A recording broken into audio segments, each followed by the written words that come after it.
absolutely beautiful out there. It's such a beautiful course.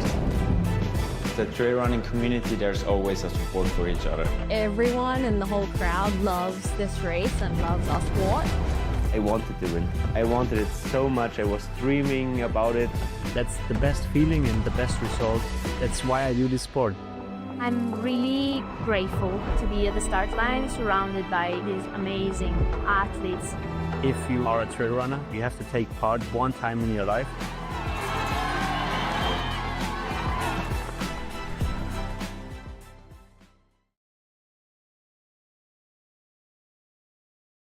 Pleasure to be back on the UTMB World Series. There's the man. Oh. The world is watching. We're live. Merci à tous d'être présents. That gap is melting. Oh shit, he was second at TDS in 2023. Bonjour à toutes, bonjour à tous et bienvenue.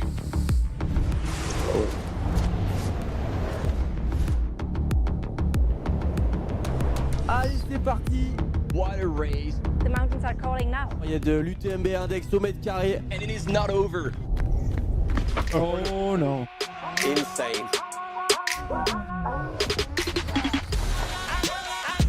That was fast. Welcome our champion. Oh man. Wow. Oh, one of the big jobs. Yes! Good work, Rod. Good work.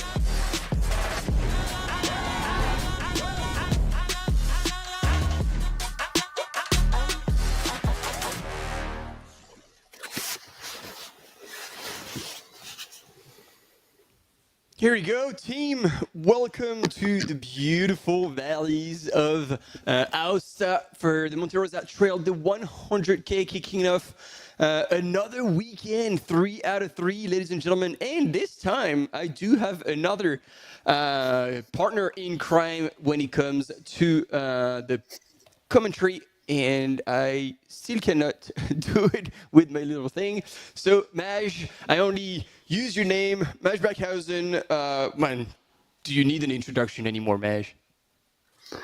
Oh, look, mate, we've done this a few times, but it is good to be back. And it's great to be here and looking at these incredible views of this incredible place in the beautiful country of Italy, as you said, in the Aosta area of this this beautiful, beautiful mountain range, mate. So, yeah, it's good to see you. And we've seen some pretty hot racing already unfold in the 100K category race today. So it's all happening. Ready to kick off some solid racing this weekend.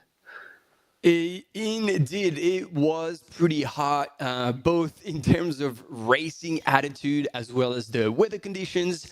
And the 100K, which is called the Monte Rosa Trail, was actually 82K with 6,300 meters of elevation gain. Started this morning, local time 6:01 a.m. And we're going to have a bit of a recap just coming up, looking back how the day started for all these runners. So it was in Pont-Saint-Martin, at the very bottom of the valley before branching out on the eastern side of the Aosta Valley.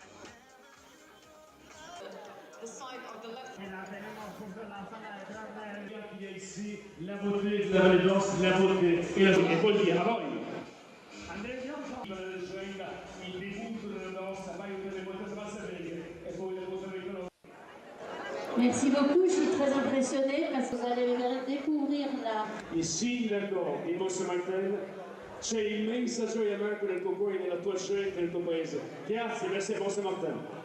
Perché siete stati grandi, noi a livello di comunità e amministrazione comunale. So ladies and gentlemen, this was the words of può darsi, ma non importa perché noi qui abbiamo...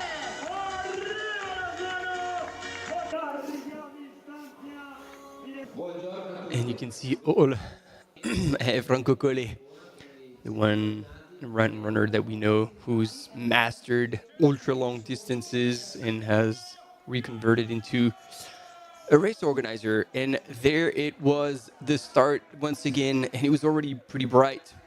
6 a.m. in the streets of Pont-Saint-Martin.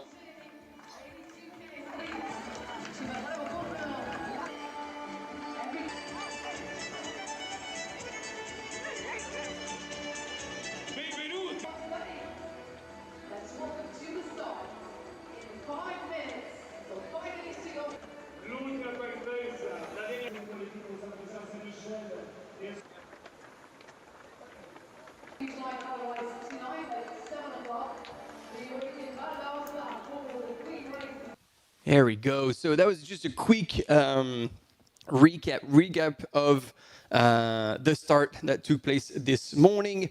And then after far less time than we were anticipating, we already have a race winner in the men's category in the name of Christian Minoggio. Christian, who, if you've been following a little bit skyrunning races for the past 10 years, he's an absolute weapon and can pull it off when nobody expects him. And there we go. Here he is. I mean, his UTMB index still is way above 900, which shows how strong he is, but at the age of 41, and he is still going.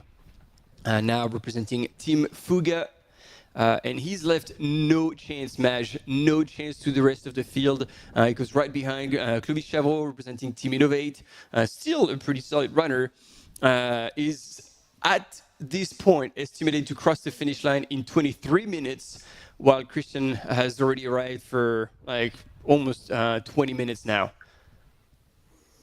Yeah, he has put on a bit of a masterclass there. It was, he was in third place at the very first checkpoint, and then he moved into first place, and from there he was just out on his own running the race. So, as you said, Martin, if you know him, and you know why he is such a strong runner, and he has been able to achieve such an incredible result here at Monte Rosa. And Italian, so he is doing it in some of his home trails, if you call Italy home, and looks like he's had a good day out there. He finished over the line looking pretty good and had a good smile on his face too. So I think something like this he is a bit of a expert at, because it's trails that he knows, and it's a part of the world that he obviously loves. Christian has been a world champion in the skyrunning world championships over the last couple of years, so he knows what it's like to run in some pretty epic terrain with really solid elevation, and this is a distance as well that he's obviously been able to conquer in numerous different races. So yeah, it's really it's kind of no surprise for someone like this to do so well. As you said, Martin, his UTMB index is super high, and but yeah, he's a name that we don't always see around, and it's pretty cool to see him with his new sponsor being able to show up and have such an incredible performance. So it's awesome. Yeah, super good for him, and I like that you mentioned that, like, he crossed the line with a smile. Like, he has always this cheeky smile on his face. It's just like, you know, he's up to no good. He's a really fun character, I gotta say. And so, as you say, like, it's really cool to see him pull it off in such style, and I really hope that we're gonna see him at the possibly UTMB World Series final in August at some point. Yeah, I'm really looking forward to that as well, Martin. Se vuoi ti dico io il tempo. Absolutely. 9:37:11, sei contento? No, va bene. Ciao Frankie. Azzeccata. He's even saying hi to Franco Core, who's the race organizer, but also a runner, so they've raced each other, so that's how he is. He's just... C'ha l'occhio l'uomo, eh? Sì, i suoi sentieri non sono tanto corribili. Ogni tanto sì, ma bello, no? È stato un bel giro e nei porti bassi faceva un po' caldo, però la giornata era bella e sentiero, c'era tutto segnato bene, puliti, e gente sul percorso, e ristori. Ci ho messo un attimino perché è la prima volta che vedo così tanto, però niente. Niente, vabbè, così a caso, niente. No, una domanda. Sei partito subito e sei sempre stato davanti, dunque possiamo dire che hai dettato legge su questi 82 chilometri. Sapevi da subito che ce la puoi fare a tagliare il traguardo per primo? Ma sai, 9 ore e mezza di gara non le avevo ancora fatte. No, in allenamenti sì, però in gara no. Sono partito così, Frankie diceva di stare un po' a schiscio fino a Gaby, e poi quando entri in ambiente divertiti. E ti sei divertito? Sì, ho visto qualche volta la Madonna e San Giuseppe, però mi sono divertito. Bene, facciamo un applauso a Cristian Minoggio. Yeah, So he was sorry, just like saying that my was an Italian is incredible a bit journey. rusty, Well, but Franco Collet predicted his time now in with 30 the minutes was actually 9 hours 37 minutes. the way he spoke and the body language, you could tell that he had fun, and he's nowhere near spent. Yeah, he definitely enjoyed his time out there, having a bit of a laugh with one of the co-race directors as well, Franco Collet, and Franco very closely predicting his time out there in the race. And as you said, Martin, hopefully it is just a part of his journey making his way to the UTMB World Series finals in Mont-Blanc, hopefully in August. Well, we'll have to check because, like, I think a 100-mile would be a bit long for him, but like the 100K could definitely suit him on the CCC. But yeah, here you can see the 3D map of the course. You can see at the very bottom, it stays on the valley floor as it goes up eastbound, and then eventually starts climbing. And the way it does in this area, pretty brutal. And up high above tree line, and then you drop down the other side. It is indeed quite an epic course.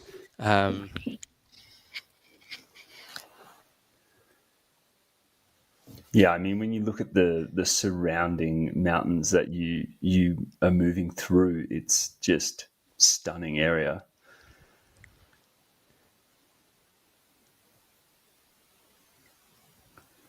And I think look at it that. can't be too far from the Valpillion.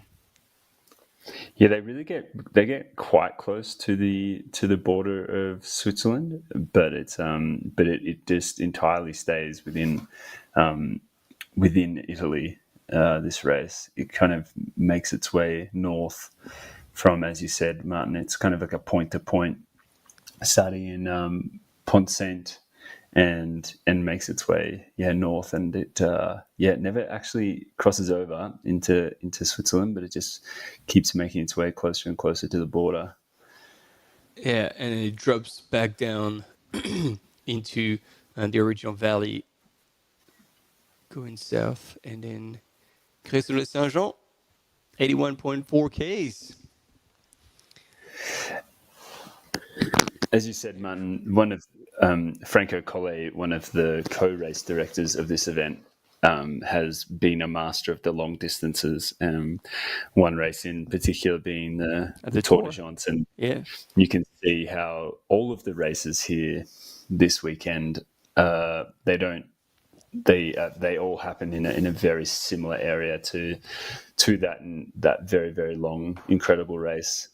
So I think it's a incredible event for people to get a taste of what it's like to run in this part of Italy. And as you can see just from some of the scenery we've seen so far, that it is absolutely stunning, and I'm really looking forward to seeing the 100-miler course, some of the drone footage we'll get there, and also the 50-kilometer course as well. It's going to be some really beautiful scenery, and I think, look at this weather, pretty classic Italy.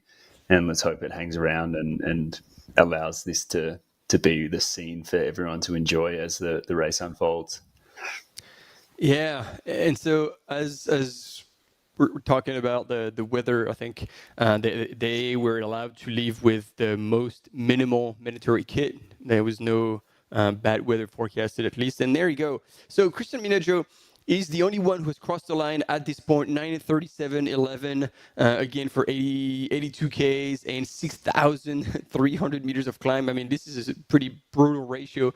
From France, Clovis Chavrot is in second place and anticipated to be crossing the line now with less than 20 minutes.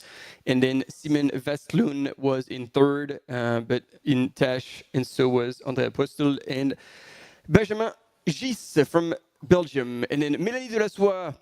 So as you were saying, the course goes very close to Switzerland. Mélanie coming from Switzerland.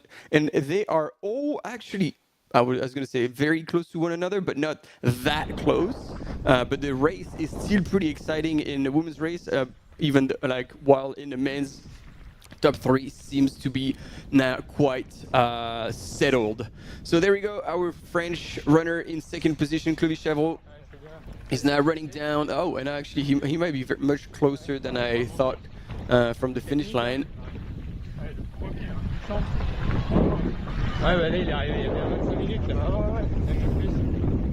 And actually he's talking with our cameraman biker and he says like, well man, the first one was pretty fast, and then the mountain biker's like, oh yeah, he's crossed the line about 20 minutes ago. So he's like, oh yeah, he didn't sound surprised.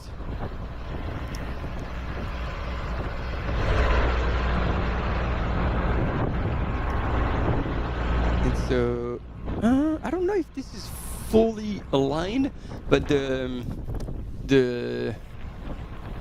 how do you say, Matterhorn is in the background somewhere behind Clovis, maybe a little bit to the left. Avec la météo là. Comment? Vous avez de la chance avec la météo là. Find this out.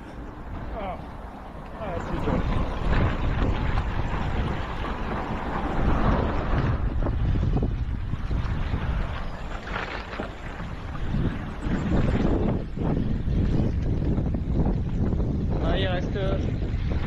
Il reste que du plat là, sur un petit chemin au balcon. Ouais, c'est ça. Petit chemin au balcon, t'as un petit pétard là après. Mais vraiment de 20 mètres parce qu'ils ont fait un petit modif, ça passait pas, mais. He must have just dropped back down into the valley. This is the first time this part of the UTMB World Series, so bear with us as we're discovering the course with you. But yeah, it looks like he's a couple of Ks away.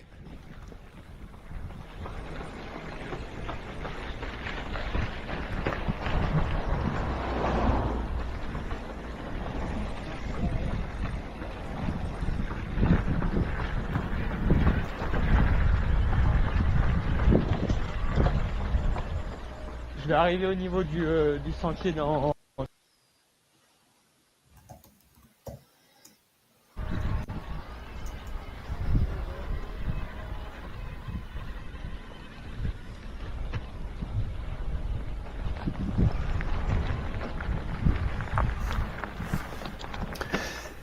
Yeah, it definitely looks like he's put in a solid effort today so far, Martin. When you see his body language, his facial expression, it just looks like he's ready to get this done. And, yes. Yeah, it's definitely he's definitely had a day out in Italy. That's for sure. I mean, that is you can see he's hiking there. He's really just getting the very last out of his body, which is impressive to say the least, because look at that, almost on all hands and feet right there, climbing up this little bit of wall. Yeah, I mean, you literally would have to take every possible climb that goes near the course to be able to add up the 6,300 meters of climbing over 82 Ks. I mean, that's ridiculous. Like, basically, CCC, we're talking about the UTMB World Series final, the CCC, the 100K, 101 kilometer in Chamonix at UTMB Mont-Blanc has 6,000 meters of vert. And so now you take out 20 Ks and you have just the same amount of vert. So that's going to be a humbling course. And I hope that it will help you watching at home appreciate like how fast Christian was on that course, and again showing how strong he is when the terrain gets steep, both uphill and downhill. Yeah, he's a true mountain man, mountain goat when it comes to these types of races. I think when it comes to elevation, he excels extremely well within that space. And as you can see from some of his past results, he's really been able to put on a bunch of incredible performances when it's very technical, it's very steep and a lot of elevation. So right at home, he is in this space, and the results show it today, which is really good for him. And we've said it before, we'll say it again, hopefully it lands him in the the UTMB World Series finals in Mont-Blanc either this August, or if we have to wait, we'll have to wait until next year. But it will be great to see him in that space and showing what he can do in that incredibly hyper competitive scene of the UTMB World Series finals. Yeah, and it is actually, and we see this throughout the season, like depending on the nature of the course, we see some specific profiles show up to the race X, Y, and Z. And so here, knowing how much elevation and vert there was, it certainly attracted runners who were after really technical terrain and a lot of elevation. Because I mean, Clovis Chaveau also is one who likes kind of the big elevation, even though he sometimes ventures on more runnable trails, but doesn't quite deliver as much. But if you're from Europe and you know the race, the Three Peaks, which is in the Lake District in the UK. Earlier this year, Clovis managed to run a good enough time for second place, and that is a big deal. And probably for fell runners in the UK, being second at Three Peaks is probably better than a win at UTMB. But it just to show you how like deeply rooted the fell running culture is in the UK around that specific race at Three Peaks. And so the fact that Clovis managed to do that, he shows that he definitely has really solid ability to run on technical terrain. So yes. Yeah. And he's sponsored by Innovate, which means that he must be somewhat of a very very happy fell runner in many regards. Yeah, that's a very good point that I actually didn't link. Yeah, he probably did that with a gathering with the Innovate team over for that race. And right behind, I mean not right behind, but is another runner from Sweden, Simon Wallström, and it was interesting because he ran TDS in 2023 and managed to do really well because he was second, and then tried to do it again last year in 2024, but DNF'd. And so it's interesting. He's got ups and downs. He's got decent results at other races in Norway, but also DNF'd at Kullamannen by UTMB in Sweden. So it's a hit or miss. It looks like today's going to be a hit with a third place here, Simon Wallström. And yeah, I don't know him too well personally. He's part of the Essex running team, so I'm looking forward to having images of him to see how he's doing. And we had a quick glimpse of the top 5 ranking in the women's race. So we talked about Mélanie Delassois from Switzerland, but in second place, Virginia Perez is in second place and still 12 minutes back from the lead. So with another 20 Ks to go. And then Olivia Amber running for the North Face, in an American runner. Do you know her? Yeah, I know Olivia, and it's really great to see her. She was actually out racing at the Broken Arrow Sky Race out in California quite recently, and so it's really great to see her back in this distance and doing incredibly well over on the other side of the world. So yeah, big shout out to Olivia, and it looks like she's having a great day out there. As you said, Martin, there's some pretty healthy gaps within that women's top 3. You can see that between first and second is just over about 12, 10 minutes there. Yeah. And then another 13. Yeah. To the third place. So, it's still, what have they got, Martin? They've probably got about 15 kilometers to go now. And And yeah, so that's it's still an opportunity there.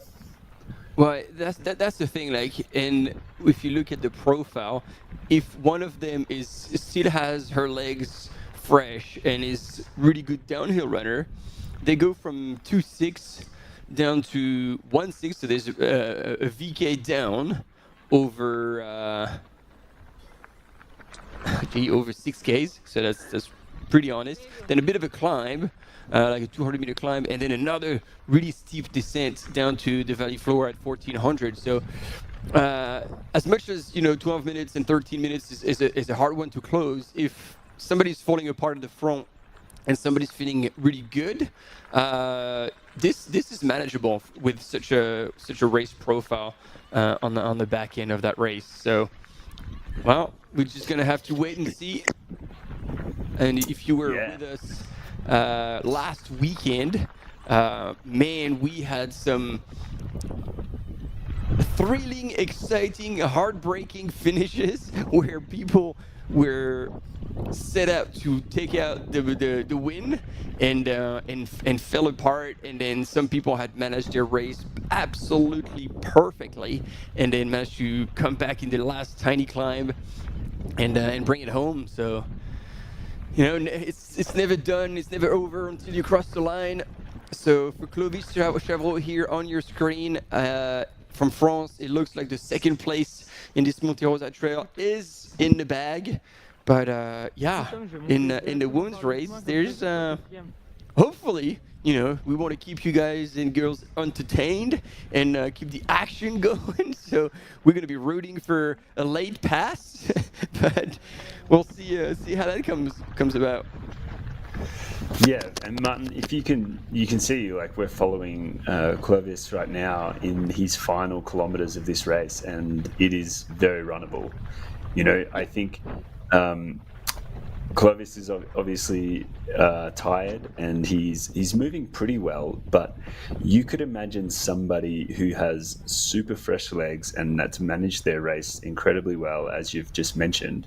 They could absolutely dominate this section and could make some serious ground in this part of the course, because what we've seen him do over the last few kilometers is just run, and it's runnable. So as you said, it's an opportunity there, and the gaps could definitely shrink if not positions change, and that would be exactly as you said, something we'd love to see.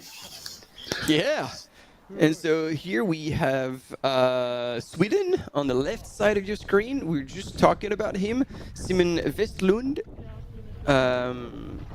We just had him, and maybe we're gonna miss him because I think that was in the section where our mountain biker is struggling a little bit because the slope is super duper steep. But then I'm sure we'll get back to him. In the meantime, as you were talking, Maj, on the kind of a right-hand side of your screen, you had the extraordinary contest. And that, my friend, I think we're out because we are involved with UTMB. But anybody at home, as soon as you see this QR code, get your phone out, you scan it, and you have the opportunity to participate in this contest. And you've got bib number for races in the UTMB World Series, HOKA shoes, neck products, buff caps, and neckwear to get for free, just like that. So, if you run like crazy distances for fun, you can pull out your phone and just participate in that contest, and you get free swag. And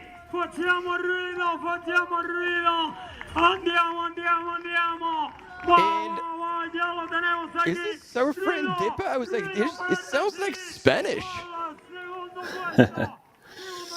I don't know who it is, but they are getting excited for this finish, as we all should. Second place male here, I think, Martin, yes, as we come through to the 100k category. Representing Team Innovate, giving away a few high fives, finally breaking into a smile. But as you were saying, Maj, he has had his day. And crossing the line from France, Clovis Chavot. And that is definitely not the same body language as our friend Christian Minojo, who showed up as if he had just gone for a leisurely morning stroll. I think that was more. Look at that. That is relief and exhaustion there from Clovis, which is incredible to see. He's really put it to.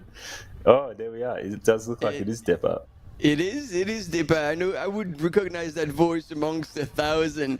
And it's good to see our friend Depa back onto the start and finish lines, getting everyone excited, and finding joy, bringing all these athletes, elites, until the meat packers, the back of the pack, all the extraordinary runners to come through after they've had their own journey. And it's good, you know, a bit of a recovery jog here for Clovis. Yeah, thanking the crowd. That's great to see. He's found a bit of energy. Look at that sign of relief on his face. Very cool to see him punch a ticket to the UTMB World Series final in Mont-Blanc. Hopefully we get to see him line up and put on a bit of a show like he did today, which is going to be most exciting from the Frenchman. Félicitations Clovis, moins de 10h30 minutes, c'est vrai que le premier Christian Minoglio, il arrive plus ou moins 50 minutes avant, mais c'est les champions du monde, chez les champions d'Europe, mais tu as fait une très belle course avec une CD parcours. So you're second to Christian Minoglio, who's like world champion, but you still had a really good race. Le premier, je savais que de toute façon c'était pas mon niveau, donc j'ai tout de suite laissé partir. Et so I saw him like eventually go, and I knew he was way above my level, so I just didn't even try to keep up. I'll let him go. And I'm proud to finish behind him, even some almost 50 minutes back. Et pour une fois, sur un format 100K, ça s'est plutôt bien passé. Donc là, c'est vraiment l'objectif, il est rempli complètement. And the goal was actually to deliver well on the 100K kind of format, and it says like it's not been always the case. So I'm really happy the fact that it all came together today. Parti de Brusson et qu'on est monté en direction de deux jolis lacs. C'est vrai que j'en ai carrément oublié l'effort. Et j'étais là, j'étais tout content d'être dans un cadre qui était vraiment grandiose. C'est aussi pour ça que j'étais venu. C'est vrai que on est venu l'automne dernier avec ma compagne pour visiter le Val de Lys. Et j'ai vu, direct après, qu'il allait avoir une course qui allait être labellisée by UTMB. Il y a un copain qui m'en a parlé. Et vraiment, je me suis dit, il faut que je vienne. Il faut que je vienne parce que je suis tombé amoureux un peu de cette vallée qui est vraiment très belle. Ce Val, du moins ce Val qui est vraiment très beau, avec des remparts de chaque côté. Où on se sent un peu en sécurité autour de ces montagnes, quoi.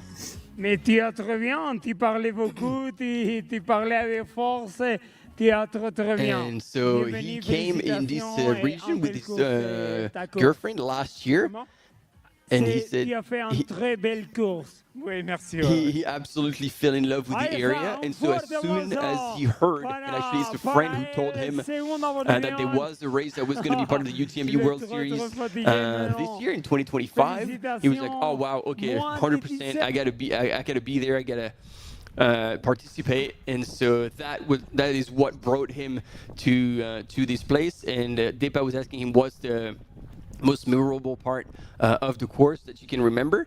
And he said in the last big climb, when they were going up above tree line and nearby some glacial lakes, he said like it was just so beautiful that he even forgot about the effort, and it was just stunning. And he said like that's why I wanted to come back, because I knew I was absolutely in love with this area. And somebody who, I don't know if he's in love with the area, but either he has to go to the toilet very quickly, or he's just firing on all cylinders. He's crushing at the minute to get to the finish line. I mean, if there's Strava segments right there, he's taking all the KOMs. Simon Westlund, ladies and gentlemen, from Sweden, is pulling off hell of a finish to take a third place here at this Monte Rosa Trail. Wow, what a finish! That's it, man. As we said, it's a fast finish here, and that is exactly what we are going to be looking forward to with this women's podium coming in here. But as you said, Martin, celebrating the third place here. Simon Wasland from Sweden coming in third place in the 100k category, looking as well. Huge sign of relief on his face, but that was an epic finish there. And pretty solid performance as well, because I'm looking at his UTMB index, and Clovis is 865. And I love that Depa just send him right back out there. All right, you got your medal. Go thank the crowds. Although it is true that you have to be grateful and to kind of give it up to all the people who have shown up, because a finish line without spectators definitely wouldn't be the same. But yeah, he looks good. He had done the training for it, because I know, like, if you've done over 6,000 meters of up and down, and you're not conditioned, you wouldn't have that kind of spring in your legs. In very intelligent race, you did a race the plus. Yes. Do you know the track? Do you know the place?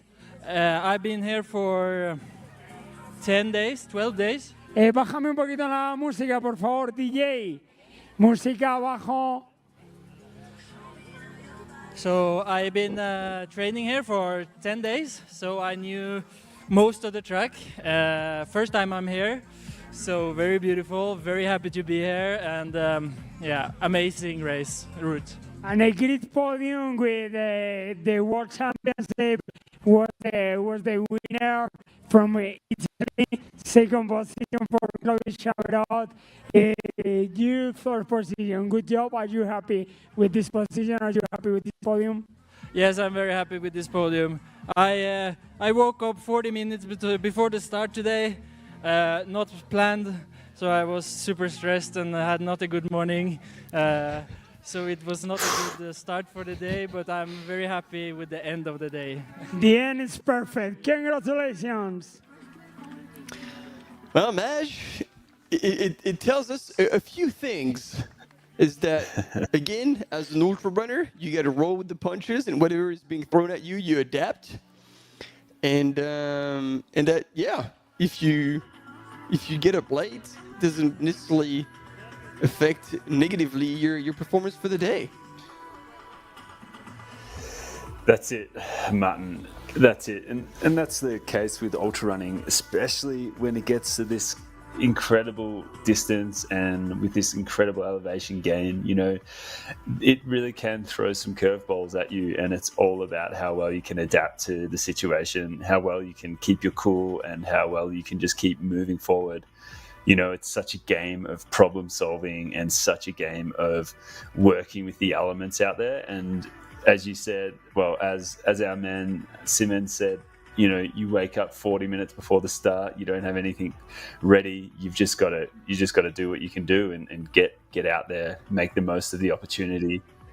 And he sure did do that today, which is awesome to see. And he seems super stoked on the podium there. And yeah, that's our top three men for the 100K have come over the line already here on this beautiful day in this beautiful part of Italy. Yeah. And so, Maj, I think we do have a quick break coming up, but we'll be right back with you, so stay with us.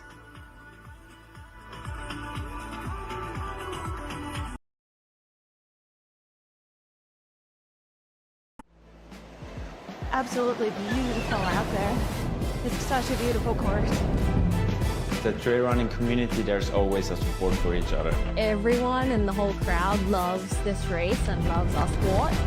I wanted to win. I wanted it so much. I was dreaming about it. That's the best feeling and the best result. That's why I do this sport. I'm really grateful to be at the start line surrounded by these amazing athletes. If you are a trail runner, you have to take part one time in your life.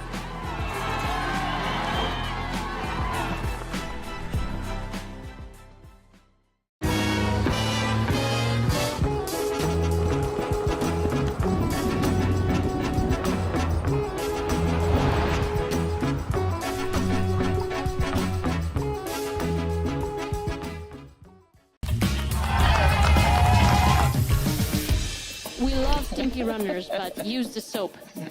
You finish your race and your hands are nice and soft. How good is that?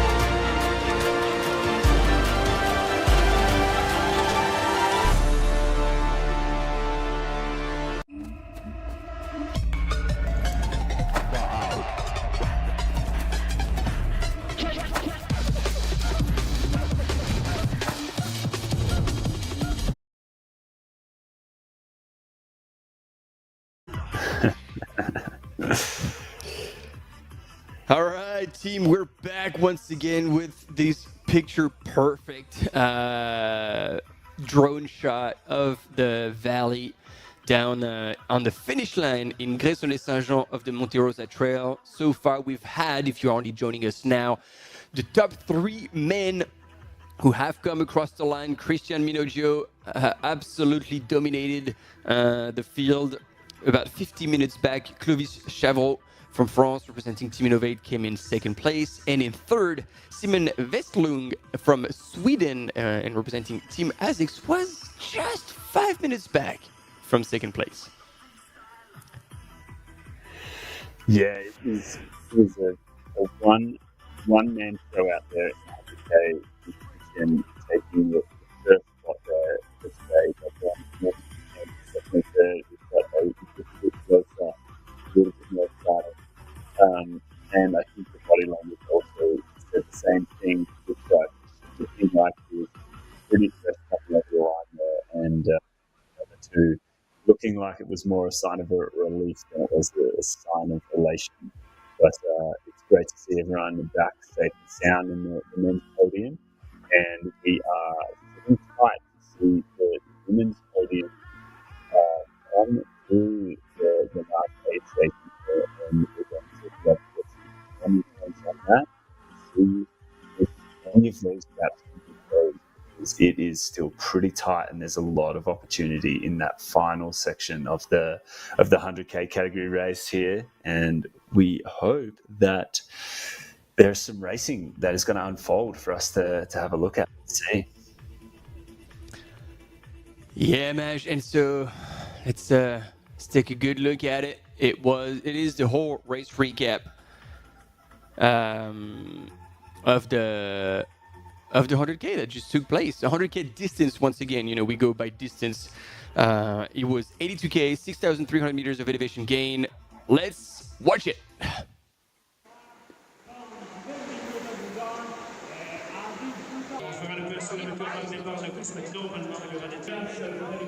And you can see Christian Minogio was already at the start having a chat with our co-race director.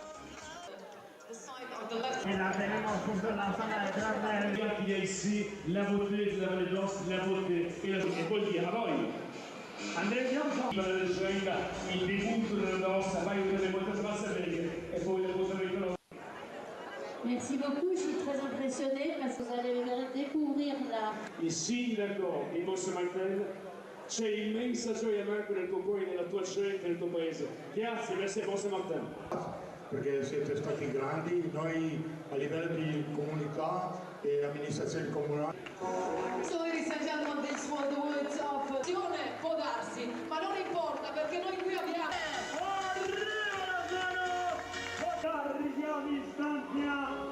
Buongiorno a tutti. Good morning. And here, a few words from Franco Collet just before sending them off.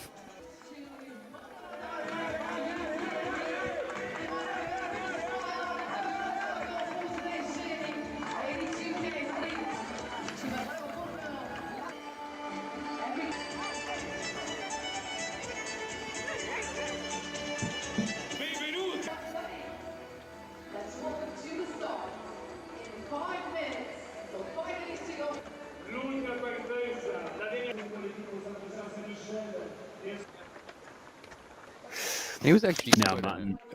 Yeah. If you can see here, we are going to get a little bit of footage in just a moment of Michel Paletti participating in this 100K category race. It might have gone past already, but Michel Paletti, the founder of UTMB overall, he is participating in this race here today in the 100 kilometer category. So I'm hoping he has a great day. He was out at the Western States 100 earlier on in June this year. Unfortunately, he wasn't able to complete that race, but he is bouncing back and he's out there in this race today. So pretty cool to see Michel Paletti getting involved in the UTMB World Series events, making the most of that and really making sure that those events are of a high standard that he's proud to be a part of. Yeah, he's certainly one that doesn't only talk the talk, but walk the walk. And we saw him as well earlier this year at UTA, Ultra Australia, which was the Oceania major. And he completed the 100K and actually won his category in the 70-plus years young. So just to give you a bit of an understanding, if you're watching from home, like this man is still going after it. At this age and completing several 100K plus distances each year. So yeah, big shout out. So here we are seeing the reason why Clovis Chavel wanted to come back to this area. I mean, does it get any better than that? This is Italy at its finest with regards to running in the Alps, Martin.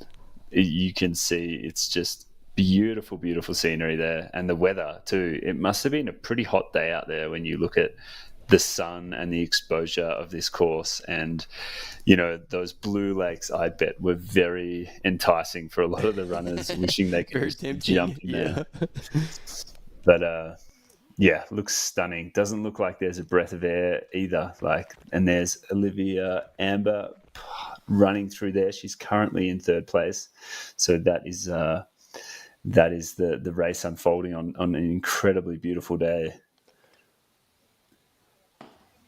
Yeah, and you can see here no one really was daring take on that course without poles, considering the amount of vert you'd have on that journey.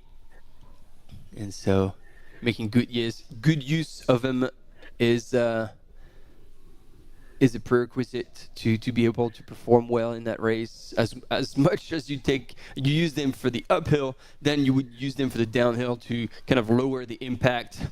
And actually, it was funny. I had a conversation just yesterday in Sham with Hilary Girardi, and she was talking about the days where Katie Scheid was still somehow human and could experience trouble in races, as opposed to now where she absolutely nails everything. And she was coming down into Valenciennes, and she was suffering clearly and using the poles downhill. And she's like, "Oh, don't film that. I don't want people to see me using poles running downhill." So, you know, there's no shame in using your poles running downhill, and if you've practiced in training, that can make a hell of a difference and save your legs. And you can start doing it early in a race, save your legs for later on, and make sure that you don't ever blow out these quads in IT bands, because once you do so, there's no coming back from it. Then it's going to be a sufferfest until basically you reach the finish or you pull the pin. So yeah, poles are useful both uphill and downhill. And again, do practice in training. That is going to make it a ton easier. Yeah, and it's just incredible to see some of the runners out there getting amongst this race, because they look like they have really kind of chosen an event that they are inspired by. And it's great to see this event actually come back to life through the UTMB World Series, because it did exist and then it kind of went into a bit of a hiatus, and then with becoming a part of the UTMB World Series, it got brought back to life. So it's really incredible to have this offering for trail runners out there, because this is an incredibly beautiful part of Italy. I mean, look at these views, Martin. And it's just talking, or we just let people. Yeah, okay.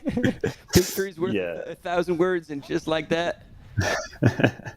Exactly right. And you can see how close these runners get to the glaciers and the big infamous mountains of the Matterhorn and also Monte Rosa.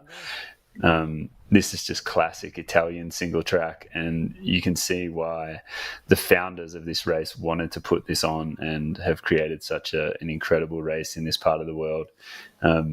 Yeah, I mean, as you said, a picture says 1,000 words and a drone shot says 1,000,000. So I hope people are inspired by this part of the world and want to come here and race. Yeah. And then to give a bit more background on our third place finisher in the men's category, because we had the opportunity to reach out to... Oh, Mash is dying. Yeah, man, we're not even an hour in. You can't drop the ball on me. You got to survive that. Yeah, like Simon Westlund is both Swedish and Norwegian. He's born in Sweden, but lived most of his life in Telemark in Norway. And his family is 50-50, with the grandmother on the Swedish side and originally from Finland. But the interesting fact is that his mother was selected in the 10,000 for the Seoul Olympics, but she declined. And so he said that it probably wasn't an easy decision, but he said his mom is tough. All right. If you weren't with us last weekend, we covered the race of the Verbier Saint-Bernard by UTMB. And here is the highlight of that race, and you will be stunned. Enjoy.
And there we go. That was quite a phenomenal race. And if you were with us, man, the finish that we experienced on the way back up to the finish line in Verbier Saint-Bernard, that was quite a show. And so we're not losing hope that in the women's race, in this 100K race, the Monte Rosa Trail, that we could possibly see a similar scenario. So we'll keep our eyes peeled killed because between Mélanie Delassois, currently leading, representing Team Dinafit from Switzerland, Virginia Perez Mesonero from Spain. We have had another split now in Seaton for both Mélanie and Virginia. And the gap is increasing, actually. We are now 17-minute gap between first and second. So it means that the one who is actually showing the strongest skills in running at the fastest pace on that downhill is actually Mélanie Delassois. So instead of having runners creeping up on each other, it's actually the gaps increasing, and Mélanie is securing another 4 minutes from what she had previously. We'll do another recap of the women's race right after this break. Stay with us.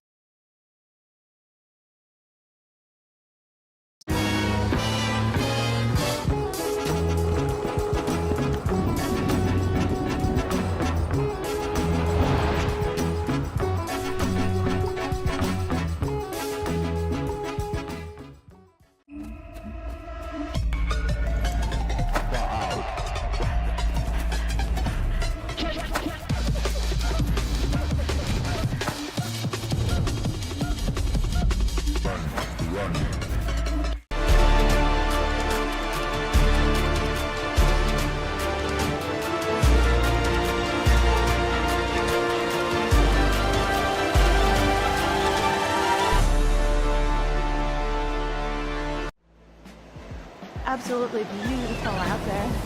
It's such a beautiful course. The trail running community, there's always a support for each other. Everyone in the whole crowd loves this race and loves our sport. I wanted to win. I wanted it so much. I was dreaming about it. That's the best feeling and the best result. That's why I do this sport. I'm really grateful to be at the start line surrounded by these amazing athletes. If you are a trail runner, you have to take part one time in your life.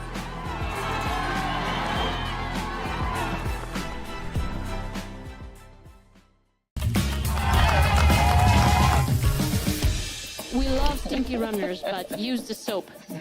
You finish your race and your hands are nice and soft. How good is that?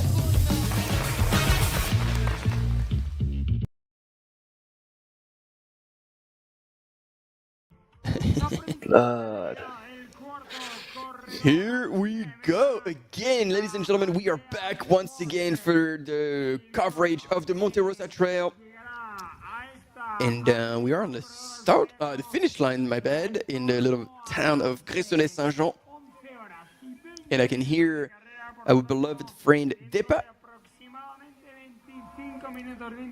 who might be talking to the crowds and explaining that soon enough, and that's gonna be it's gonna be a while until we have our top ladies come in. So maybe we can take a look at the males race. It's another 20 minutes until we have fourth place coming in.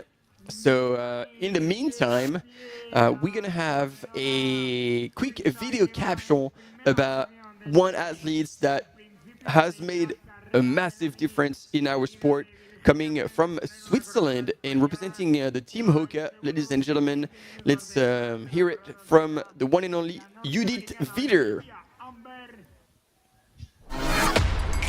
I got you! The training is a little part in my life. Wow! Another one! Oh wow, så cool! Jeg må straks ta opp spinnet. Welcome to my life.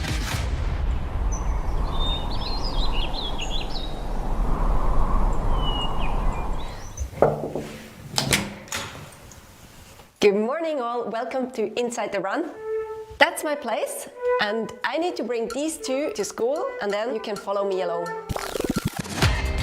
I'm Judith Wieder, and I'm from Switzerland, running for HOKA and Red Bull.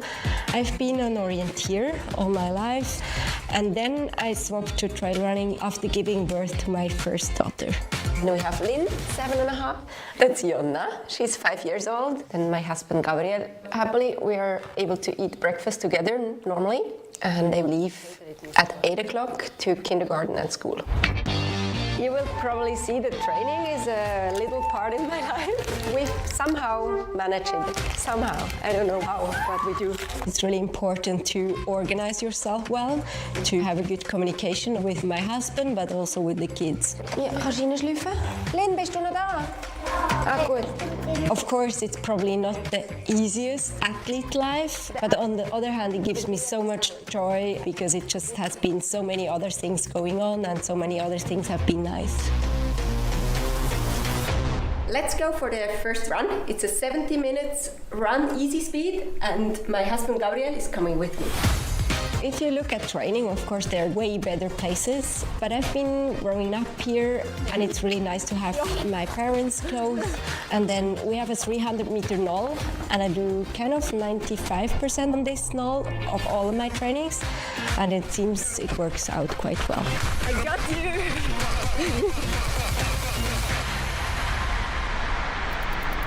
Now I'm back from my first run and I have good food for today. It's going to be sushi bowl and salad. Nutrition is really important for your training, for your daily recovery, but it's also not everything. Hello! In a daily life with kids, to be able to eat enough, for me it's the most important and difficult part. Hallo, hallo! Oh wow, so gut! Das Trinken müssen einfüllen. Hast du müssen? I did work until 2017 as a physio.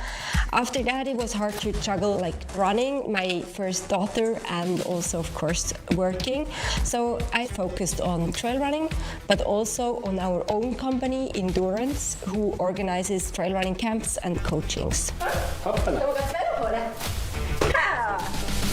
Lunch is done and we are going for a run together with Jonna with her bike. Only easy, short 40 minutes.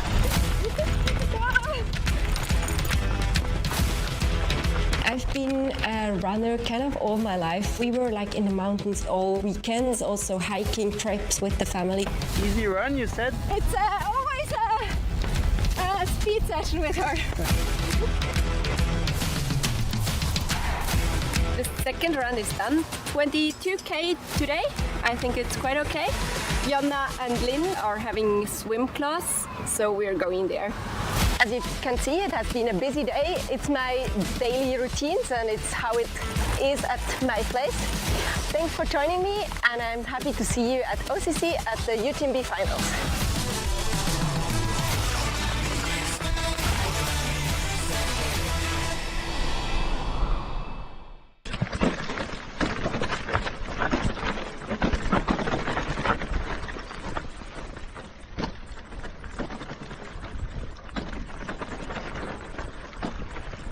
J'ai pas vu son dossard, mais il est habillé en dynamite. C'est un Autrichien.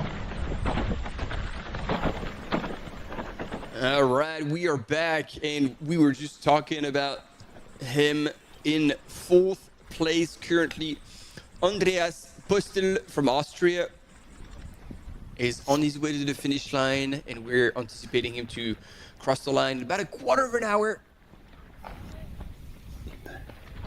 And yeah, looking super smooth there. Hey, Martin, look at him run. Yeah. He's got a good long stride, and he's comfortably in 4th place here. With, as you said, looking to finish in about 15 minutes. But look at his ability to just run this section out. And as we've said many times before, this is going to be a fast finish for all runners who have the legs out there today, which is makes it for an exciting section of the race. Yeah, because I feel like with this amount of elevation, again, like you're going to be spending a lot of time hiking up and running down. So if you do have the wheels, you're definitely not going to be like tired, running tired. So I feel like opening up, especially in that slightly downhill section, is probably going to feel really, really good.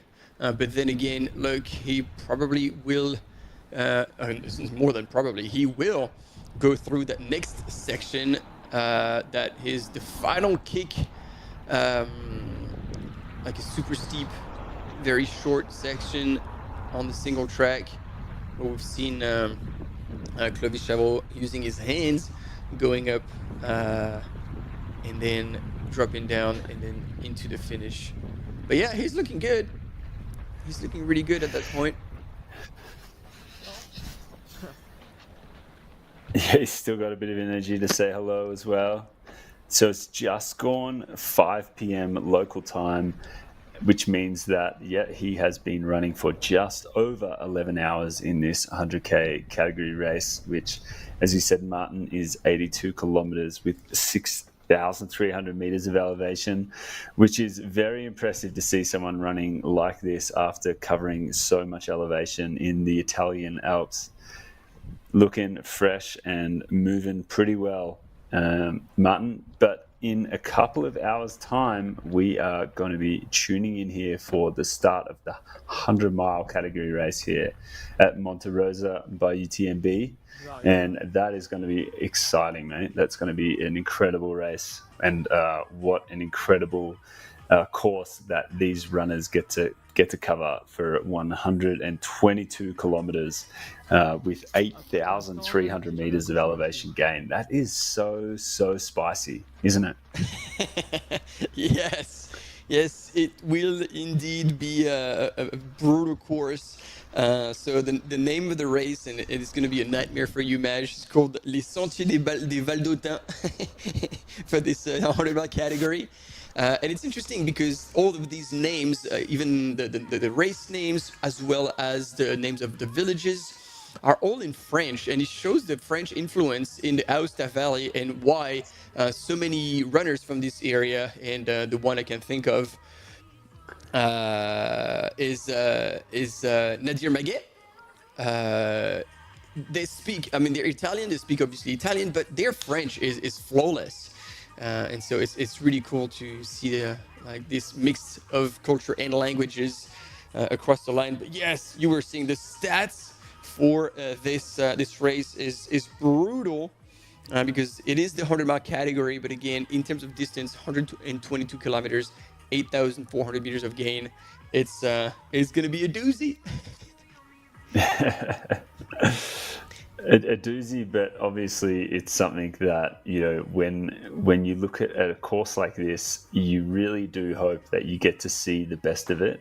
And I do believe that through the course of this 122 kilometers, where 8,300 meters of elevation gain, the organizers here have definitely made sure that this is covering some of the most incredible parts of this Italian Alps here. And with the race organizers being the people that they are, athletes as they are themselves, there's no doubt that they are going to be making sure that this is an incredible experience, with these runners getting to run near the foot of the Matterhorn and also Monte Rosa, being the heart of the Valle d'Aosta, as they say, or the Aosta Valley. An incredible journey ahead for those runners in the 100-mile category. And as we've said before many times, Martin, which is very well known to a lot of people, the first three runners of the race, so the podium, the top three, get direct entry to the UTMB World Series final at UTMB Mont-Blanc. Obviously, that is different for 2026.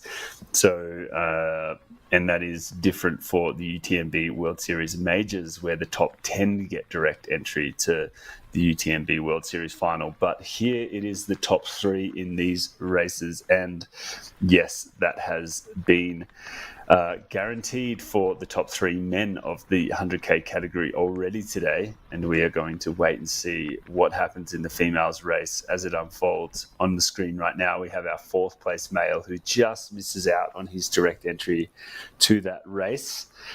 But we hope he's had a good day anyway. Well, and so that's also something we brought up. I think it was last weekend. It is like the guaranteed entries in any of the races of the UTMB World Series. Any of the there's over 50 races now per year. It is guaranteed in the top three for men, women across 50K, 100K, 100 miles. However, the UTMB World Series do recognize that if a race is absolutely stacked, and the top three are like at a very the UTMB score is super high. They have actually UTMB score thresholds that even if you finish 4th, 5th, 6th in a race, but your UTMB score at that race is above that threshold, you will be selected to the UTMB World Series final. And you can find that threshold on the UTMB World Series website. I think it is under the Elite tab, but I'll find it for you. And so that gives you a chance to possibly still punch your ticket for the UTMB World Series final at the end of the following year, at the end of August, during the following year. So basically what it means is that if you're running in 4th, 5th, or 6th place, or even a bit further down, you should not let go of the gas pedal if your purpose is to try and qualify for the UTMB World Series final. Because if you run strong enough, if your performance is high enough, then you can just reach out to them and say, hey, I was at this race, my UTMB score for that race is such and such, it is above the threshold, can I please enter for the final? Yeah, it's a really good point, Martin. And I think it's something that we, as part of this community and also everyone else out there, needs to really enforce and let people know about, because it's these things that really do make sure that, as you said, people are finishing these races with everything they've got and making sure that they give themselves the best opportunity to get a slot in something which is absolutely incredible, and that is the UTMB World Series final. I mean, you have been there in the heart of Chamonix at the end of August, and you've seen the energy, you've seen the atmosphere, you've seen what it means to be at the World Series final, and it is an absolutely incredible experience. Something that we're both looking forward to seeing again in not too long a time, in about 5-6 weeks' time at the end of August. It's funny enough, it falls on the week of your birthday and it falls on the week of my birthday. There must be something going on there. So it's really great to be able to celebrate another birthday in Chamonix with the World Series finals. And it is, a really incredible experience that we hope a lot of other people can be a part of. And racing hard is one of those things that can get you there. Racing hard or getting invited to the birthday parties. And those, I mean, I don't think it's going to be as legendary as a decade ago, because for my 30th, man, oh man, like we went full throttle. And, we won't elaborate on that, but those who were part of the UTMB live broadcast know what it was like, and hats off to them for putting me back on tracks when things got tough. But on that note, let's get back to the race with Andreas Postel from Austria. Sorry, I'm already blinking on my flags. Running in 4th place, quite a ways back from Siemens Westlund, who scored 3rd place. 11 hours, 13 minutes elapsed to cover 82 kilometers and 6,300 meters of gain. The runner representing Team De Lafitte is probably 10 or so minutes away from the finish line. And I found it actually, I was telling you, and there's another thing that needs to be mentioned about the qualifications into the UTMB World Series finals. So it works for every event in the UTMB World Series final except the final themselves. So if you are lucky enough to have qualified for OCC, CCC, or UTMB, and you partake in the race, you finish, and your UTMB score is above the threshold that I will tell you in a minute, then it doesn't work to qualify for next year's final. So you need to do one of the other 50 plus events of the UTMB World Series. And if So I'm going to start with the woman.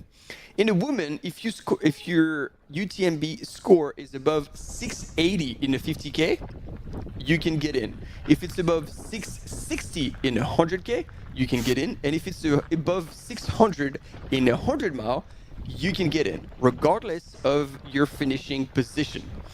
In the men's, if for the 50K your score is above 830, you get in. In the 100K, if it's above 800, and in 100 miles, if it's above 760, then you are also in for the corresponding distance at UTMB Mont-Blanc the following year.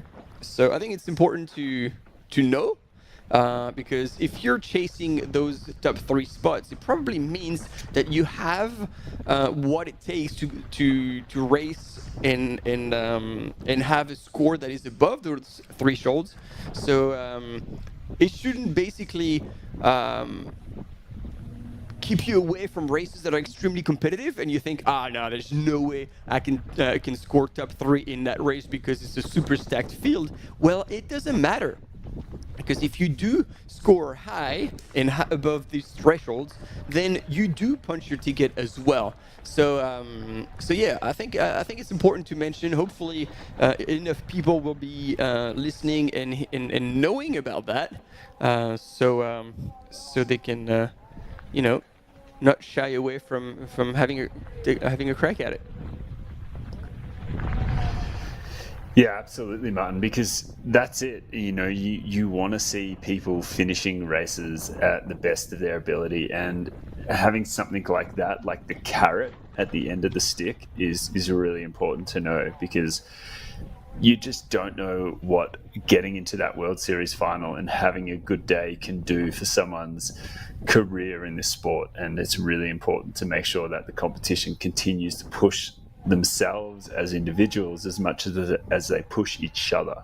So yeah, it's incredible to have that opportunity as part of this World Series. And we've got someone coming over the line now in 4th place, Andreas, who is obviously an incredible talent, and hoping to punch his ticket as well into the World Series final. Finishing off strong here, looking super smooth still after 82 kilometers and 6,300 meters of elevation gain, representing Austria, coming over the line and looking like he's had a great day out there, comfortably moving, as you can see, with a smile on his face. That's one incredible way to finish a race like this.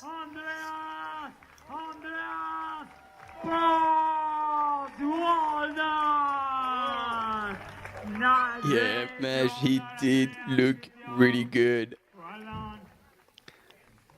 But yeah, 4th place here, and look, as much as he was trying it out, he is spent, and first thing he's looking for is a chair. So imagine for all the runners out there, still way out in the mountains on the course. There's still most of the runners haven't gone through the 61 kilometer, and there's still 229 who haven't gone past the 50K mark.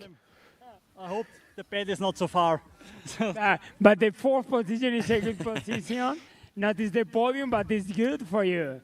It's perfect. My best result by UTMB, so I'm very happy. So congratulations. I think that the Monte Rosa is a good luck for you. Yes, I think so. Yes. Thank you very much. Ahí lo tienen, 4ª posición para Andreas. I like that. He hopes the bed is not too far. De Andreas Pos en una cara de UTMB. Man, I don't know about you, but and I don't know if it's allowed, but man, if I finished a race like this, I would just hop over the fence and with whatever strength I get left, crawl to the lake and just go for a massive dip. It would be fantastic. Although I don't know if this is allowed. Otherwise, alternative is the bouncy castle. Pretty good too. All right, team, we have our 4th runner who has crossed the line in the 100K. We have a quick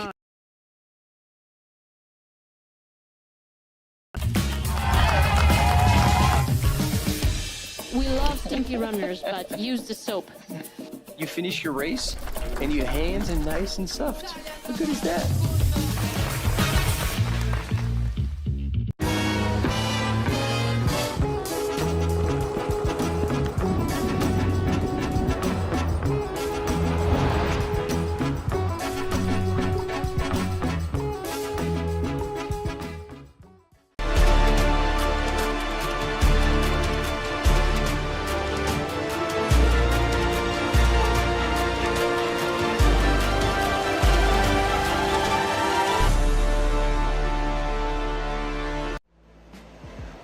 absolutely beautiful out there. It's such a beautiful course. The trail running community, there's always a support for each other. Everyone in the whole crowd loves this race and loves our sport. I wanted to win. I wanted it so much. I was dreaming about it. That's the best feeling and the best result. That's why I do this sport. I'm really grateful to be at the start line surrounded by these amazing athletes. If you are a trail runner, you have to take part one time in your life.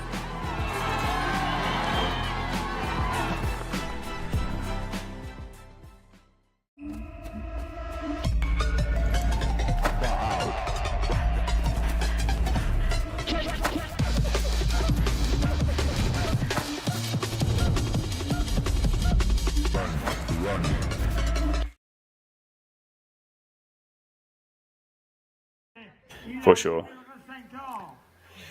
All right, and we're back, and Andreas is making it the best out of this finish line, and he has it for himself for actually quite a while, to be honest, because 5th place, Benjamin Gis from Belgium, he's estimated in another 22 minutes, so plenty of time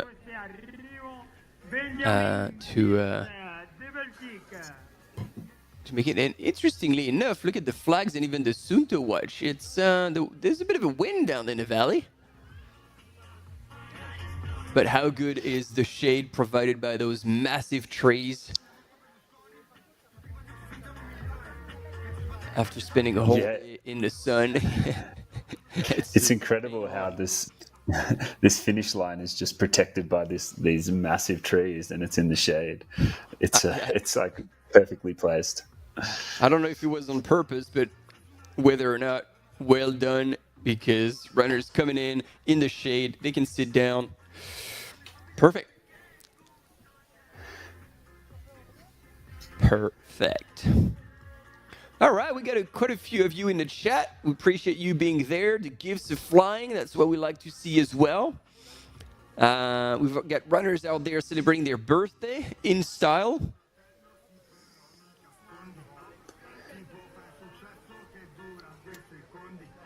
And yeah, we also appreciate having you with us because there's 2 races going on this weekend.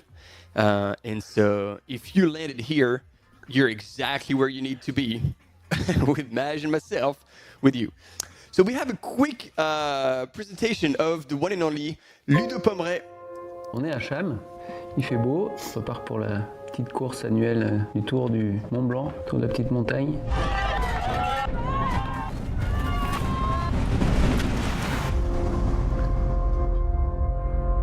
Le plan de nutrition, qu'est-ce qu'on va prendre? À peu près, après on adapte en fonction de la course, des ressentis.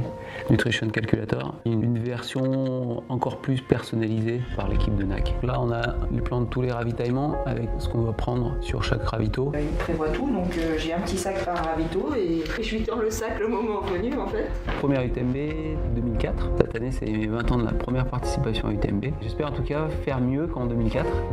Et en 2005, et en 2010, et en 2012.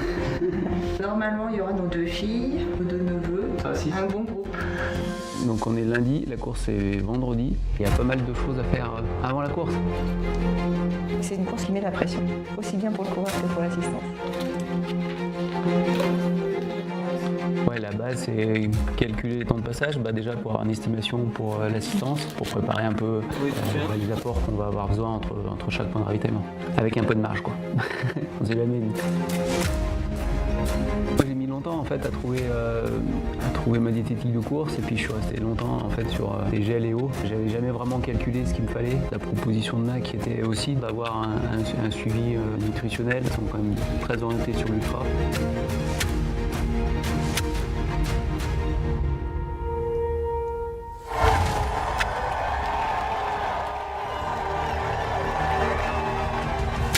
Rester focus et un petit peu enfermé aussi.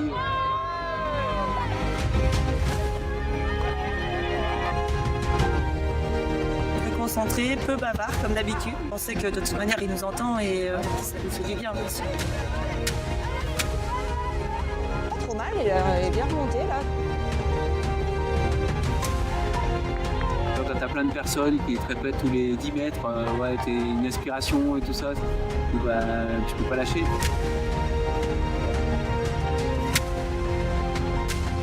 C'est là que je commence à avoir mal pour lui. Le mélange de drink mix, purée et gel. On est tous fiers de toi. Allez, lâche rien. Je vais retrouver un petit gain d'énergie.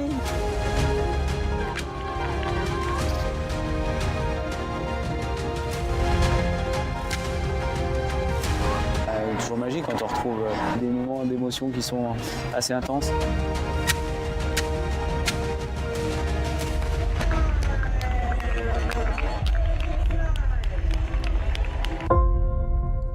C'est une belle histoire de famille.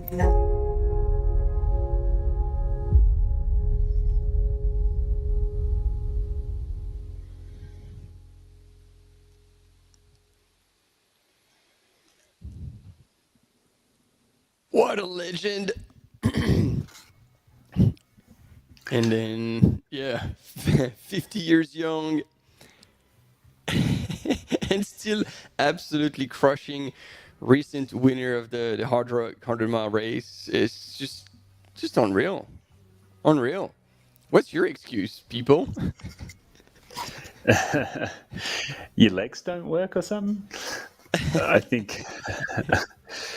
Yeah, it was... I was out in Silverton, Colorado last weekend to see Ludo put on a show again at the Hard Rock 100, and yeah, the second year in a row he's won that race, and it was he prepares so well for it, and I believe Martin he also has an entry into the UTMB, the 171 kilometer. So that's going to be cool to see him double up on that if he does recover in time and show up. It is a bold back-to-back plan, but again, we wouldn't be surprised to see Ludo pull off something like this. It might mean that he will start a little slower, but we know how strong he can rally towards the back end of the race. So we'll see, but that's a good point. Also, I believe he did go back-to-back last year, didn't he? Hard Rock UTMB double, and he managed to get top 10, I want to say, at UTMB. Wasn't even fifth? Let's check it out. Well, he yeah. That is just like classic Ludo putting on a show. And as he mentioned there too, Martin, he has been doing it for over 20 years now. Yeah, running these races. His first participation was 20 years ago. It's just like insane. Yeah. It says a lot for the continuing, it says a lot for showing up and just continuing to show up and show up and show up, you know. Ludo won UTMB in 2016, and a lot of people were of the opinion of, where has this guy come from? I've never seen him before. You know, he's just shown up out of nowhere. But the reality was, is that he got back at these races. He's been doing it for 12 years at that point. Just, you know, showing up, and trying to put his best foot forward continually. So, it's just part of the game here. Patience and showing up is part of the game of ultra running, especially when you look at these incredible distances and these incredible courses. It really makes people, be dedicated to the cause and dedicated to the training and dedicated to the racing. Like, it's all part of it.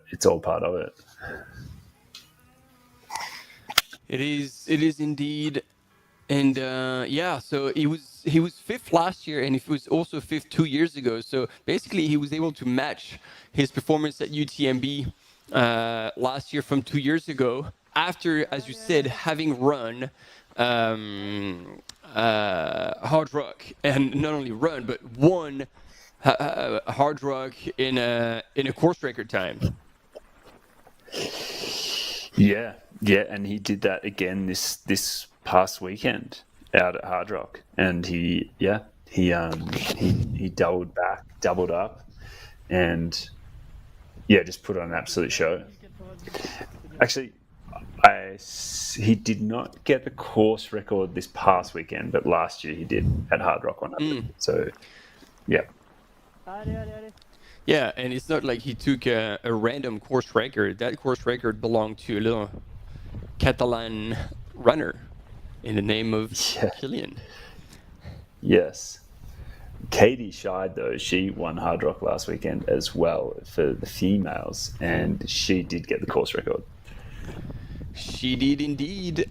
And word on the street, I don't know if this is a rumor or if I'm hallucinating or if it's just me wanting something to happen, but could she be considering coming into UTMB this year?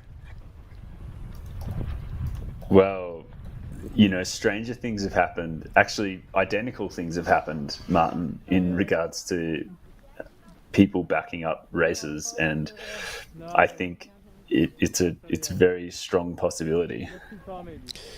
Yeah, and so because she might get lured into towing the line at UTMB, because basically we have Courtney coming back,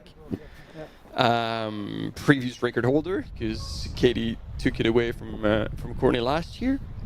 Ruthcroft, who was second to Katie last year.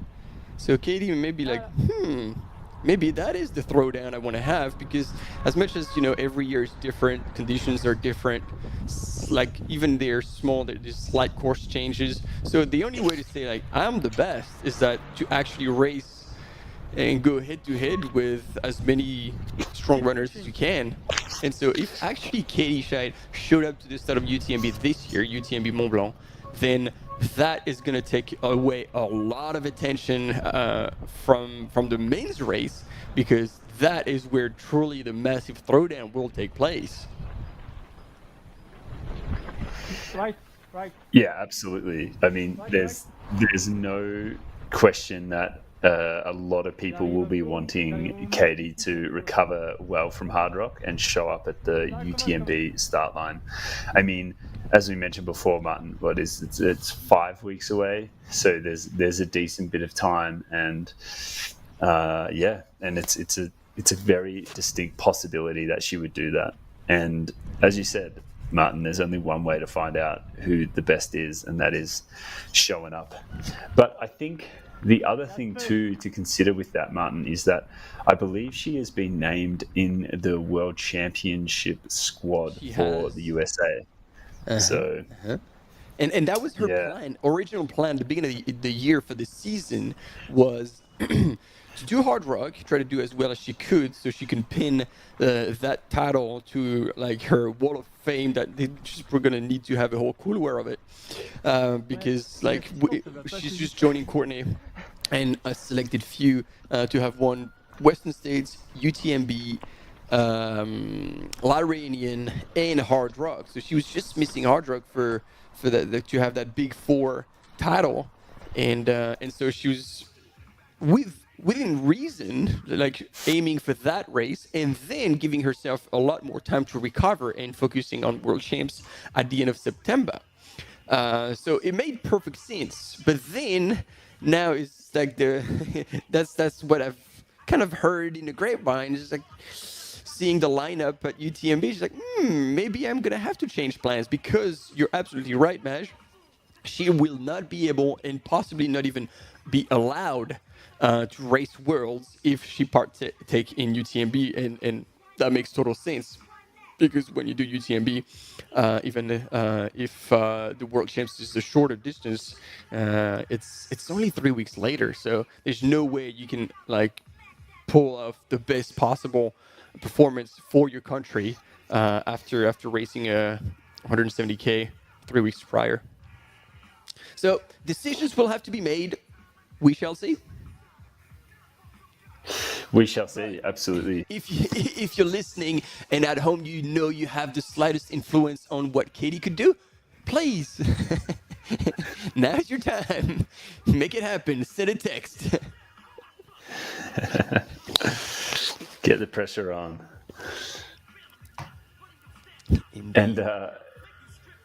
And Martin, we have been able to see our fifth place male covering the last sections of this incredible race back down into the town of Gressany-Saint-Jean. Benjamin Gist from Germany, I believe, has been running strong here. Finishing off looking pretty strong too. This is our fifth place male of the 100-kilometer category today. Actually, sorry. I looked at the flag too closely. The other way around. It is Belgium. Yes, it's the other way around. I went off memory there. And as soon as I said it, I felt something in my stomach being like, oof, you should have double-checked that before you mentioned. So apologies, Benjamin, but an incredible race from him, coming in fifth male at the moment in the 100K category, representing Belgium. Little bit. And I gotta give it to him. Like, the style he's pulling off with the long shorts, a pack that really looks bigger than the other competitors. And he's still pulling it off. Top 5 here is pretty damn solid.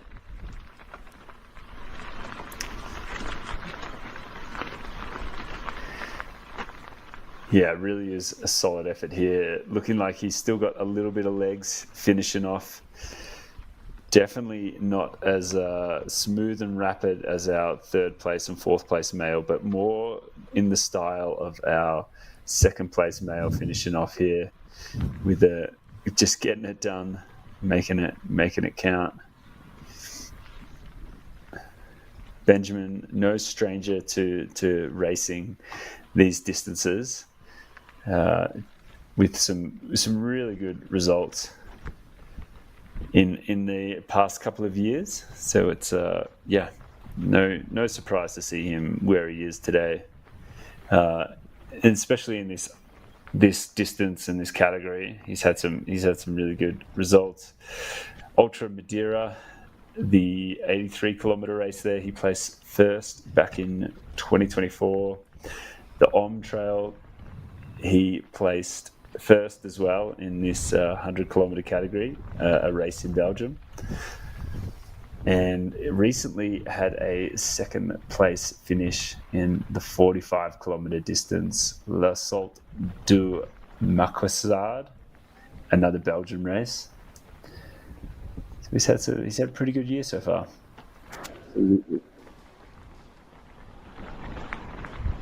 Come on. Yeah, and he's getting cheered on by our mountain biker. He can probably smell the barn, and he will hear the finish line. If Depa is still there, he will bring him home in style. He's on that little balcon for a little while before dropping back into the valley and into the finish line.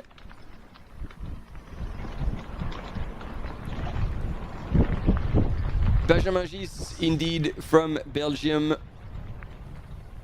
is on his way to a top 5 at the Monte Rosa 100K. And so far, 11 hours, 37 minutes elapsed. And less than 5 minutes to go for Benjamin.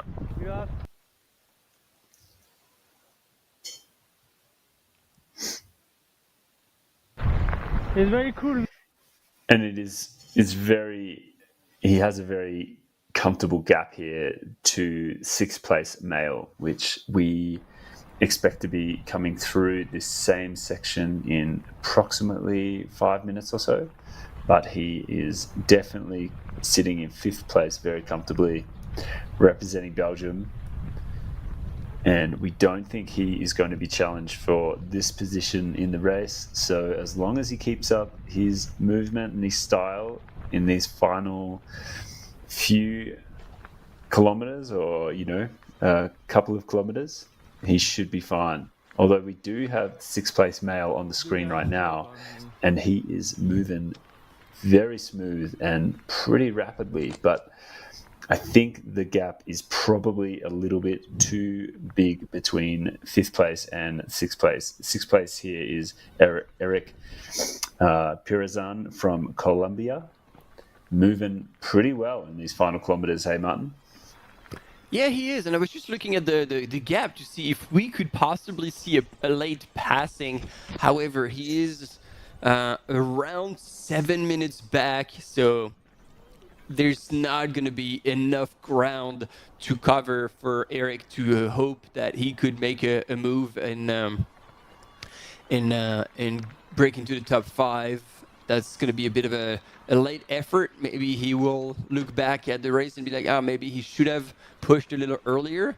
But as we are seeing now, and this is only a 7 minutes anticipated by Live Trail that you can find on live.utmb.world on the platform, because you might be watching on YouTube, but then you're missing out on all the additional data and actually the ability to also partake in the comments, add your gifts to the fun, and so there you can see it's anticipated. We're now waiting for Benjamin just to get to the finish line. It's just a couple of minutes if he hasn't slowed down too much, and Eric is anticipated to get to the line in 9 minutes. So yeah. But you're right, Maj, like Eric is moving far faster than Benjamin.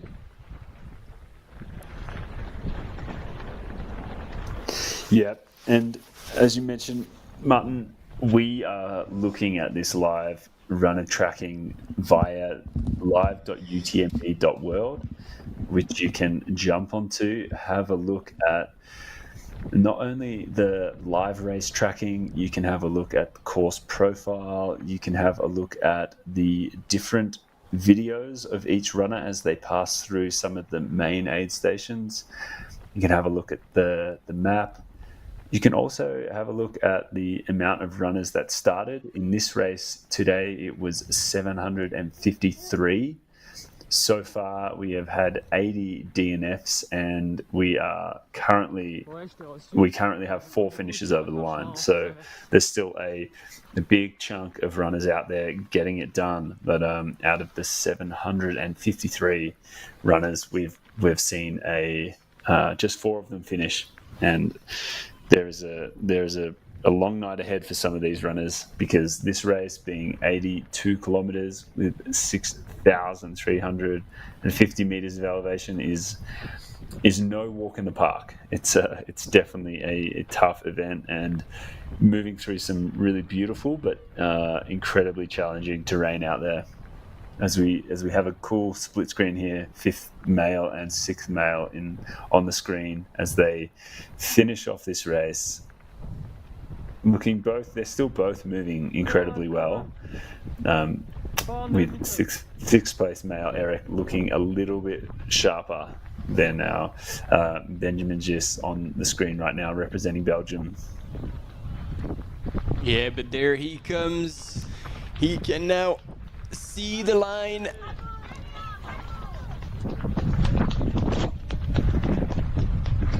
And it will be a very Come on. very short gap between these two runners, but he managed to keep it together.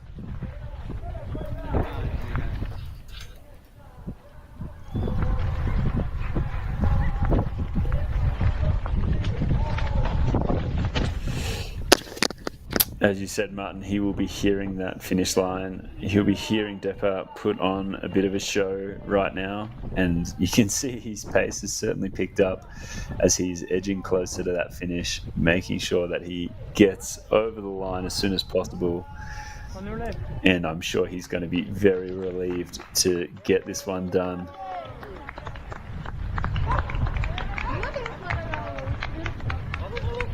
Congratulations down the side of that fence. That is a cool sign. I'm sure one that a lot of runners are going to be very happy and relieved to see. Oh, yeah.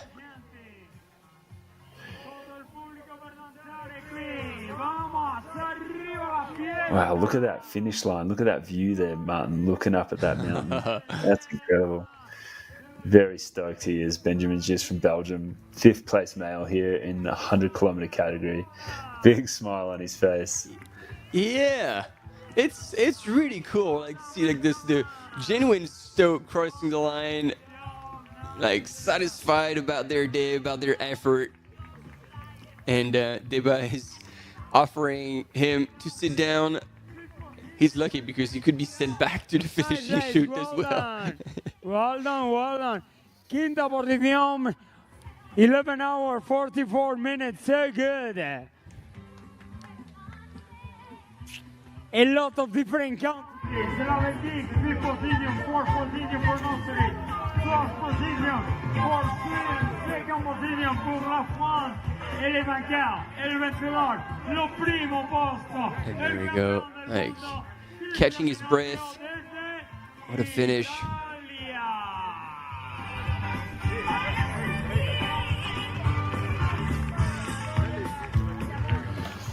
Yeah, he looks pretty spent, Martin, in a good way. Yeah. Looks spent, He looks relieved, he looks happy.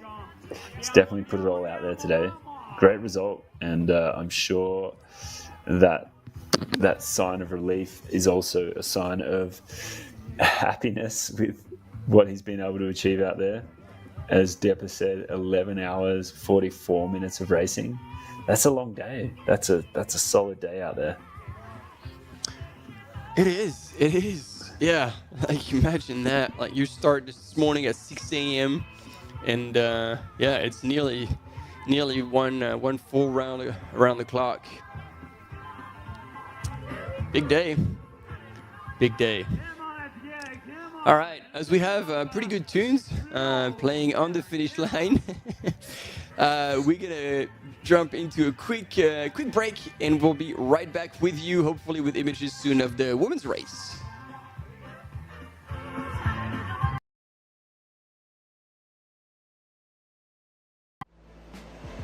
Absolutely beautiful out there. It's such a beautiful course. The trail running community, there's always a support for each other. Everyone in the whole crowd loves this race and loves our sport. I wanted to win. I wanted it so much. I was dreaming about it. That's the best feeling and the best result. That's why I do this sport. I'm really grateful to be at the start line surrounded by these amazing athletes. If you are a trail runner, you have to take part one time in your life.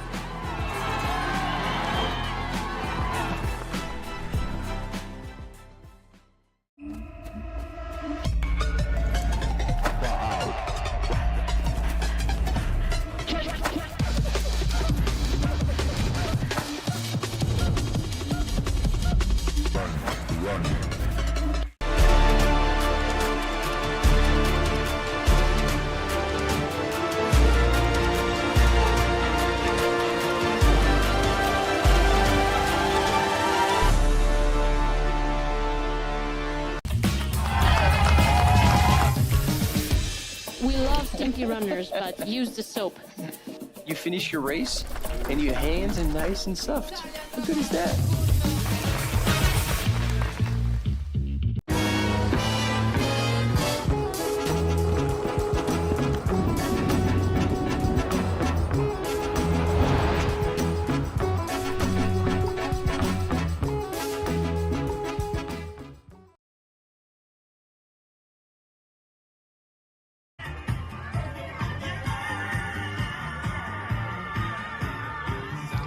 And we are live again, just in time to welcome Eritz Pirasan Ramirez to come through the line and take 6th place, ladies and gentlemen. He looks also like he's had a massive day out there, but big kudos to him. Pero colombiano, pero viviendo en España, creo que, fíjate. Whoa, he looks like he had a big day, but what a performance. He looks like he's only been running for 3-4 years. Let's hear it. Por favor. Vives en Euskadi, ¿no? Por favor, la música.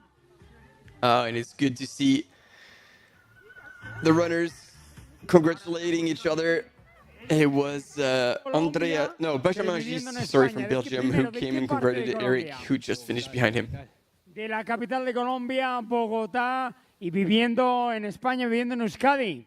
En Vitoria 12, 13 años y donde le cogí el amor a este deporte y nada, donde me lo ha dado todo, la verdad, a nivel económico, a nivel familiar, en todos los aspectos y nada, o sea, me siento colombiano de corazón, pero obviamente también soy parte de este bello país. Bueno, 12, 13 años viviendo en España, Eric viviendo en Vitoria, en Euskadi, en Euskal Herria, en el País Vasco. He's obviously from Colombia, but he's been living in Spain for the past 3 years. Dice, and he says, eso es difícil de traducir, no pienso traducirlo. ¿Qué se siente, tío, Eric? ¿Qué se siente? La verdad, esto es una carrera muy, muy, muy especial porque he podido reunir a mis amigos, a mi padrino, un poco como el grupo y también estaba muy pendiente mi familia en Colombia, entonces como que he recibido energía de todas las partes del mundo y la verdad que dije no puedo fallar, ¿sabes? O sea, venía corriendo y digo, encima pago para esto. Pero nada, la verdad que me salió, me concentré, me lo empecé a disfrutar, no pensé en la posición, no pensé en el tiempo, digo, con tal de terminar y el hecho de tener a mis amigos y mi familia conmigo, ya he ganado, entonces es más que suficiente. Felicidades, Eric, sexto clasificado.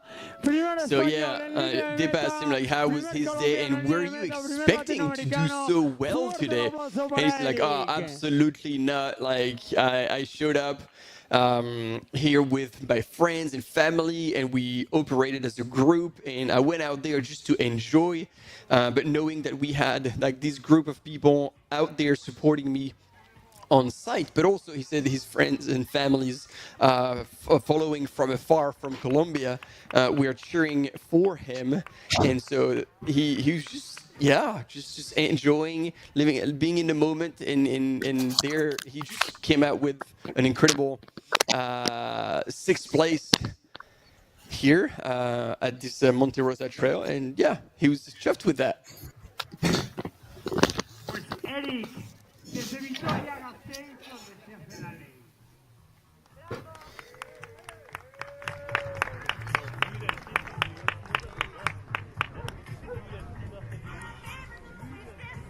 So on that note, Maj, we have a quick commercial break coming up, but we'll be right back. And we do have now top 6 runners in the men's category for the Monte Rosa Trail who have come across the line. And we'll be back once again to follow the women's race.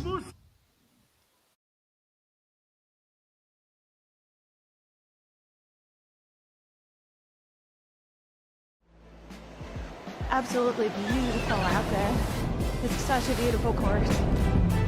The trail running community, there's always a support for each other. Everyone in the whole crowd loves this race and loves our sport. I wanted to win. I wanted it so much. I was dreaming about it. That's the best feeling and the best result. That's why I do this sport. I'm really grateful to be at the start line surrounded by these amazing athletes. If you are a trail runner, you have to take part one time in your life.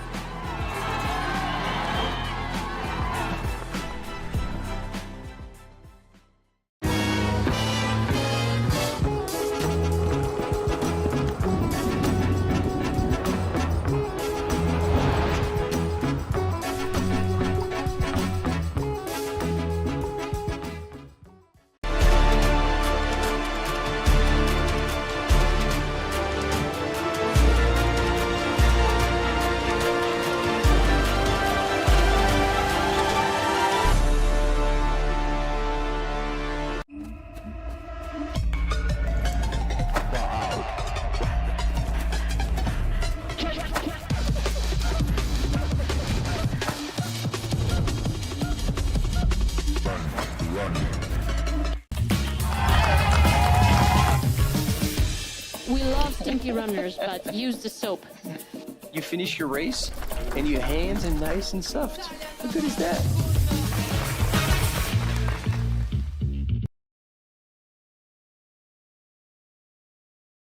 Yeah. All right, team, we're back live, and there's been a bit of a sprint finish here on that line for 6th place and 7th place. It stayed as is, but it was a very close one. Less than 30 seconds between Cédric Gauliat from France, Team Compressport, and James Miller representing Team Janji coming from South Africa. And look at that! Just only a couple of minutes later was Andre Johnson from Sweden who's coming in. Yeah, Martin, this back end of the top 10 here in the men's race of the 100-kilometer category here at the Monte Rosa Trail is coming in hot and fast, as you said. We had 7th place, 8th place, and now 9th place, all coming in within basically like 2 minutes of each other. And we also have our 10th place here, Florent Nian from France, coming in imminently as the 10th place finisher. But awesome footage here because we are now picking up our first place woman of the 100-kilometer category here. Mélanie Delassois coming in first place here. Mélanie Delassois. God damn it. You can do better than that, Maj.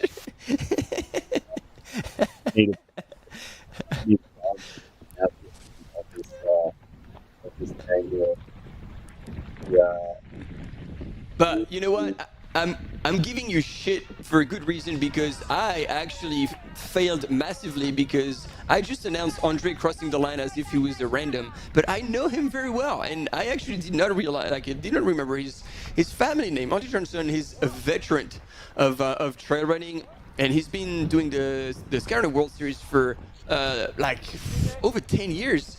Super cool dude who branched out and followed I think he branched out before that became a trend into long distance bikepacking, and he's super solid. And then I didn't know he was there. He just crossed the line, still top 10 in 9th position.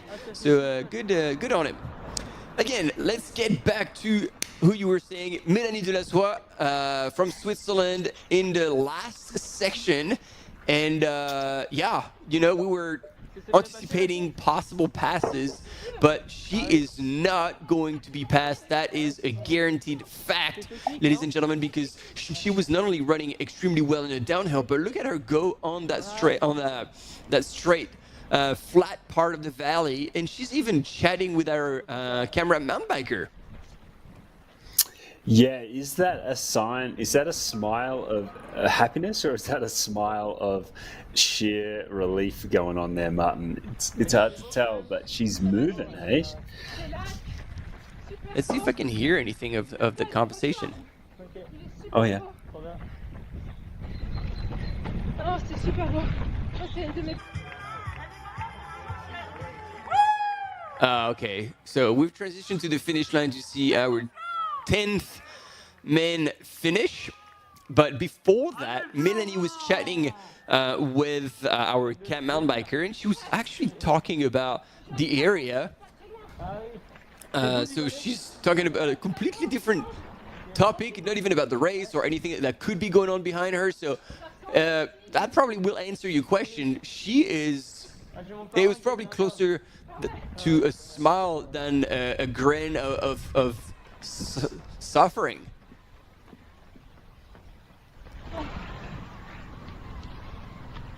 She's just getting it done.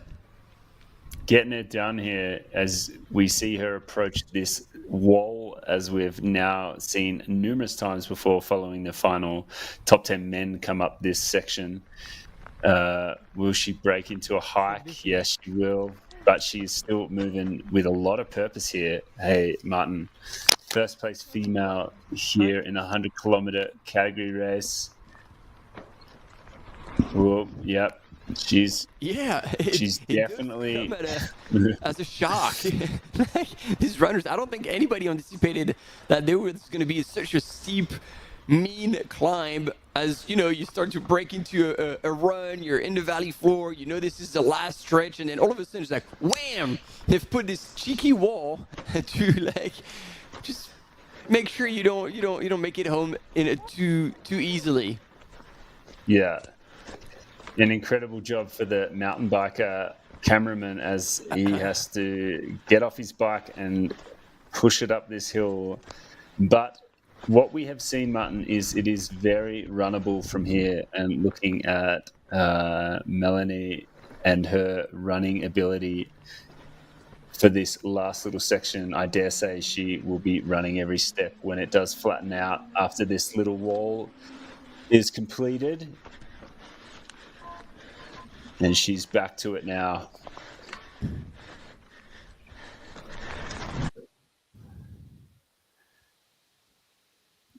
This is the incredible view we have here in Gressenay at the finish line of this race. One I am sure a lot of these runners have been able to enjoy over the past 82 kilometers before they arrive back into this incredible little valley and the finish line. Some of those views, some of the aerial drone shots we've seen, Martin, of the race in the recaps today have been absolutely stunning. Definitely a race to put on your bucket list. Yeah, a very wild environment, course that all the runners across the line were praising, really, and not surprising. Maybe Christian Minogio was. Oh wait, what? The views? I was head down, just crushing it. Once again, we remind you the top finishers in the men's category. Christian Minogio was the winner in 9:37, second in 10:29. Clovis Chavreau 10:34. Simon Vastlund 11:16. Andreas Postel. Benjamin Gis round up the top 5 in 11:43, and now we're down to the top 10. And in the women's, now our leader from Switzerland is anticipated to get to the finish line. She's on the right hand side of your screen, and you can see her. She's done the little bit of a cheeky climb, and now she's going to be rolling on that little balcon trail into the finish, and she would be expected to cross the line in 8 minutes, so by all means stay with us. And then oh yeah, there's a big gap, so I don't know if Virginia Perez has gone through Refugee Alpensu and it didn't register, or if she's anticipated to be there in 8 minutes. There's a world between first and second. Yeah, we seem to have thought that it was a lot closer than that as the race was progressing, Martin. But it really does look like there might have been some sort of issue with the timing, or our first place woman here, Melaine, has just absolutely crushed it in this final section. And as you said, Martin, the large majority of it is downhill and it's runnable, and there is some really big descents going on. And if you had the legs and that was your strength, you could definitely make the most of it, which she very well might have. Yeah, no one will come and challenge Mélanie Delassois today. Representing Team Dinafit, she's already raced quite a lot earlier this year, and she was at the Tenerife Blue Trail, like on the third spot of the podium for the 110 kilometers, and then she did the 90k Mont-Blanc at the end of June, and she was 6th as well. And this is 90k and 7,000 meters of climb, so this is like a solid race. And she's backing it up again, not even a month later. And she's gonna take the win here. So I hope she's not overdoing it and then gonna possibly cook herself for the rest of the season. But if she's in control, that's a solid streak for her 2025 season.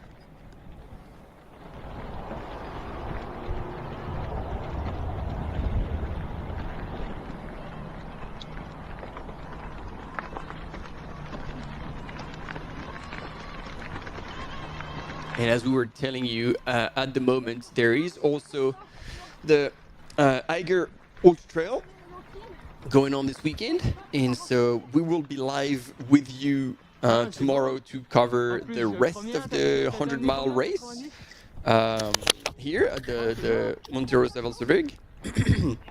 But there's going to be simultaneously another live broadcast at the Eiger Ultra Trail. Should we say, Maj, who is going to be in the commentary box, or are we shooting ourselves in the foot and we're going to lose our audience? You know what? Let's be fair and not try to keep everyone to ourselves. Stephanie Case and Tony McCann will be the two commentators for the Eiger Ultra Trail tomorrow. So you can tune in and out from both of these live broadcasts, and yeah, get the chance to cover both races. And why do I mention that is because last year, Melanie actually chose to race Eiger Ultra Trail, and she was 7th in the 50K distance, and she's chosen to step it up a little bit this season on the same weekend, and she was damn right to do so, because she's going to take the big win here. And as you were saying, Maj, top 3 guaranteed entry into next year's CCC at UTMB Mont-Blanc. Yes, something to very much look forward to, Martin, for these runners placing in the top 3. It's a hard day out there to get on this podium, and the rewards are definitely worth it.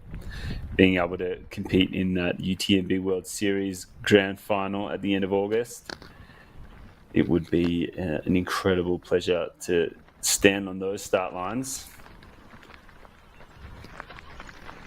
And yeah, look at this, like, she is moving super well still over this terrain here, kind of very light-footed. It's got a great cadence going on, and so she's definitely finishing strong and making the most of this runnable section.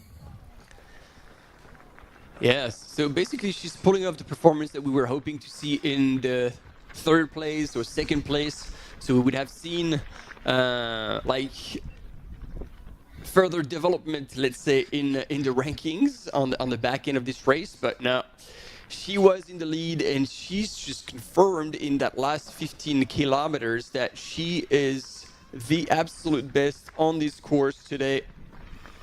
And truly no one will be able to challenge her, and she will most likely finish with over an hour lead on 2nd place. And so we thought that Christian Minogio had blasted his competition, finishing 50 minutes ahead of 2nd place. Well, she would have done an even greater carnage on the rest of the field. Yeah, definitely putting on a show here, Martin, and making sure that she makes the most of these runnable final kilometers. Something that, they wouldn't have experienced throughout the entire race, because with 82 kilometers and 6,300 meters of elevation gain, there is a lot of uphill and a lot of hiking and climbing in this race. I don't think I've seen anyone come over the finish line without poles. So it's definitely one to get a good set of well-adjusted and correct-heighted poles for this race, and making the most of that. You can see she's approximately 700 meters from winning this race comfortably, and she's definitely making the most of that. Also making the most of being in the shade.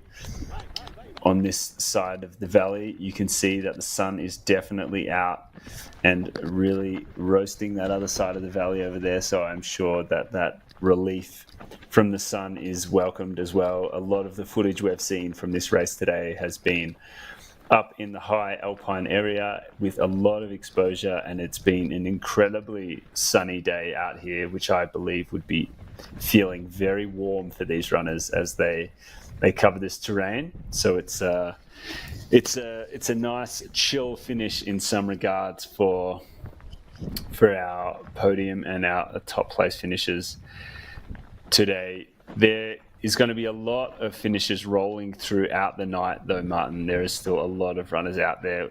There was 753 starters in the race earlier on this morning at 6 a.m. local time, and they are going to be rolling through the night as they come back into Gressenay here to the finish. Yeah, and she will be delighted to get to the finish as well, because it's her partner, Ludo, another Ludo, who did crew for her today. And so again, when you know you're not on your own, battling the elements as much as you're suffering or having a good time, when it's shared with people that matter to you, makes the whole difference. And also, probably somebody's following, but most likely the French channel is Patrick Branger, her coach. Patrick, that we are familiar in seeing, and also was a top athlete for many years. Still is, but I don't think he competes just as much. And she's saying hi and giving a big shout out to all the people following her on the live.utmb.world from afar. So, yep. That's what we can share. And she wanted to come to this race because she wanted to run on on a course that was going through the Aosta Valley and for the atmosphere of Italian races.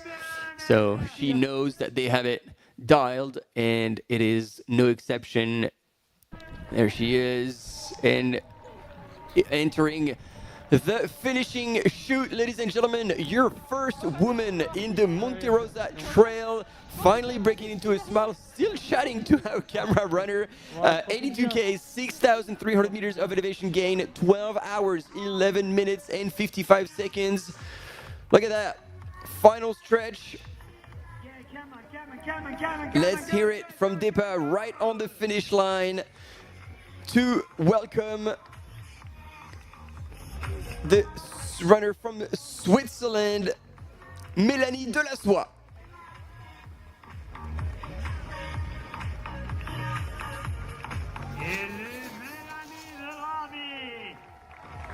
C'est la Suisse, arrive maintenant en première position de la femme. Bienvenue. And I think this is her first win at the UTMB World Series race, so she'll be stoked about that. Oh, absolutely, Martin. How could you not be stoked coming over the line in first place? It's such a beautiful and incredible race. Part of the UTMB World Series circuit here in Italy. From Sweden, Mélanie, the public is waiting for you.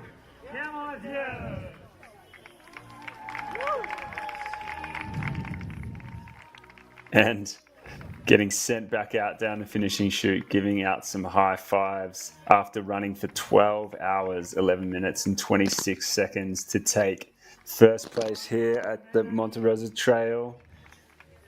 She is planning to be on the start line at the UTMB World Series Finals, running UTMB again this year. It's been a big season so far, hey? It has indeed. Let's see how she. C'était très dur, très joli mais très dur. It was beautiful but very hard. Long climbs, long descents, very technical, lots of rocks. Beautiful passes to go over. Un course très intelligent.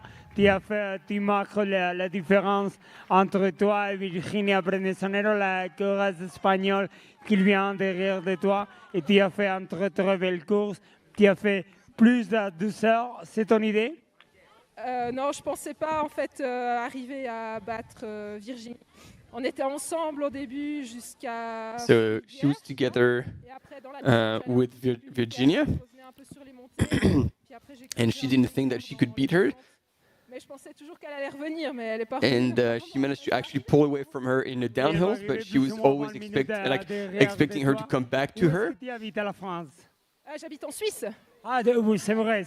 Tu habites en Suisse. Oui, dans le Valais. C'est pas très loin And de so she lives in Valais, Switzerland. On prend le col du Grand Saint-Bernard. So they just have to go over the Col du Grand Saint-Bernard and drop down in here. And Non, première fois que je viens. this is the first time she's coming on that course. Le col du Rotorn. Il était magnifique. And going over Col du Rotorn was C'était très dur, ouais. Très dur. was their best memory of the day because it was beautiful, but also because it was extremely hard as well. Félicitations. Et nous pouvons espérer à Virginia maintenant pour faire, ouais. Tu peux prendre de l'eau, tu peux prendre un peu de coca, tu peux prendre un peu de tout, et tu reviens, ok? Et nous restons ensemble à Virginia. Félicitations. Bueno, c'est Mélanie. C'est là, c'est elle qui arrive maintenant en première position de la catégorie de la femme, et après de elle arrive Francesco Pagliarino d'Italia.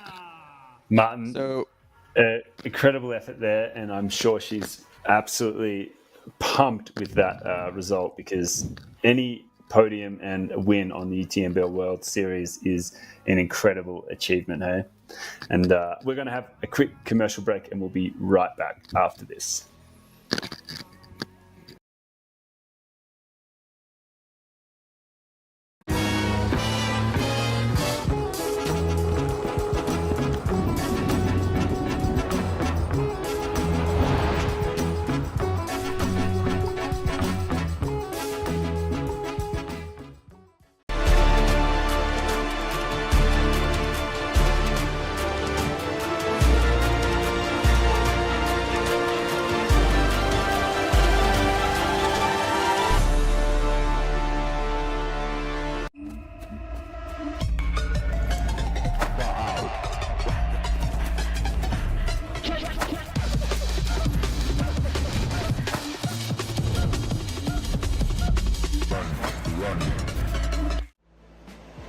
Absolutely beautiful out there.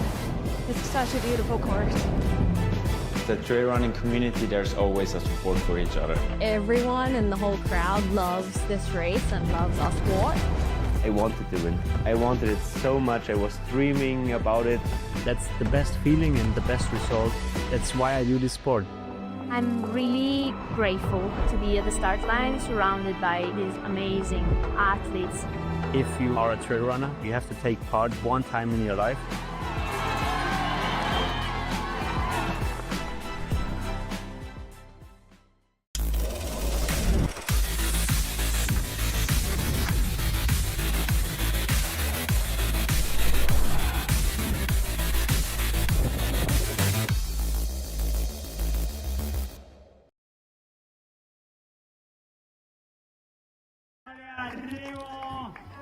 All right, we're back on the finish line of this Monte Rosa Walserwaeg by UTMB. We've just been covering the finish line of the top 10 men as well as our female winner.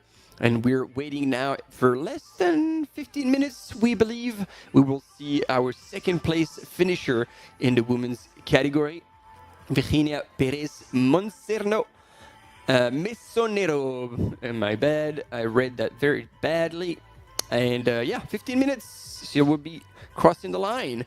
And then we'll have a hell of a gap, actually, with Olivia Amber from the US of A, because she expected to get to Rifugi Alpensu in 36 minutes. And from then, she will have a bit of a climb and then the descent into the finish line. So let's look at Melanie's split.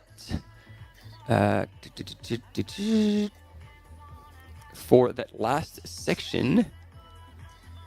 Yeah, it took her just under half an hour to go from the Refugee to the finish line. So it's over an hour until we see a third place finisher in the women's race. But we do have visual on Virginia Perez. 2 kilometers. 2. Just 2. Yeah, 2 kilometers to go. Yes, but that's a cheeky thing to say because like, hey, you're going down to the bottom of the valley and you have 2 kilometers to go, but you have a bit of a climb to go through. So it's gonna definitely break your spirits a little bit. But yeah, team, watching from home, this is a good lesson to learn, is that when you get so close to the finish line, you have to keep looking after yourself. Keep hydrating, keep fueling, because if you're being told, oh yeah, it's just a couple of Ks, if you haven't rekeyed the last few kilometers of the race, which we definitely recommend doing, but if you haven't had the opportunity to do that because you didn't get a chance to come early or anything, then you got to keep looking after yourself all the way through. Yeah, absolutely. It's not over until it's over, hey? Yeah.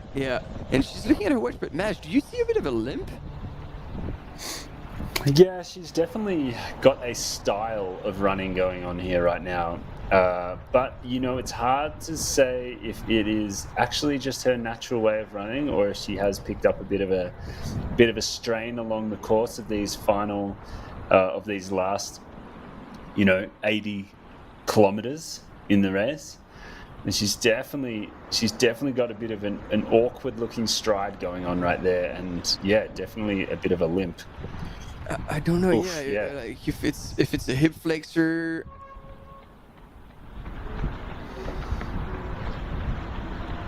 Oh well, she's still moving, so that's all that matters. Absolutely. It does look painful. Come on.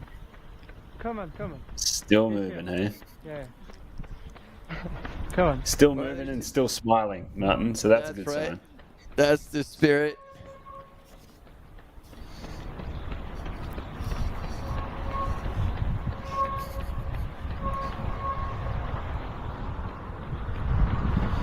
Pensez à Elsie et Margot en train de faire les commentateurs dans cette petite salle. Virginia running for Boa Fit System trail team. Come on the right. J'arrive un peu à la petite section compliquée là. Still moving very well, Martin, despite looking a little bit limpy there, if I could say so.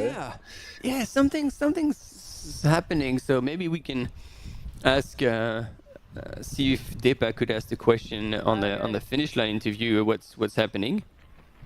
Last big push. Oh, this is the wall, and she's yeah. running. She's just running it, Martin. Yeah, but we have not seen that. She had not realized that she should have thought he was going straight ahead. Yeah, man, this one is brutal.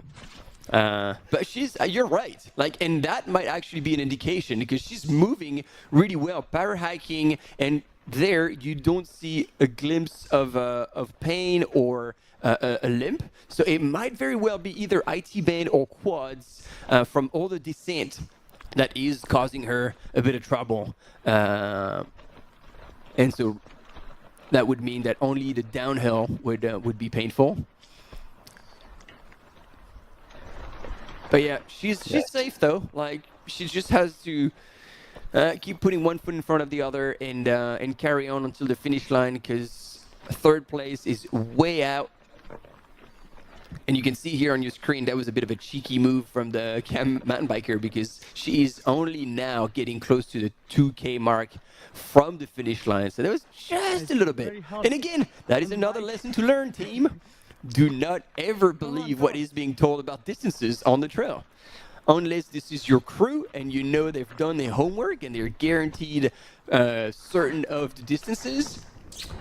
Yeah, even our camera mountain biker, he's mountain biking, so it feels like it's a bit easier than 2K. So he's like, I'm going to round it up, 2Ks to the finish.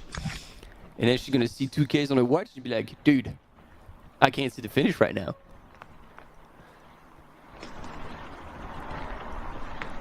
yeah, you can see she's tiptoeing a lot more on the descents.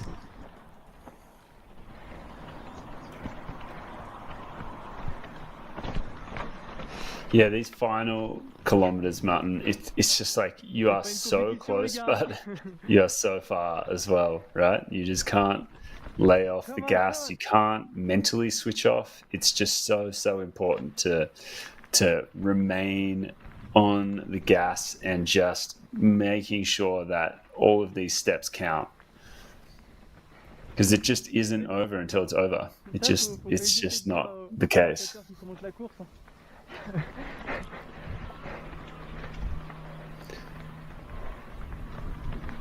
The cameraman has some good chat going on, making sure that. And I'm not sure like what he meant, because it's like, oh yeah, like, whoa, commentators need to focus on the race. So I don't know what kind of feedback they've been sending him, but.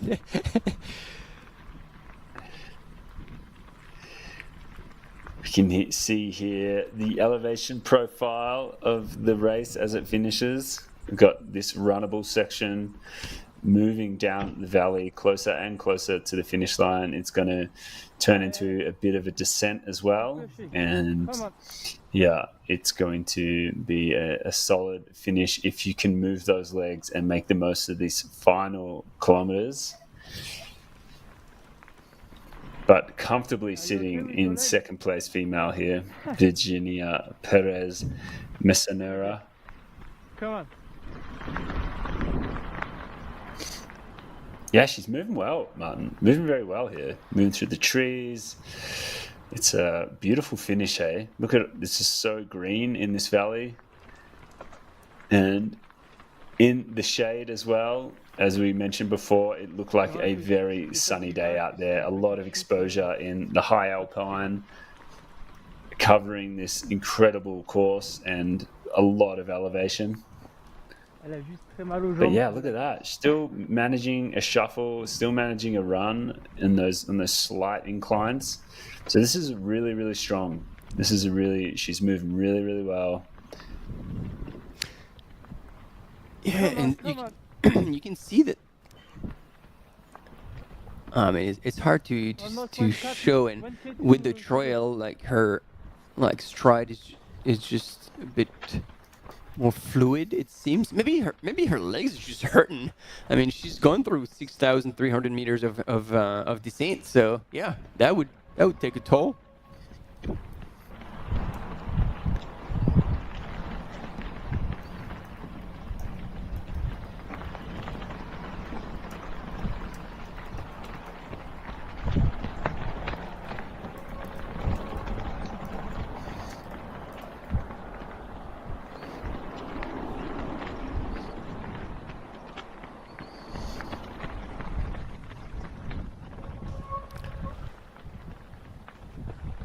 So there you go. This is the information we didn't quite hear, but is being shared with us.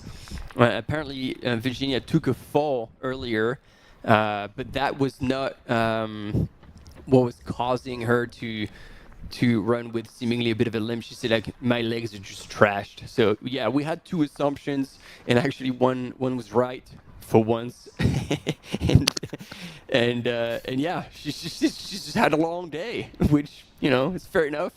12 hours, almost 12 and a half elapsed since they started this morning at 6 a.m. And yeah, she's about to get it done. Second place. Boom, straight into CCC 2026. How good is that? Yeah, running Martin she's running in the top 20 overall, currently sitting in 18th. So second place for the females, 18th overall. Has had a really good pacing of this race. If you look at it at the first checkpoint, she was in 29th overall.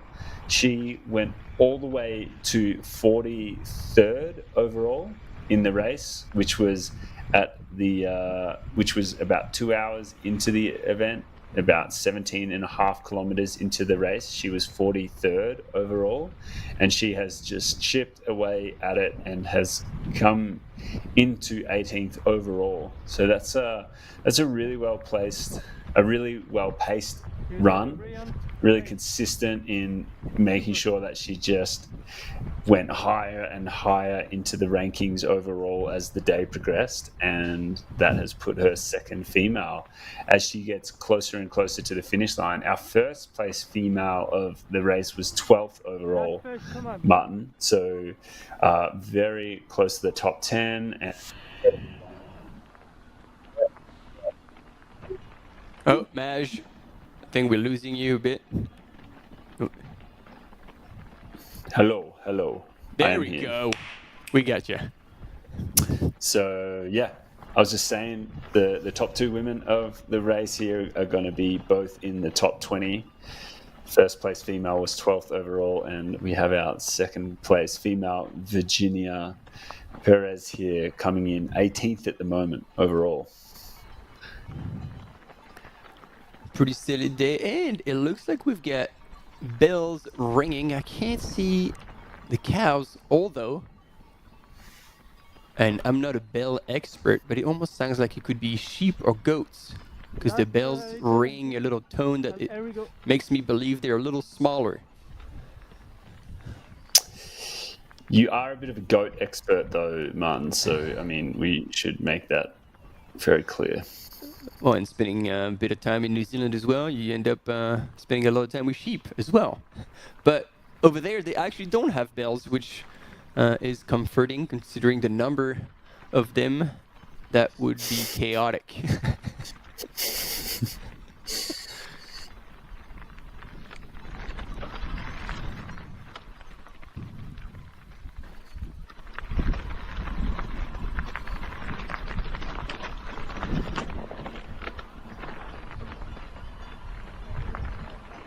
Ah, là, elle va attaquer la dernière phase descendante avant l'arrivée. There we go. We are coming into the last descent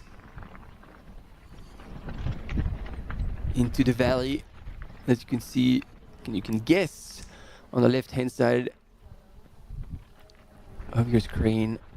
And I think we can already hear Depa in the background. So she'll be there, smelling the barn. I don't know if she's aware of how much of a lead she has over third place, meaning that she could absolutely relax and take it all in for that second place in the finishing shoot.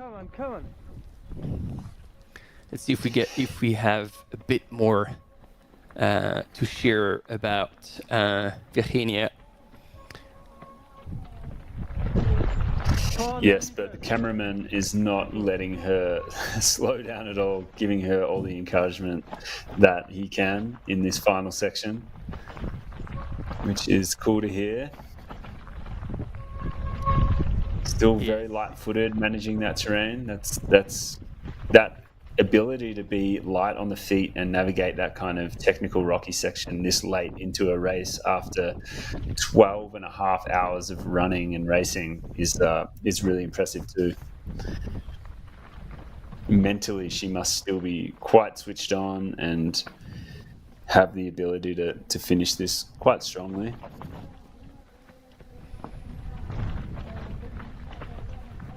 Super, come on.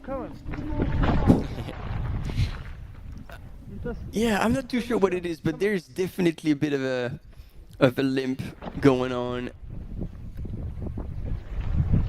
If there's any chiropractor in the chat, I'm sure you guys or girls would see it right away and would be able to tell us, possibly after looking at her body language and the way she runs uphill and downhill, you'd be able to tell us what truly is going on with Virginia. And then she's there, and it's her husband who was crewing her all day, and it is her return to competition, to racing. So she was pretty excited about that, and she does love the long uphills. So she would probably had made the best out of those long ones, and maybe a bit less enjoyable for the long descents. But she lives in Pyrenees in Spain. Oh yeah, now that lamp is definitely visible. Anybody in the chat can tell us?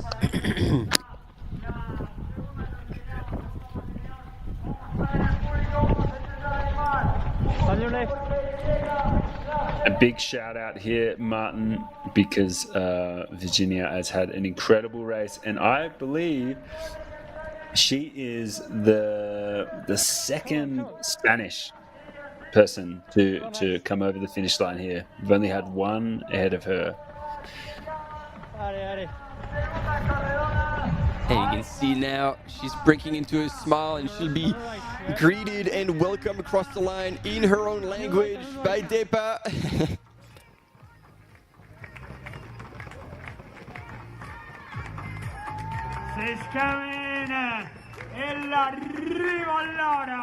Punching a ticket to the UTMB World Series final, Martin, in 2026 in the CCC 100-kilometer category. Virginia Mesonero taking second place at this Monte Rosa Walserwaeg by UTMB. Just enough energy for a fist pump into the sky from Virginia. And going back out to hand over high fives and celebrate that second place with the public.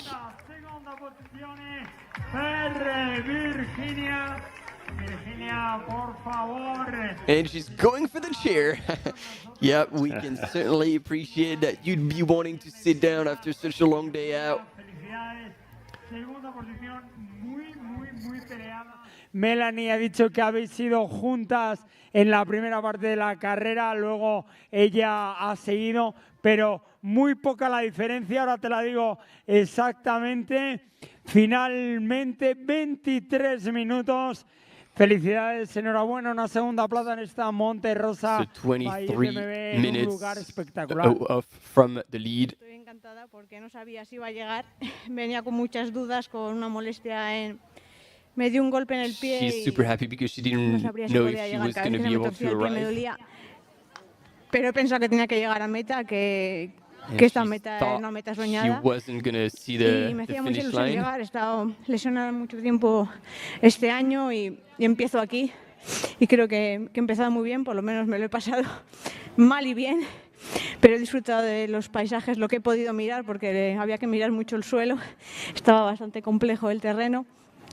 And it was a tough beginning of the year if I understood that correctly, but she really enjoyed the landscape, the views, the course. Y te iban animando y por el nombre y todo al ver en el dorsal, así que muchas gracias a todos. Virginia, te voy a pedir una cosa personal. ¿Me das un abrazo? Por supuesto. And she did indeed look very emotional. So you say, hey, congratulations, and let's have a hug to celebrate. Virginia Pérez Tesorero, arriba música.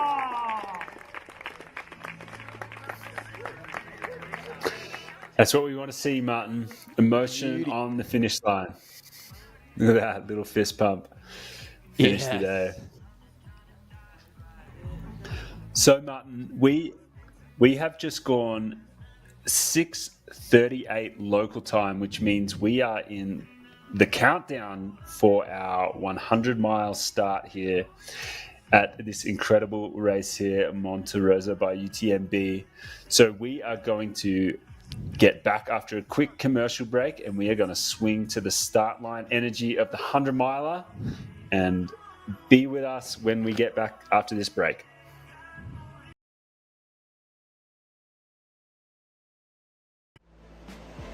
Absolutely beautiful out there. It's such a beautiful course. The trail running community, there's always a support for each other. Everyone in the whole crowd loves this race and loves our sport. I wanted to win. I wanted it so much. I was dreaming about it. That's the best feeling and the best result. That's why I do this sport. I'm really grateful to be at the start line surrounded by these amazing athletes. If you are a trail runner, you have to take part one time in your life.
All right, team, we are giggling away because the talks we're having during those breaks are absolutely priceless. We are thinking of you in many possible ways to entertain you during the live and actually outside of it.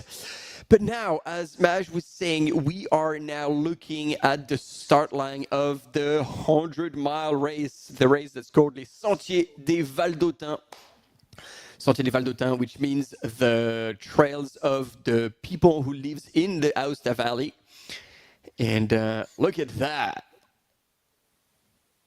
What a scenery for the beginning of that race. Those buildings are probably older than many countries in this world.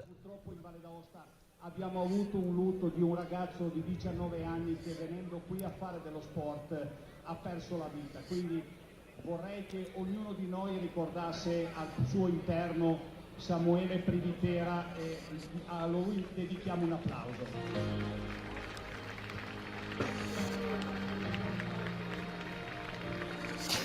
Yeah, there we go, Martin. Looking at the 100-mile start here at this incredible race. Look at this incredibly old and beautiful town where these runners get to start.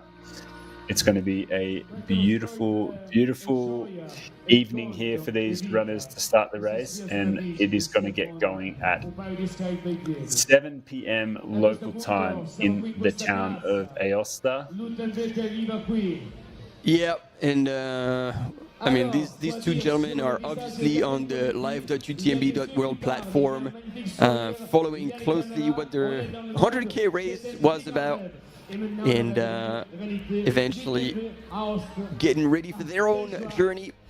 And you were talking about this because it is a 100-mile distance, but it is actually 122 kilometers with 8,000 plus meters of vert, which is pretty insane. But considering that they're starting at local time 7 p.m., a big chunk of the race will actually going to be done during the night. So they're going to be somehow missing out on some of the beautiful views that the first part of the course is going to be offering. And then at sunrise, they're going to be able to enjoy the rest of their journey in the Val d'Aosta. That's it, Martin. And I tell you what, it is one spicy and challenging start to this race. They are in the town of Aosta at the start of this point-to-point race. 2 kilometers, as you say, Martin, but I tell you what awaits them. They are sitting at approximately 580 meters elevation here at the start line, and they just go straight into a giant climb of probably, I think it's probably 1,300 meters, maybe a little bit, no, sorry, about 1,800 meters elevation gain in that first climb straight out of town. So yeah, it's one very abrupt start to this hugely challenging race. Something that I'm sure the organisers made an intentional decision to put into the race here, getting everyone off to the best start that they can. As you can see, our countdown timer, just over 15 minutes until the start of this race here, celebrating the 100-mile category of the Monte Rosa by UTMB. Well, 10% of them are female athletes. Vorrei chiedere ad Aosta un grande applauso. And there she is, Fabiola Conti on the right-hand side of your screen with the short hair. Definitely one of the favorites, especially according to her UTMB index.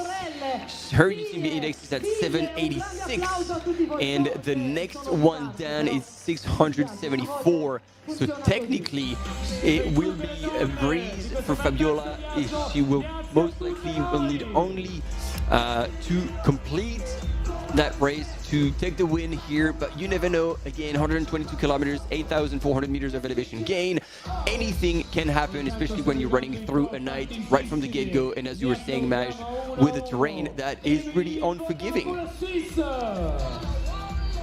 Yeah, absolutely, Martin. And as you see, there is some experience in the field behind Fabiola. Absolutely, Lisa Bonzani, someone who is very equipped at the very, very long distance. So there is absolutely some experience there chasing. But as the UTMB index suggests, it is Fabiola that is very much the favorite here today. Yeah, over 100-point difference is very substantial. But then it's going to be an exciting day for, as you were saying, Lisa Borzani's second best UTMB score, but then Chiara Bertino as well from Italy. Ildiko Vermeer, if you're following a little bit the trail running circuit, you've heard her name times and times again. Marta Vigiano. They are all they could all pretend to a podium here on that race, the Sentier des Valdotins. Yes, a lot of Italians in that top 10 of the favourites there, Martin. So I think they're all going to be making sure that they put on the best show that they can on home soil, because being able to come to this race in Italy and get on that podium is going to be a big success for a lot of these Italians and a lot of these mountain goats that are lining up for this incredibly challenging race, Martin. The elevation gain for the distance is pretty spicy out there, with that, with 122 kilometers with 8,400 meters of elevation gain. That is a very, very spicy race in the Italian Alps.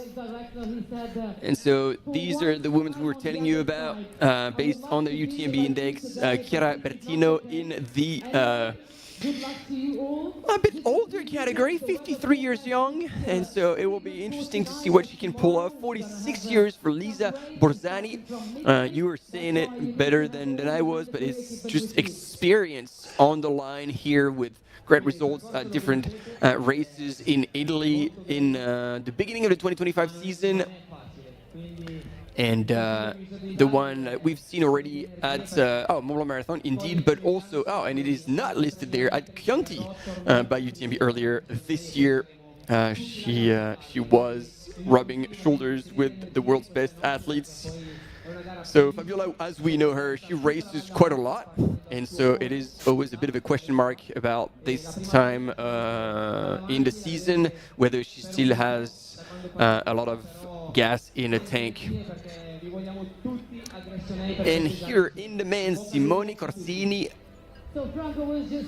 who's been racing a lot in Italy, placing really well on the 100k distance, so he'll be stepping up his game a little bit. And then the one that we all know, Gigi, Gediminas Grenius. If you have money to put down, if you like betting on people, this is the name you can bet on, to always finishing really well. And he did the 50k in Val d'Aran, he finished 36, so it was probably a jog for him. But he always delivers, and that kind of terrain is definitely going to suit him. And the highest UTMB index is Matteo Anselmi, also from Italy, so I don't know if he is a local or not, but he scored really high earlier this season at 3 races in Italy, but he's also done the Tenerife Blue Trail, where he did a top 10. He was 9th earlier this season, so he's been around, and he's actually last year done 5th place at the Eiger Ultra Trail by UTMB, so solid names on that start line.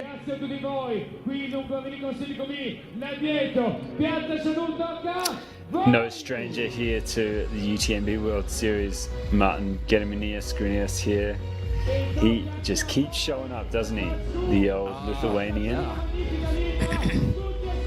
Yeah, and I mean, definitely more than showing up. Like, since he won at the time it was the Ultra Trail World Tour title, he's been just using trail running to travel and to go to places, and it's a little bit like Sanjay Sherpa. He can do so many races each season and still like remain injury free, and and placed really well during those races. So he's an example to follow when it comes to the human part of this gentleman. But maybe not. I would not advise anyone to do the kind of same race calendar that he's doing.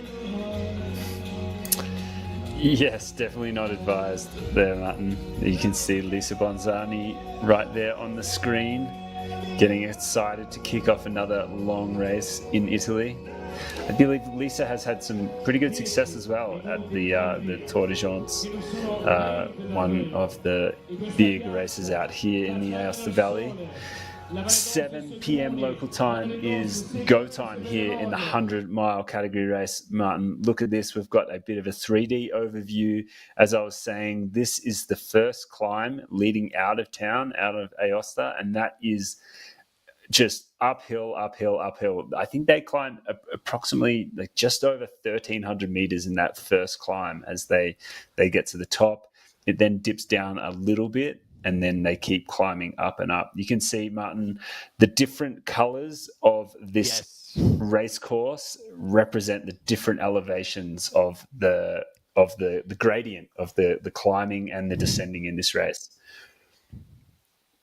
Yeah, and so it goes from, like the color-coded, so whether it's up or down, you've got green is kind of flat, yellow is starting to climb a little more, orange a little more, red a little more, and then purple is over 30% grade, whether it's uphill or downhill. So you can appreciate that when they're going over those passes, it gets serious, it gets real, especially because they're going to get there most likely in the dark. At this point, 40 Ks in, the sun would have set, and they're going to be running in the dark, going through Torgon, which is a beautiful little place, and then down in the valley and back up the other side, and on the balcony for a while.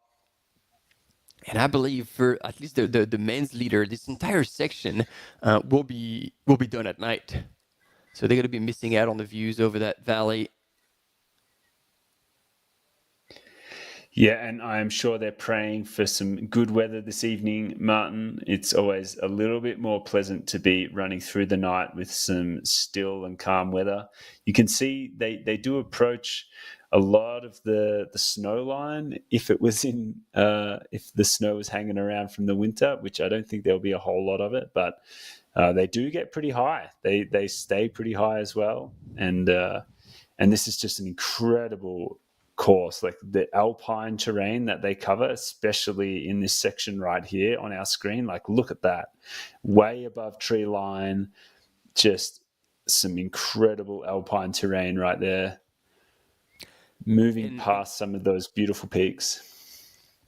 Yeah, and then like going through like places like Breuil Cervinia, so they're literally at the foothill of the Matterhorn, in passing by such mountains that they'll see from the Italian side. It'll be special. I don't know if they're going to do this again, because I remember it might have been on the Swiss side. They had lit up the entire Matterhorn at night, which was spectacular. And so imagine doing that, and you're just running past, and you look up, and this entire mountain is lit up. That would be pretty sweet, but I don't think this is happening tonight.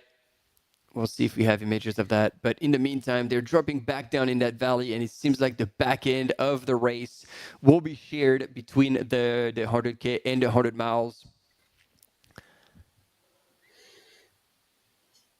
And down into Cressonnet-Saint-Jean. All right, we're 5 minutes away, team. 5 minutes away from the start of the Sentier des Val d'Autun. Sure, we're going to start feeling the excitement on the line.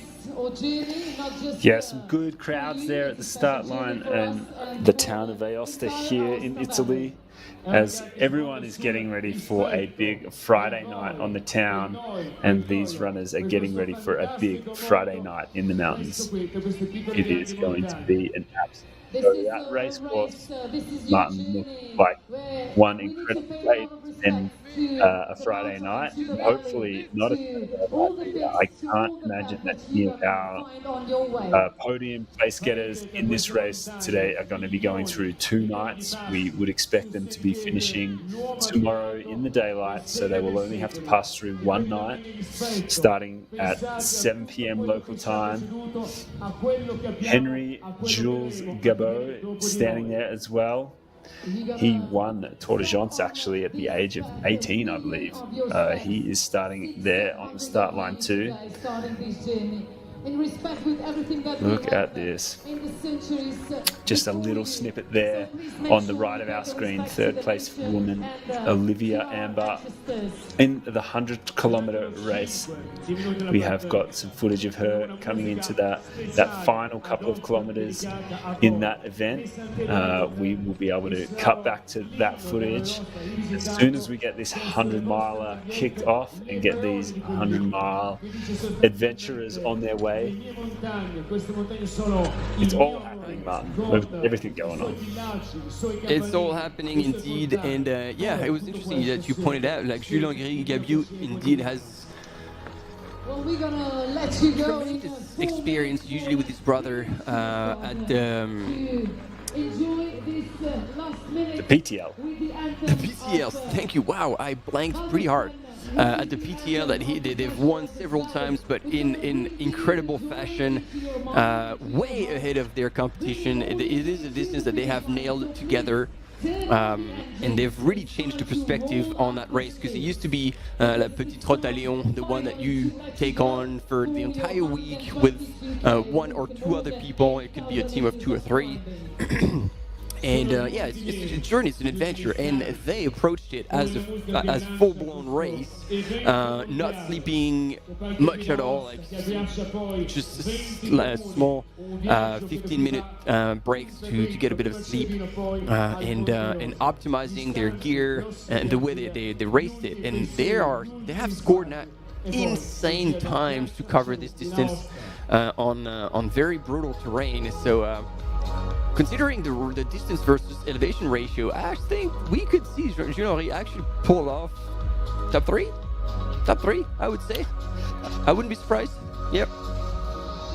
I mean, talk about experience in this particular part of the world as well, Martin. You know, it's definitely something that he knows, and I believe he does a lot of alpine guiding too. So yeah.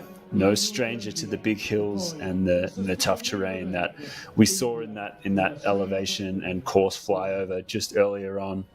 Look at this, Martin. There looks like some nervous tension, nervous energy here. Not a whole lot of smiles. It looks pretty serious on the 100-mile start line here today. Yeah, I think everybody is now like in their zone, less than 2 minutes before the start.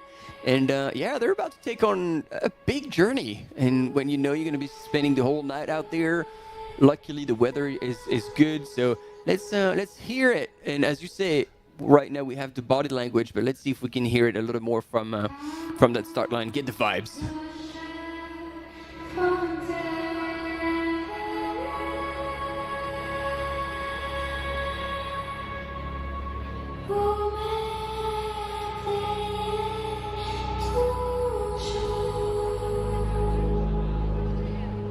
There we go, Martin. 1 minute to go. 1 minute to go until we kick off here in Aosta with 100-mile category race. The town is ready. The runners are ready. It is almost go time.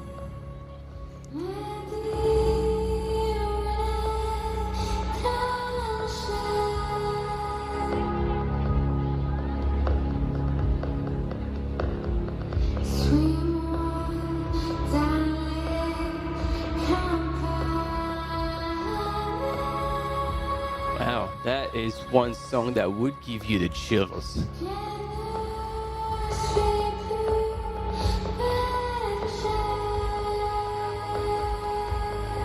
Aosta Valley, Martin, an incredible place for trail running. An incredible place to start a 100-mile journey. 1 minute to the start, 1 Minuten bis zum Start.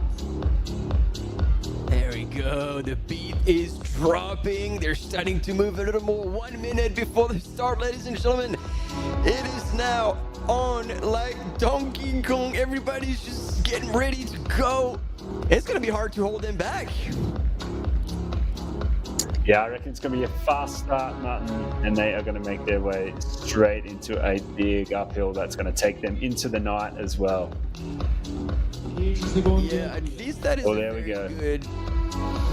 good way to start. You gradually get into it.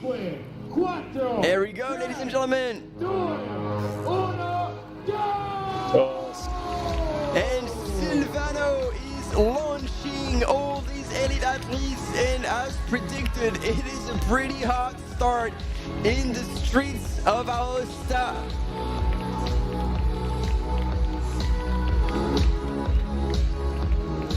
Look at that, Martin. Look at the corridor of people lining the streets of Aosta as they send off these runners into what will be one incredible journey through the night and into these incredible Italian Alps. Look at that for a feel. That is a... And at the front, as anticipated, we have the ones that have the highest UTMB index. Jeremias Grenius and Matteo Anselmi.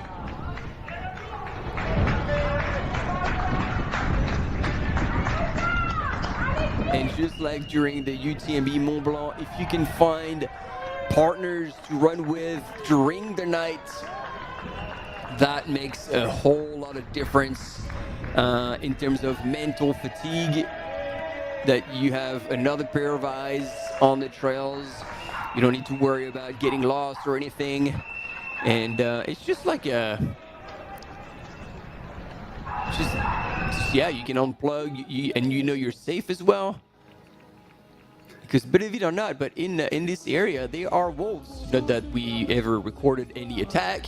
Imagine you're just like walking on in the mountains, and your headlamp just goes out on the side because you've heard a little noise in the bush, and you see pairs of eyes just looking at you. that would get you going. That'll get you going, Martin. And look at this start. What a cool way to start the race, hey? Running through the town of Aosta with all the local people celebrating. Look at that. Beautiful Friday evening here, just gone 7 p.m. local time, and you get to run through the streets here of such a beautiful, beautiful town. People everywhere, lots of cowbells, lots of cheering. This is a very cool way to start a race in Italy, I must say. It's the perfect way it's the perfect send-off for an evening into the Italian Alps, and the terrain that lies ahead of these runners is going to be extremely challenging. And as they hit the edge of town, they've left all of the local patrons as they are about to wine and dine their way through the night. These runners are about to run their way through the night. What are we doing, Maj? Are we whining and dining? We are going to be getting ready for a huge day of live broadcast tomorrow. So, Martin, I suggest we have some sleep and we keep an eye on the tracker, and we jump back online tomorrow morning to watch this race come to an epic conclusion as we see these runners pass through the night and into the early hours of the morning. Yeah, that is a sound recommendation, Maj, because sleep has indeed become a very rare commodity, and it would be even worse for you considering the time difference.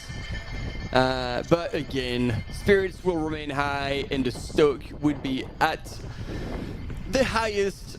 And look at this, Fabiola Conti in probably the top 10 of that race right now. As they're going through the town of Aosta, true to her UTMB index. Oh wow! Hang on a sec. Do we have both Gabiu? Yeah, I think we do. And his brother. Oh, these two, if they're together, they are going to be absolutely lethal. Because they're just going to do this race as a team, obviously respecting the roles of not kneeling for one another. But the experience that these two have together, like they're going to be helping each other out, like lifting each other's spirits. Look at that, they even stride for stride. Oh, that is going to be a very, very important element to take into account. And an advantage they're going to have on the rest of the field that's going to mean a lot. Yeah, Martin, and I wonder if they're doing that as a training run to some degree. That is a very good point. I would assume so, yes. Yeah. The two brothers there. Funny, they have identical UTMB indexes, 734. Well, I guess most of their references for this UTMB index is the PTL that they've raced together, so... Yeah.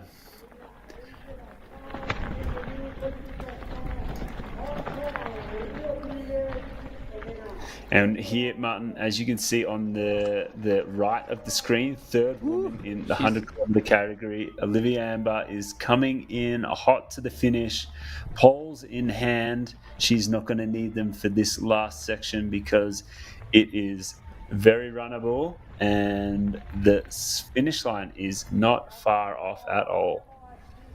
So a huge run for her. She'll be stoked to get back into this distance of racing and very happy to be able to take third here in the race. Yeah, Maish, because you were saying she was at Broken Arrow, but she actually didn't make it to the finish line. I don't know what happened. She was on the longer course. Perhaps you do, but the fact that she can back it up with a third place here, yeah, it's a pretty good turnaround.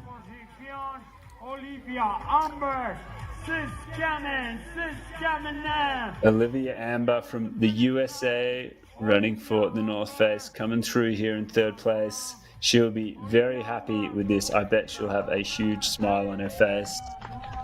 Look at her go. She's crushing that last part. Absolutely. Surpassing 13 hours and 7 minutes on the trail.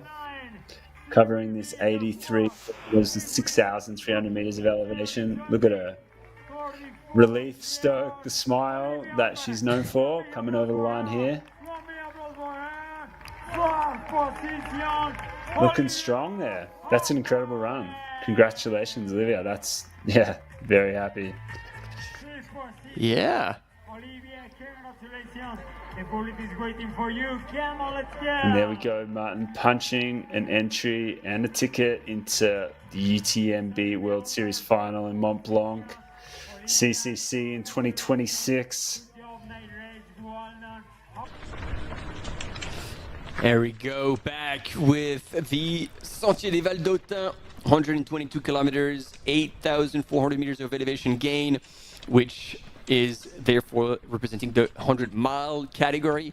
So if you're wondering, hey, well, this is 122K, this is not 100 miles, why is it the 100-mile category? Is because we take into account the distance, but also the amount of elevation, and that is definitely a huge number, 8,400 meters. So that's why it is in the 100-mile category. So at every UTMB World Series event, you have a 100-mile, a 100K, and a 50K. And therefore, those distances are spread across those, let's say, categories.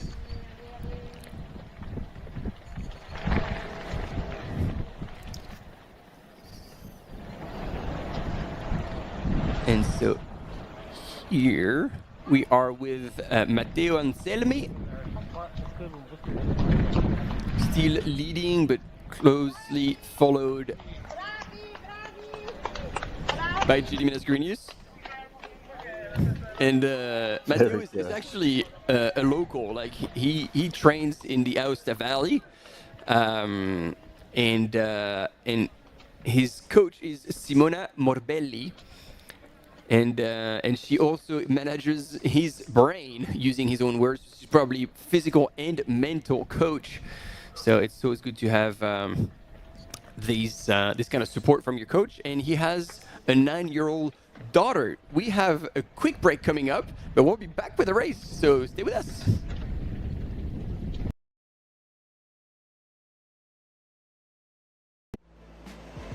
Absolutely beautiful out there. It's such a beautiful course. The trail running community, there's always a support for each other. Everyone in the whole crowd loves this race and loves our sport. I wanted to win. I wanted it so much. I was dreaming about it. That's the best feeling and the best result. That's why I do this sport. I'm really grateful to be at the start line surrounded by these amazing athletes. If you are a trail runner, you have to take part one time in your life.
Pour info, la première dame est 7 au scratch.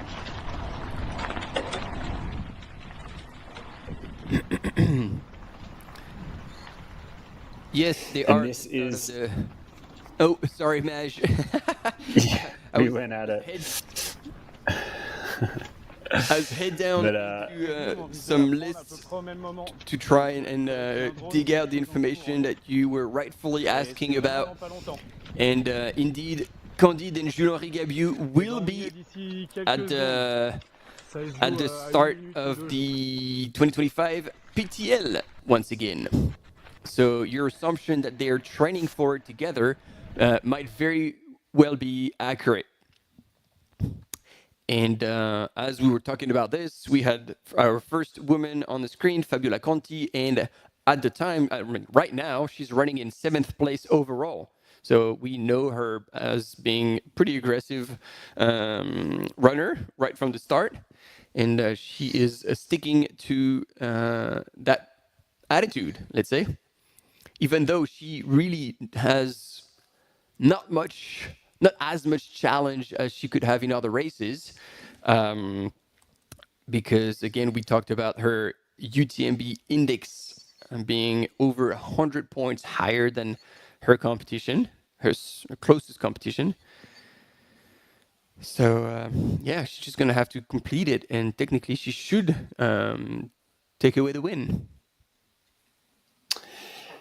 Technically, Martin, on paper, it looks like it could be that way, but I guess it's a long night ahead, an incredible course as well. You know, this, as you said, the distance of the race is just over 120 kilometers, but the elevation change is extreme, and they get up pretty high as well, and so that's how this race is considered to be in the 100-mile category of the UTMB World Series. So it's a long night ahead, Martin, especially when you consider starting at 7 p.m. You know, sometimes if you manage it well with your nutrition throughout the day, you can get through the night feeling good with no GI distress. But I think that's something that catches a lot of people out, starting late in the day and having to kind of sit around and figure out a way to eat a lot or eat enough, but not eat too much and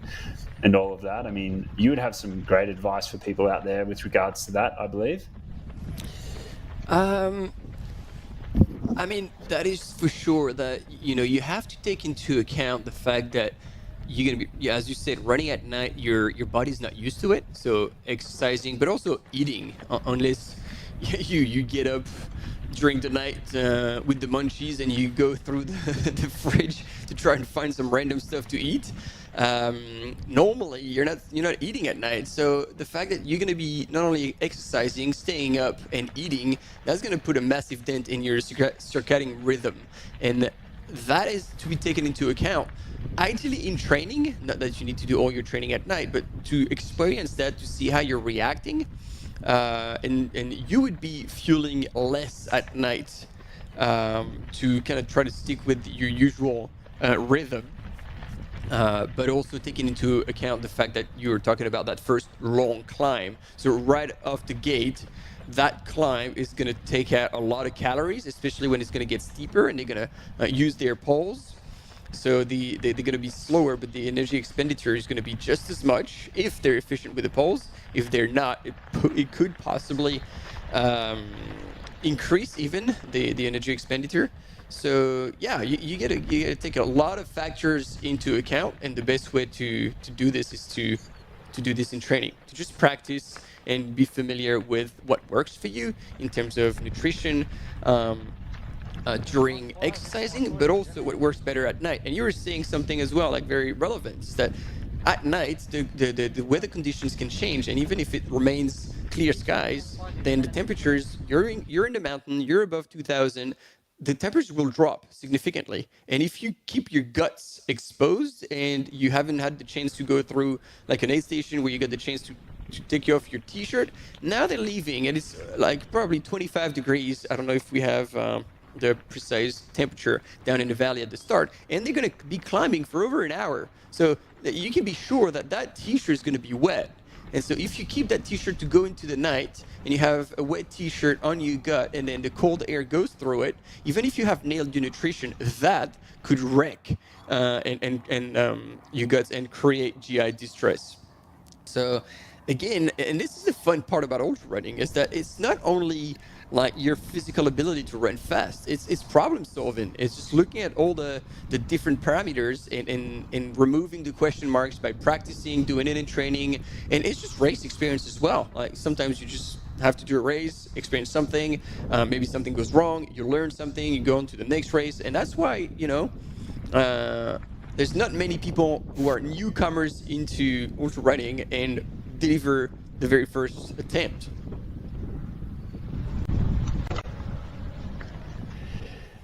Yeah, and something, Martin, that experience plays a huge role in when it comes to these longer races and going through the night. It's a formula that we see a lot now in the sport, where these 100-mile races are starting in the early parts of the evening, and the first challenge is to go into the night and through the night and see how you can bounce back in the morning. So this format is becoming common, and it's just one part of the challenge of this sport, and particularly in this distance that, as you said before, you need to practice in training and make sure that it plays a part in your preparation, because it can be very easy to assume that this is not the case. And a lot of runners really enjoy getting up early, getting out the door early, some running with just a very light breakfast in their stomach, or some runners just running without even having breakfast in the first place. And so when you then change to starting in the evening with hopefully a full day of fueling in your system, it can be a very different scenario. Oh, Martin, play and win, QR code on the screen, get involved. It's the time, get on Go. Get that QR code, play now. There are some sweet prizes to win. Shoes, hats, right there. Scan that code, get in the game. You got to be in it to win it, Martin. You can also get a bid into one of the UTMB World Series races. So make sure you scan that code and get involved. Yeah, I mean, how good would that be? You can select one of the races you're interested in, and then winner, chicken dinner. You get your entry covered, probably a pair of HOKA shoes, nutrition with MAC, and buff headwear, neckwear. Just for what? Just scanning a QR code? Too easy. Far too easy. Somebody who's not taking it easy, and indeed to her traditional stars, like she's moving, ladies and gentlemen. Fabiola Conti is taking that start pretty aggressively once again. The way she was moving earlier, as you were talking, Maj, on the flat, she was moving well, and like look at her tiptoe up that hill. This is a pace that usually is pretty hard to keep over that kind of distance. And it's always an interesting strategy. It's like I remember Alex Nichols, pretty solid American runner in up to 100 miles. I mean, he was second at Western States in his time. He was saying like, but why start a 100-mile race at a pace that you don't know you can finish at? Like, and so it is a very fair comment. It's like, well, you know, you might want to take it to a certain extent that you don't overreach too early and blow your matches. But then again, like the counter argument would be like, hey man, you're feeling good, you might as well cover some ground quickly, and then when things fall apart, you just try to keep it together. So there's truly really two approaches to that, and depending on your mindset, depending on how much you're willing to hurt, you can go out hard and fast and wait until the wheels fall off, and then you reassess the situation, or you play it safe and you leave at a pace that feels more sustainable and a pace that you believe you can sustain the entire way, and then you can be sure that in the back end of the race you're going to be creeping up on a lot of people, which, you know, mentally is also really comforting.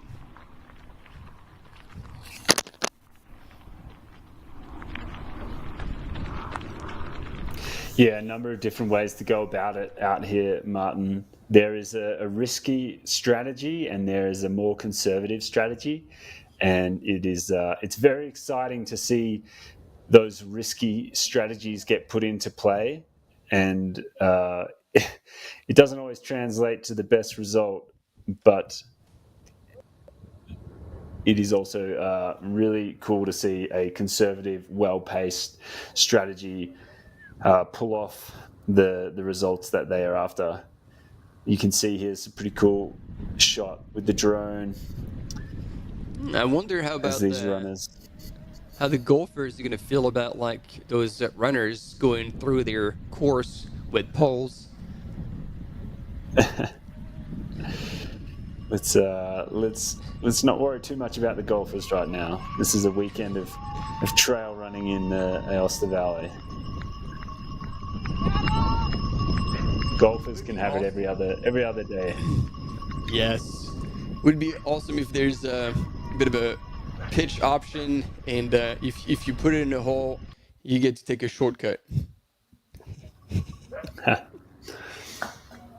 It is, Fabiola Conti. We're still getting a little bit of images there of her. She is definitely right up there in the front of the race. Not overall, she's doing incredibly well.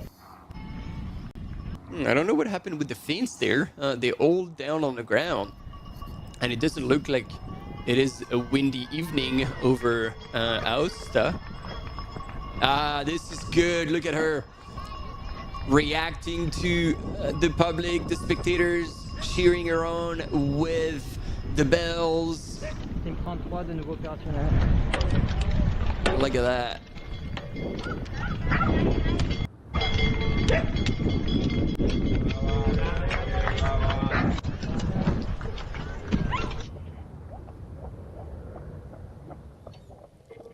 So we're talking about pacing, and if somebody knows how to pace themselves, it is the Lithuanian runner who lives in Madeira, Gediminas Grinius. He's got so many years of experience. He knows himself really well. He knows how he can handle any type of run through the night. He's probably in his 10 plus years, probably 15 plus years of racing. He's probably troubleshot every possible scenario. So going into those races with the peace of mind that you've pretty much solved already any problem that could be thrown at you. It's a pretty good place to be.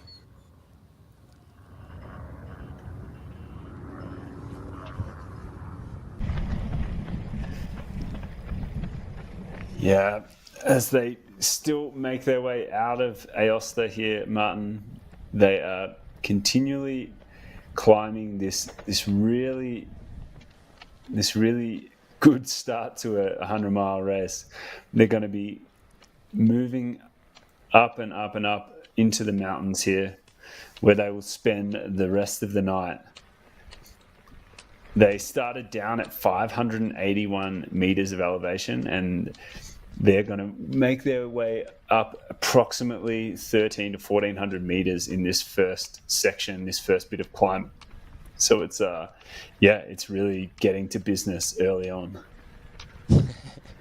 Yeah, and it's interesting, like the dynamic at the front. Like we have Matteo in the lead, and he seems to, he's opened up a gap, which is really not much. And then Gediminas Grenius and our third runner that I have not yet identified, they're running, and it seems like they're just running at the same pace, but not together. So I just wonder if this is on purpose, or it just so happens that after taking a bit of a hot start, Matteo is now falling back into a more sustainable pace, but doesn't really worry too much about what's going on around him. I think it's going to be good to see how they all run kind of together through the night, or if they just do their own thing, even though they're so close to one another. Yeah, absolutely. It's interesting to see how that happens. As you were saying before, the Gabot brothers are probably using this as a training race for PTL, and they are most likely going to go with the strategy of doing it together. But we'll see how it unfolds with the rest of the contingent here. Here is a great little graph, Martin, that helps explain what I was trying to mention before. That first 9 kilometers is just uphill, uphill, uphill. And that actually really does continue for a huge part of this first climb. They really are climbing for the first 15 kilometers of this race, maybe even just a little bit more. So they just really get into the meat of it straight away. They have their first kind of aid station and our next timing point of this race will be at 10 kilometers. And that means that they will have climbed just under 1,000 meters in that first 10 kilometers of the race, where we'll get a timing point and a timing chit for them. Martin, we have official numbers to say that 464 runners started this race today. That is what we have, and that means that there are 464 mountain-loving souls out there taking on this incredible race. Starting in Aosta. Yep. And finishing in Gressoney-Saint-Jean. Indeed, brave souls taking on that race. And hopefully we'll see them all at the finish. It's I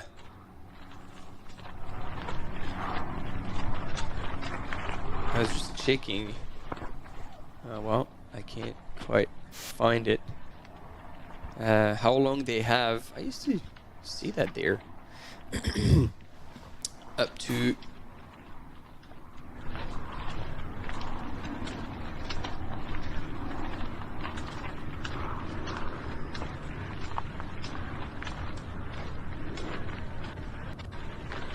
so anyway, as we are following our female leader Fabiola Conti from Italy on this Sentier des Valdotins race, the 122k and 8,400 meters of elevation gain, we have a quick break coming right up, but we will be back with you shortly. Stay with us.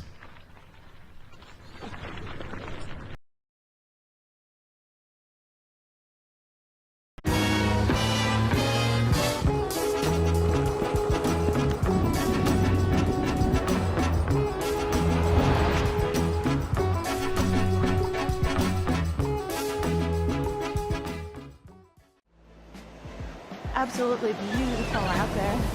It's such a beautiful course. The trail running community, there's always a support for each other. Everyone in the whole crowd loves this race and loves our sport. I wanted to win. I wanted it so much. I was dreaming about it. That's the best feeling and the best result. That's why I do this sport.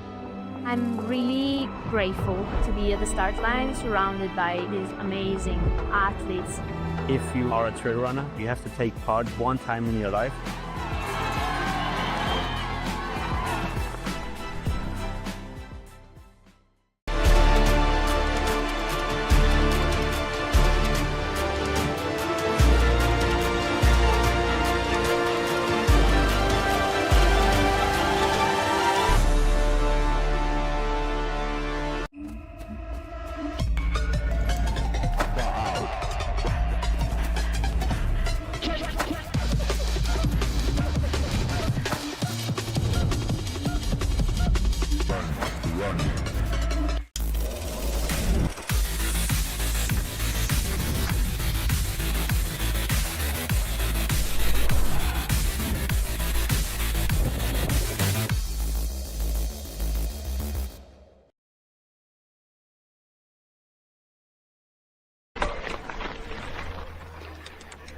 All right, folks, we are back here at the Monte Rosa Walserwaeg by UTMB. Here we have our 100-mile runners making their way into the night, making their way into this incredible part of the world in these Italian Alps, leaving from the town of Aosta. It has been 31 minutes, 15 seconds elapsed into the race, and we have our female leader, Viola Conti. She is leading clearly out in front, mixing it up there in probably the top 20, if not the top 10 overall already. And this is our first place male, Matteo. He is leading the race here out in front. He's put a little bit of a gap on the rest of the field already in this first few kilometers. They are climbing out of the town of Aosta, and they are putting in a huge climb actually in this kind of first 15 kilometers of the race. They just go up, up, up, and up, and it is approximately 1,300 meters of climbing in that section of the race as they make their way deep into the Alps. This point-to-point course, 122 kilometers with 8,300 meters of elevation gain. It is no joke. It's exactly what these runners have signed up for and probably exactly what they're after. You can see everyone has got the poles out and they are making the most of this terrain. As we just said, Fabiola Conti there.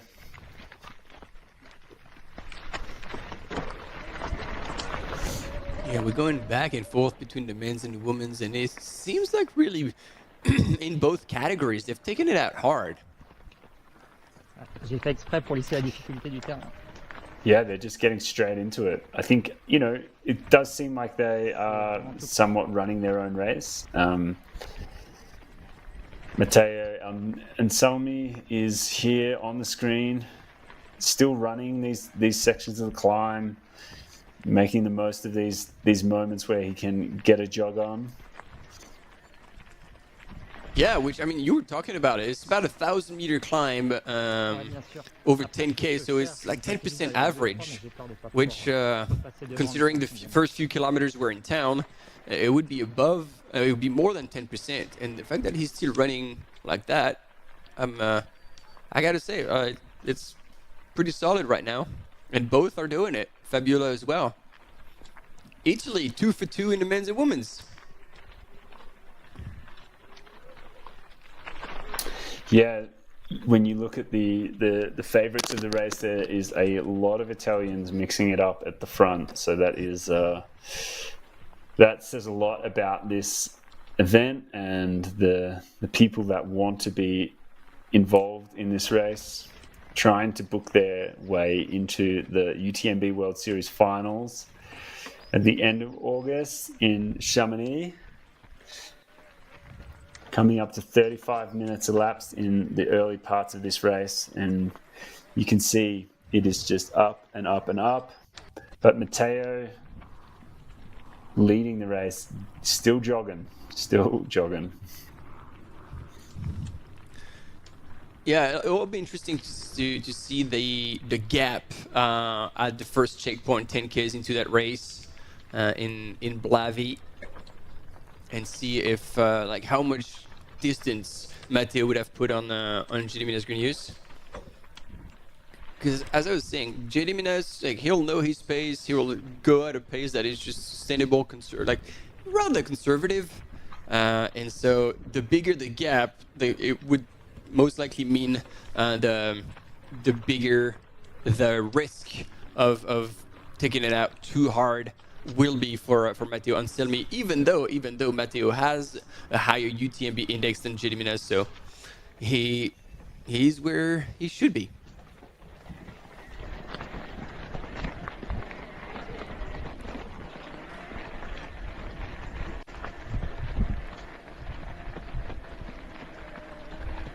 Yeah, there's a lot of experience out here today, Martin, and it's going to be very interesting to see how this crew go through the night. Look at that, Gediminas catching up to Matteo. Wow. And Selmi, he's just not letting him get away, that is for sure.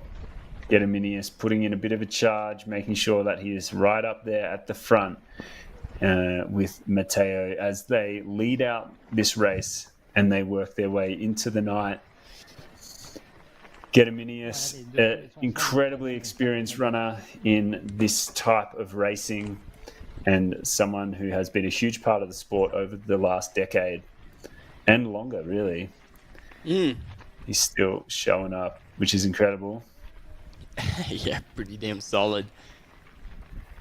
I tell you what, these are two Dukes duking it out here in the race. So this is going to be really exciting to see what they do during the night, how they stand up to the test of the terrain and also the challenge of each other.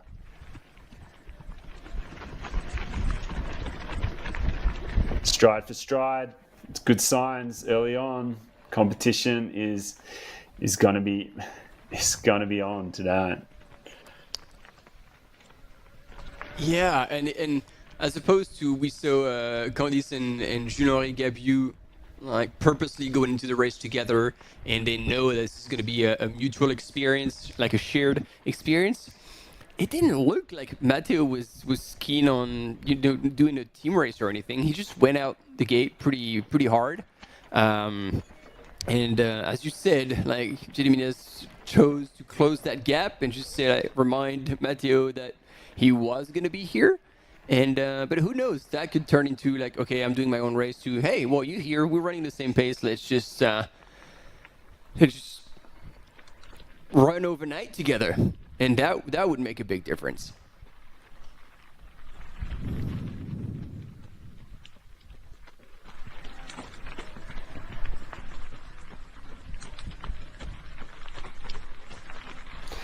Yeah, it's really interesting to sit back and watch the start of a race like this unfold, Martin, because, this is really the runners setting themselves up for a big challenge ahead. And we all know that some people go out hard and explode, and some people go out hard and they just manage to stick it and hold on for dear life all the way until the end. And we are not going to be able to follow these runners on the live streams throughout the whole evening. Once it gets dark, we are unable to continue to follow them. Oh, Gediminas putting in a move there. Wow, there we go. It is on right from the beginning. No niceties here in Italy. It is on. Gediminas making it clear that he is out here to race, and he's overtaken Matteo in a seemingly benign section of the course so early on, but he doesn't want to just be out here on a jog. He's out here to race, and if you look, he's already put in a couple of meters on him, and he really is putting in a stance here, Martin. What do you think of that? That's attitude right there. Wow, I mean, this is not like Gediminas Grenius to take, like, to do such hard starts, but I mean, if he's doing that, like, he's a man like who really doesn't have an ego. So if he's passing, it's, as you were saying, he's like, well, you know, it is a race, and I'm feeling good. He's not going to be overreaching, but yeah, he must be really strong right now. I mean, living in Madeira, he's got all these climbs all over the island, so he'll just be familiar with all this climbing, and yeah, just feeling good. Yeah, this is not like it, but you know what? This is what the live broadcast is all about, like the show, and we just witnessed something unusual and exciting. Yeah, that's cool to see. I like it, Martin. That's exactly, you know, Guilherme is obviously out here to make sure that the race is happening, and Matteo isn't just getting away with an easy run and an easy jog to the finish. Alors moi j'ai plus personne en visu, mais t'auras pas longtemps. And then Fabiola is keeping up at a really solid pace as well. So when we first caught a glimpse of her early on, she was in 7th overall. So she would still be way inside the top 10.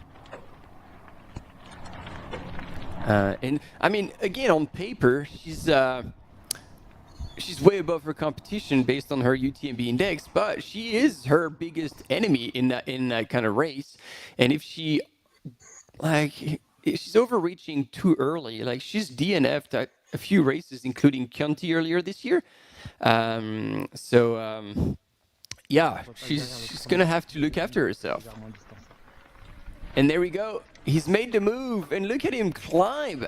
He is making a big statement here, and I don't know if he's just wanting to show who's the boss, but if he, yep, he's looking. So he's put on a bit of a move to pull away from Matteo, and was looking over his shoulder to see the damage done. But look at him, like this is a steep section, ladies and gentlemen, and he is choosing to run. Look at that gap. Is that 20-25 meters already? And he's still pushing the pace. Maybe he wants to spend the night alone after all. And Maj, he'll also be wanting to do well, because I think this is the first time that his son will be crewing him alone, because if I'm not mistaken, his partner is also racing. Yeah, his son, who has been part of his crew since his son was 5 years old, is finally taking the reins. The head of his crew team, supporting him through the night. So let's hope he has his license and can drive a car, because he's going to need that whilst he's making his way to the mountains here. But yes, Guilherme's wife is also racing in one of the other events tomorrow, so I don't think she is going to be crewing. But we can chat more about that as we take a quick commercial.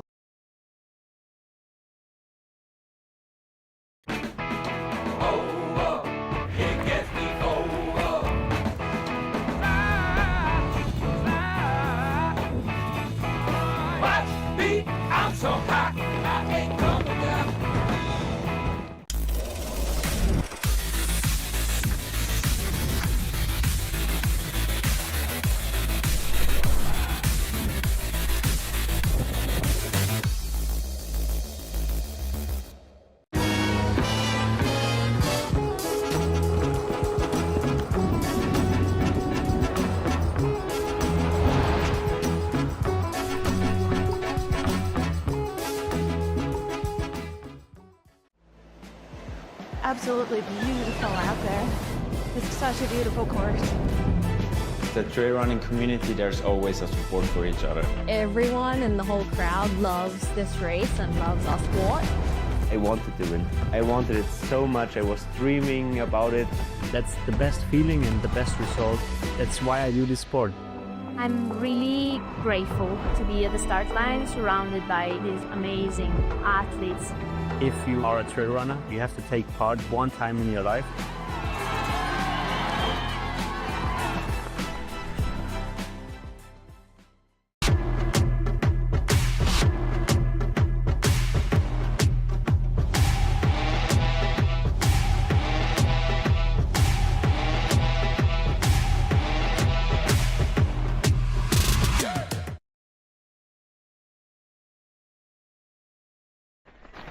Cool.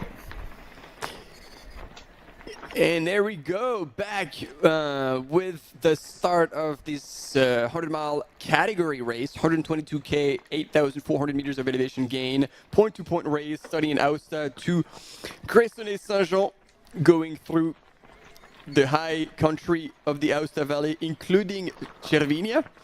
And we are with our current race leader in the men's category, the one and only Gediminas Grinius, who's powering up that hill on that first climb, and who overtook just recently Matteo Anselmi from Italy, and has chosen to really put the hammer down and open up a gap on Matteo. So he's definitely moving with a purpose right now, and that will make for an exciting race tonight. Yeah, absolutely. Gediminas, an incredible athlete in this sport. He's placed as high as second in the UTMB Mont-Blanc a while ago now, definitely a while ago. But if he keeps this up, he'll be able to get his entry back into the UTMB World Series final at UTMB Mont-Blanc at the end of August.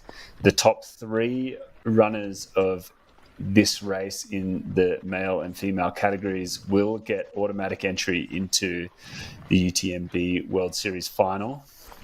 Gediminas showing us what the terrain is all about here. This huge section of uphill kicking off their race. They will get an aid station at 10 kilometers, and that will be our opportunity to get some timing stats and understand what the gaps are between these top runners.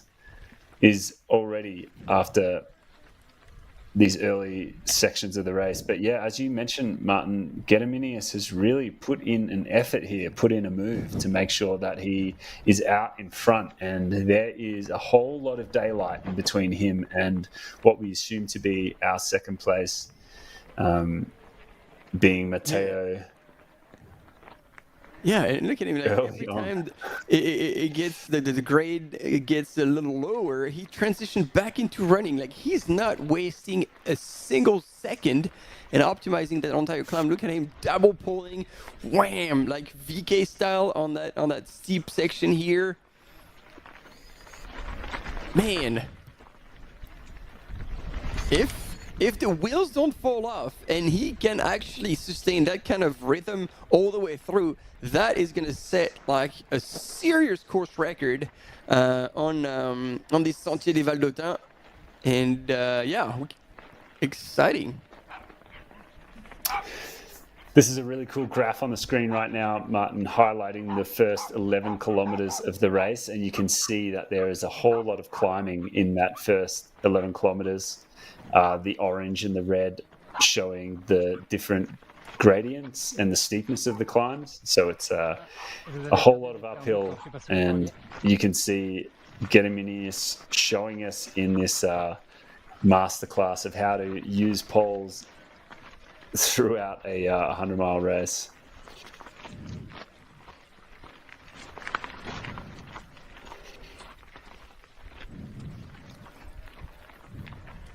Yeah, Martin, look at that. As soon as he has an opportunity to run, even if it's 5 steps, he's doing it. I mean, again, like we're putting this into, wow, thanks for the camera mountain biker for giving us these images from the back to realize how much of a gap indeed there is now between Gediminas and Matteo. But yeah, I was gonna say, as much as this is a 100-mile distance category, it is 122K. So yes, of course, the amount of elevation gain that they're going to have to go through is substantial. But for Gediminas Grinius, who's used to 160, 170K, well, maybe this is not like he won't have to be as conservative. He knows he has the distance in the legs, and he can be a bit more on the edge, pushing hard right from the beginning. Yeah, I think we just need to sit back and see it unfold, Martin. I mean, that's the only thing we can do.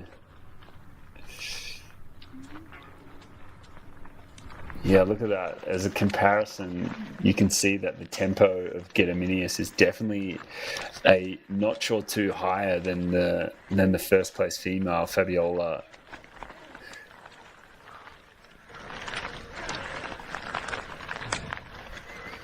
And having a look back over his shoulder. Yes. Yeah. Look at that, Martin. You can see there that the gradient kicks up into the 24.4%.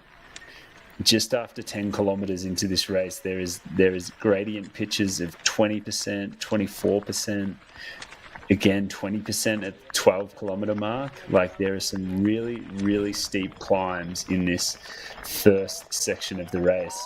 And look at that. Gediminius just running as much as he can of this initial climb. Really just biting down into this course and biting down into this race and this challenge that's ahead of him. Wow, so wait, I'm curious now, because we see a lot of people here. Are we getting close to the aid station, which means we're getting close to the 10K mark, which means he covered 10K in 50 minutes? Nah. It suggests that there is still the 10-kilometer aid station sits at 1,473 meters, so it suggests that he's probably got another 200 meters of elevation to gain.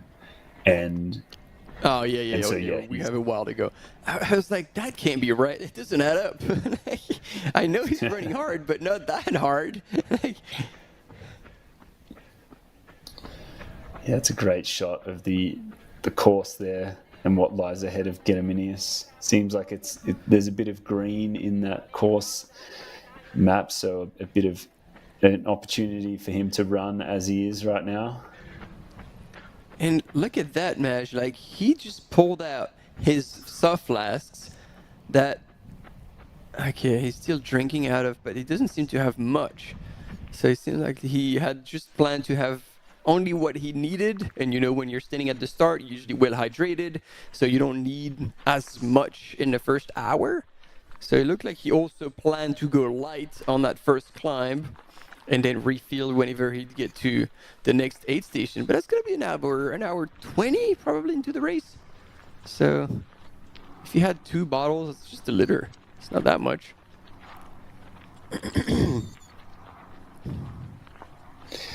Yeah, as you said, Martin, definitely someone with a lot of experience and a lot of practice in that space of crewing and understanding what he needs. So yeah, it's going to be really interesting to see how he rolls out that strategy. As we were saying before, he will be getting crewed from his son, who has been a part of his race team since he was 5 years old. But the first point of assistance allowed is not until 35 kilometers into the race. So he has a bit of a way to go until he will be able to see his crew. There are 2 other aid stations in between that. So there is opportunity to get aid from the aid stations at 10 kilometers and also at 20 kilometers. And then it won't be until 35 kilometers till he gets to see his son. And well, that's really good, Maj, because it means that his son has plenty of time to get to that point, order pizza, have a nice dinner, maybe a little bit of wine, Italian wine. There's good vineyards in the area. Just not too much, so he can still drive around. But yeah, that sounds like a good plan for a crew.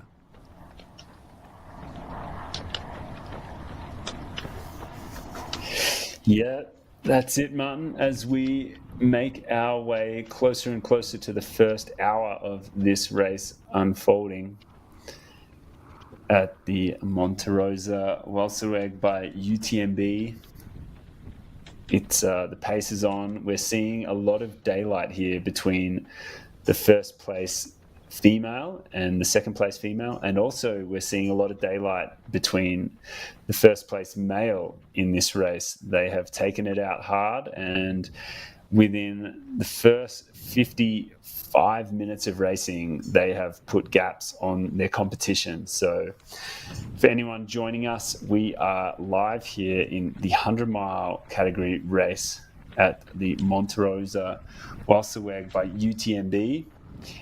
They started at 7 p.m. local time in the town of Aosta, and they are making their way through this course over this incredible 122-kilometer course with 8,300 meters of elevation. And we are going to be joining them all the way into the dark moments of the night, and then we will pause the broadcast and join these runners again at the other side of the night as they make their way through the final sections of this race. That's some cool drone footage here, Martin, looking at the mountains that they will be uncovering as they move through the night.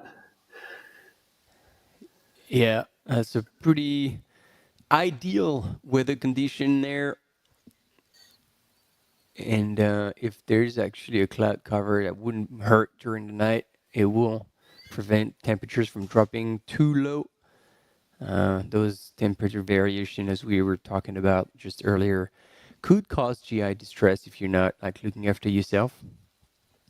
And especially this past few weeks have been pretty hot over in Europe generally, so people who have been training there have gotten used to it, and all of a sudden if you find yourself in sub 10 degrees Celsius temperatures, that will be a bit of a shock to the system.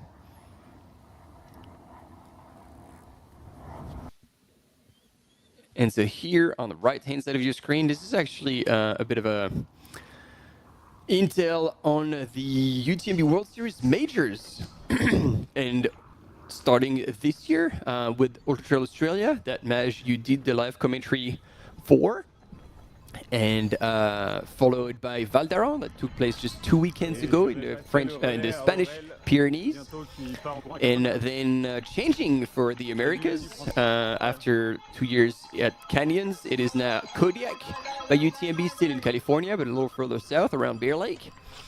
And finishing once again for the third year in a row in Chiang Mai, Thailand, for the Asia Major. And so those major have a lot of specific things about them, is that instead of the top 3 guaranteed entry into the UTMB World Series final the next year, it's the top 10 in both men and women category, and in the 50K, 100K, and 100-mile distances. What's also special about those ones is the age groupers. Anybody in their age group, winning their age group, is also guaranteed an entry into the next year final and the corresponding distance. What's another difference, Maj? Prize money. There is prize money for top 5 in the 50K, 100K, and 100-mile distances. And it goes from 5,000 for the win down to 1,000 euros for 5th place. And for all the participants, the amount of stones that they collect upon finishing their race is doubled. Meaning that if I do the math correctly, it is 2 for the 50K, or... Oh, I need to double check that before I talk rubbish. Do you remember the amount? I think it's 8. I can help you there. Yeah. That's correct. 8 for the 100 miles, 6 for the 100 kilometer, 4 for the 50 kilometer. It is 4 for the 50K. Okay. And 2 for the 20 kilometer. 20K. And so for all the other races in the UTMB World Series, it's half the amount of stones. So basically 1 for the 20K, 2 for the 50K, 3 for the 100K, and 4 for the 100 miles. And if you're not familiar with stones, a stone is basically a ticket with your name on it when you apply to the lottery to participate in the UTMB World Series. So if you don't believe that you have a shot at those automatic entries, it's fine. The more stones you collect, the more chances you have to be drawn in the lottery towards one of those distances at UTMB Mont-Blanc. So if you participate in one of the majors, then you have twice the amount of stones for covering the same distance. And Maj, if we do a little bit of simple math, but it's not so simple at this point. If somebody ran the 4 majors, how many stones would they have in, let's say, the 100-mile category? Well, that would be 4 times 8, Martin, and that means that would be approximately, yeah. So 32. They're probably, like, if you run the 400-mile, the 4 majors, you are pretty much guaranteed entry into the final, because I think a couple of years ago, anybody who had more than 16 or 17 stones basically had been drawn. The odds were so good that they were drawn. And on that math, believe it or not, we have a quick break coming up just to refresh our brains, and then we're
Absolutely beautiful out there. It's such a beautiful course. The trail running community, there's always a support for each other. Everyone in the whole crowd loves this race and loves our sport. I wanted to win. I wanted it so much. I was dreaming about it. That's the best feeling and the best result. That's why I do this sport. I'm really grateful to be at the start line surrounded by these amazing athletes. If you are a trail runner, you have to take part one time in your life.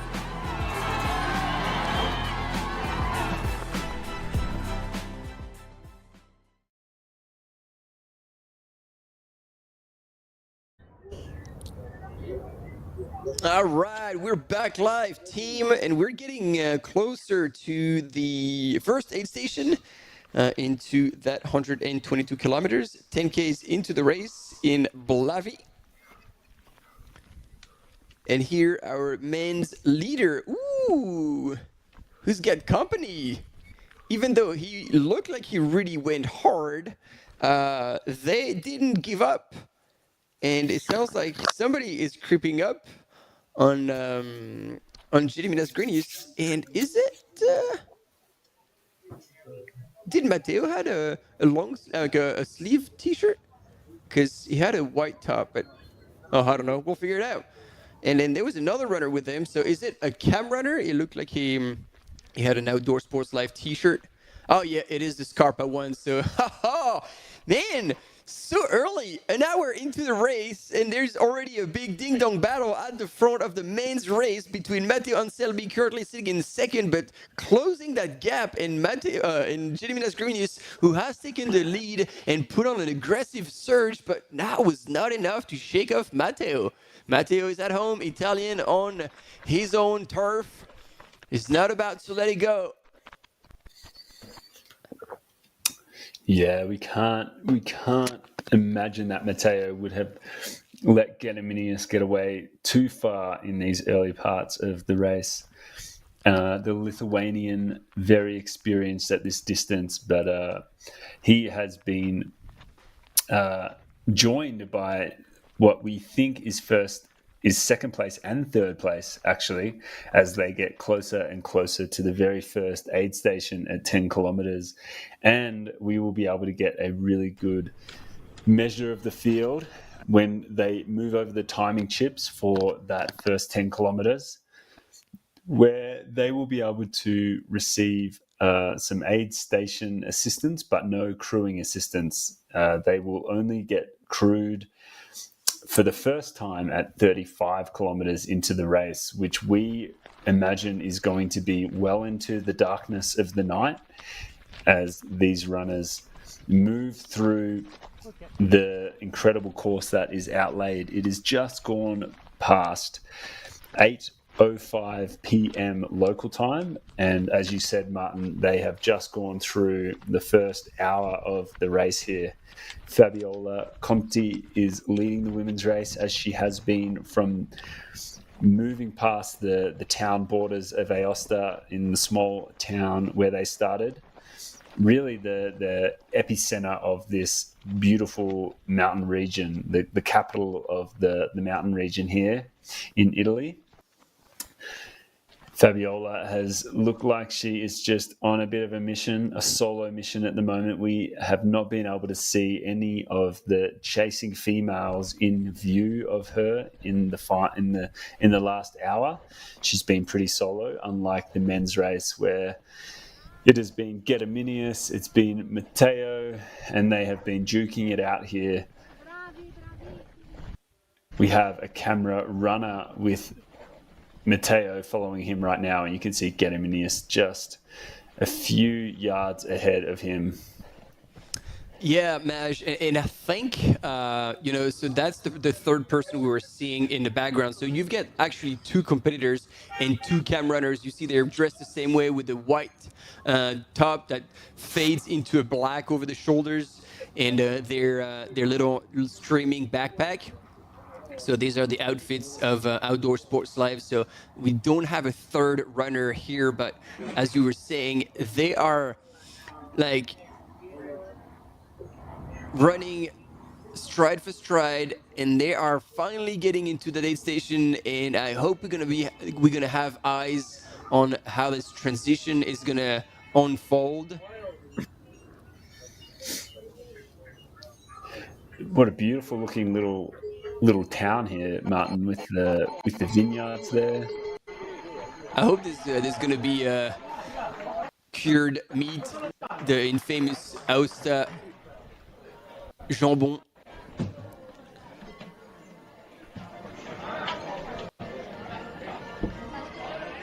Gediminius downing some water there, straight from the flask. Party animal.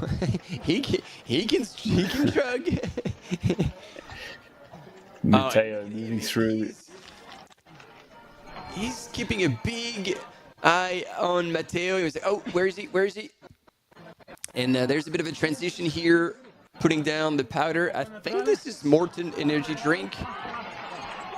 Matteo is coming out of the aid station.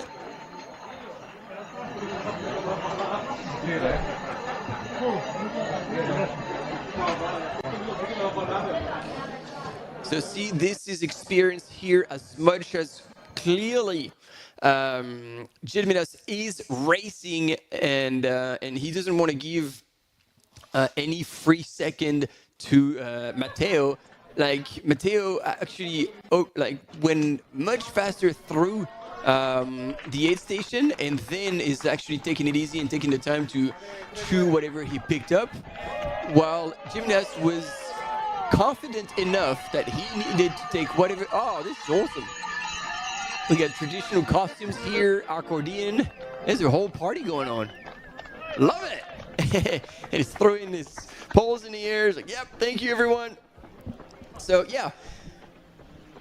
Gediminas, again, I would say the experience is talking. He knew he needed to take that time at the aid station, poured the energy drink into his flasks, and then drinking 500 ml, filling up his flasks, and then only going, knowing that he has lost that 50, 60 meters now on Matteo. But look at him, right on that steep section, he is still running. He wants to close that gap as soon as possible and to show that he's still there and not give Matteo any positive thought, being like, oh yeah, that's it, I've put in a bit of time, I'm in a good position.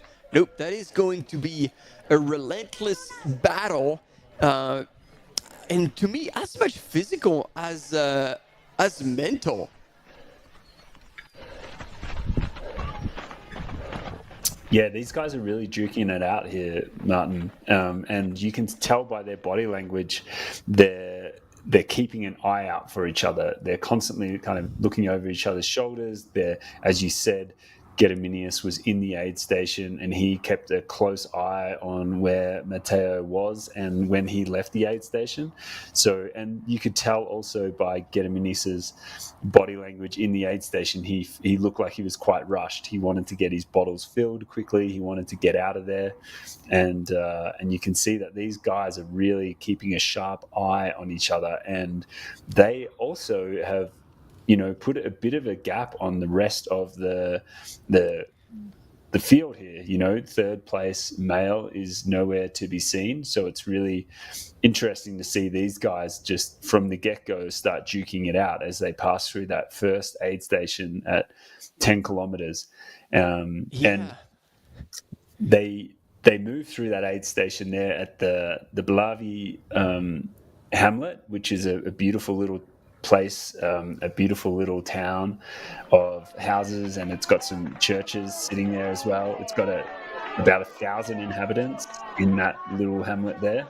It sits at 1,480 meters above sea level. So it's a beautiful little place in the Aosta Valley, and we saw the church there that dated back to 1870 as well. So it's a beautiful little part of the world, and we saw.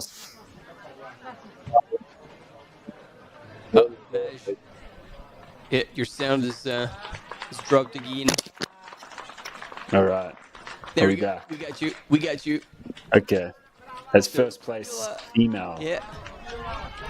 Yeah, she also went pretty quick, refilled in fuel, grabbed a handful of watermelon, and that's gonna be something. Look at these outfits.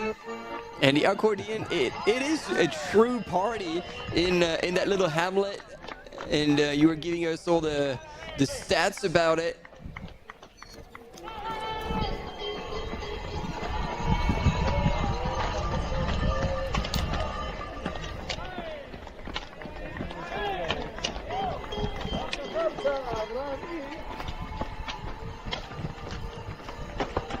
And so as much as there was not much love between Matteo Anselmi and Gediminas Grinius, it was all competition, all testosterone, no dopamine between these two. And in the meantime, it is truly a one-woman show in the women's race with Fabiola Conti way ahead of her competition. And as we're waiting to see more runners come through that aid station, so far we've had Fabiola still sitting in 7th place overall. So 6 men have come through, and we're going to be waiting to see when our second woman is expected. But technically, and I mean, this is the first split, so it's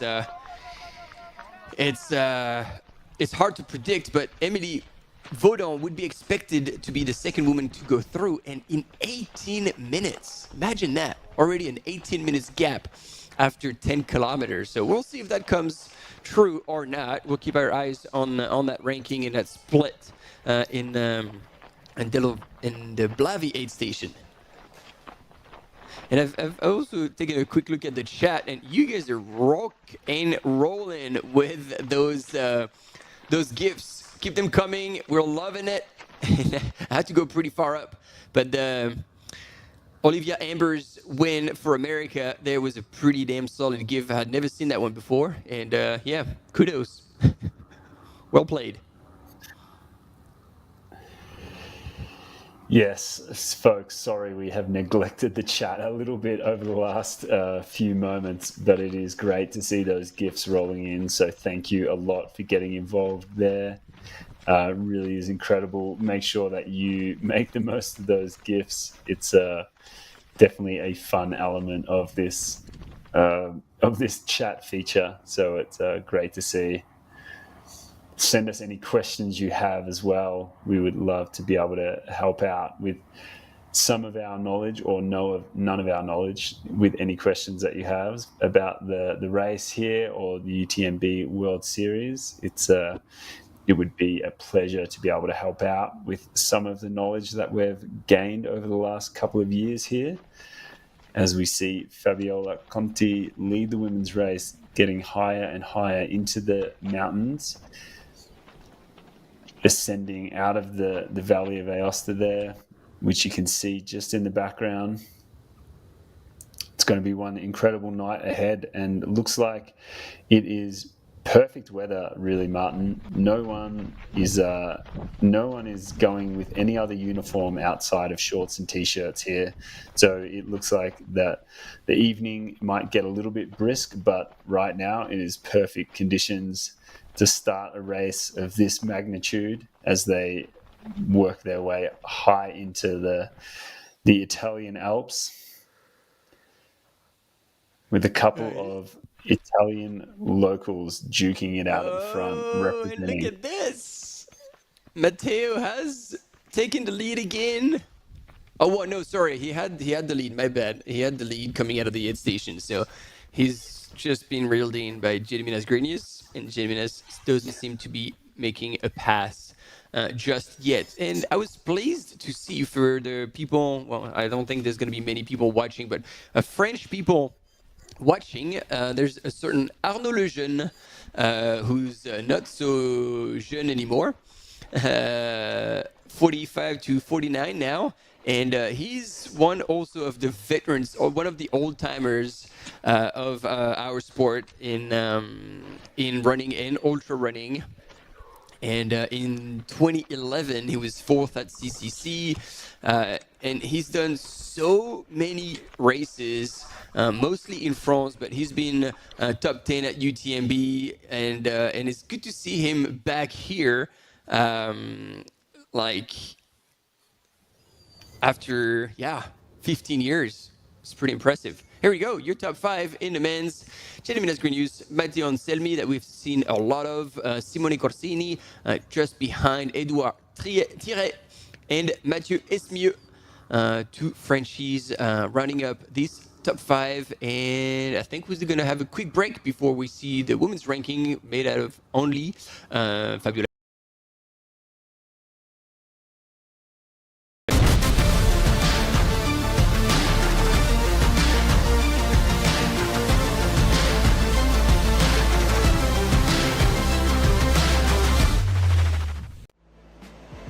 Absolutely beautiful out there. It's such a beautiful course. The trail running community, there's always a support for each other. Everyone in the whole crowd loves this race and loves our sport. I wanted to win. I wanted it so much. I was dreaming about it. That's the best feeling and the best result. That's why I do this sport. I'm really grateful to be at the start line surrounded by these amazing athletes. If you are a trail runner, you have to take part one time in your life.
And welcome back, folks. Here we are live with the 100-mile race here at the Monte Rosa Walserwaeg by UTMB.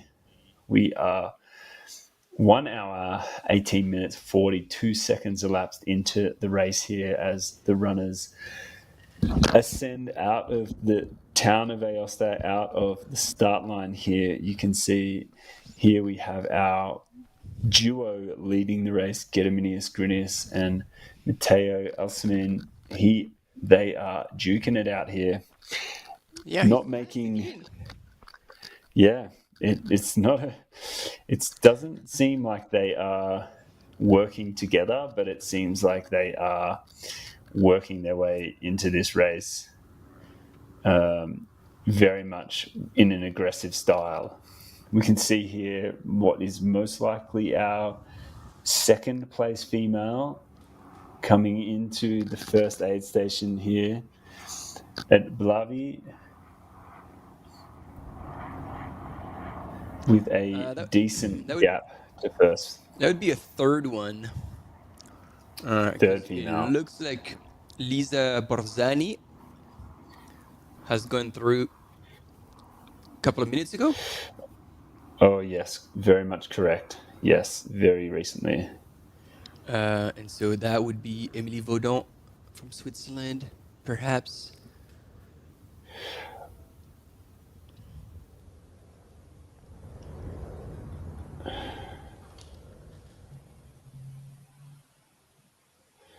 Or it might be Chiara Bertino coming through as well. Here is that steep climbing that we see, Martin. They're going freaking hard. I'm impressed. That looks they like absolutely are. Pace. Yeah. Yeah.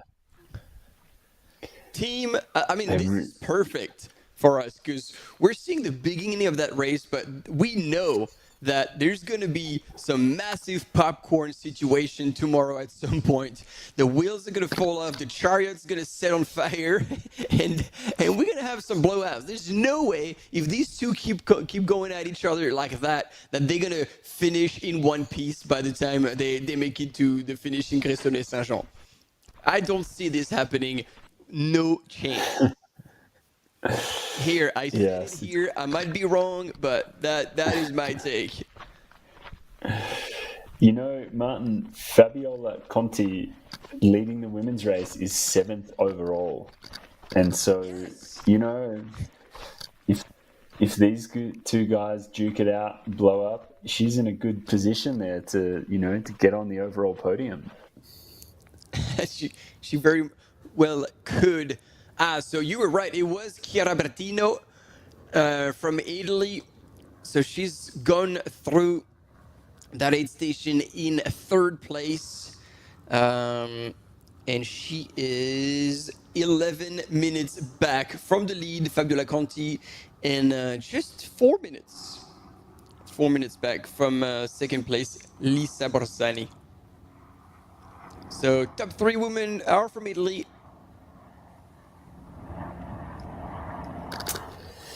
Yeah, the Italians are showing up here in this race.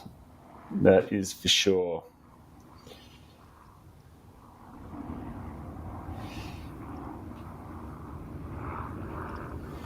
Not too much of an international field in that top 10. Italians, French, and the Swiss really making up the top 10 overall with, of course, Gediminius representing Lithuania.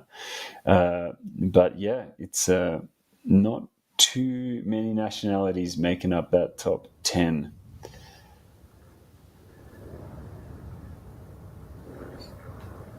Yeah, and we actually didn't talk about this because we're gonna be covering. Hang on. Yeah. So it's in the 50K tomorrow that we're going to be covering, and we're anticipating a big throwdown between our top athletes. But Antoine Thiriat from France, who we were expecting to do well, will not start the race because earlier this week he was actually hit by a car while cycling. So we're pretty sorry and frightened to hear that, but apparently nothing is too serious. But that was enough to create a bit of a hip pain, and he's just pulling the plug because he doesn't see the point in getting to the start in a non-healthy way, which is very sound. But yeah, so that's a shame. We're expecting him to be like at least in the top 5. And I also love his style of racing aggressively right from the get-go, so that always makes it for interesting start of the race. But so yeah, in the 50K that we'll be covering tomorrow, Antoine Thiriat will be out.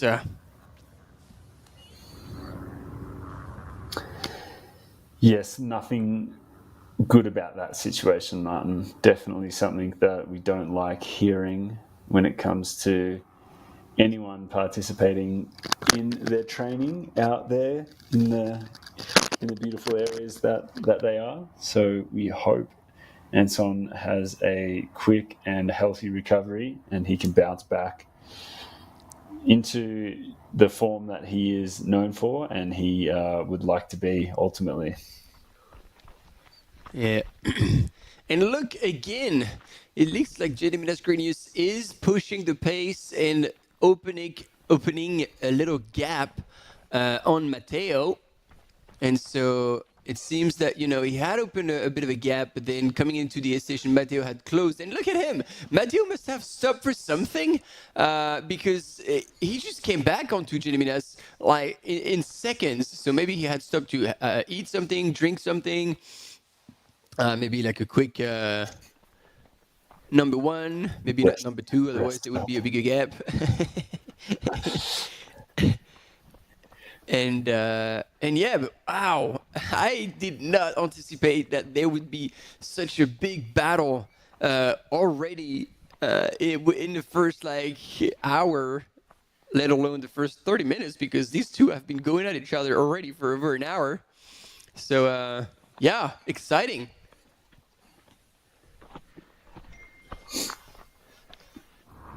Yeah, and as you said, Martin, we can tell by their pace that they are flying. We've had the top 3 women in the 100-miler come through the first aid station at 10 kilometers. Fabiola Conti, Lisa Bonzani, and Chiara Bertino.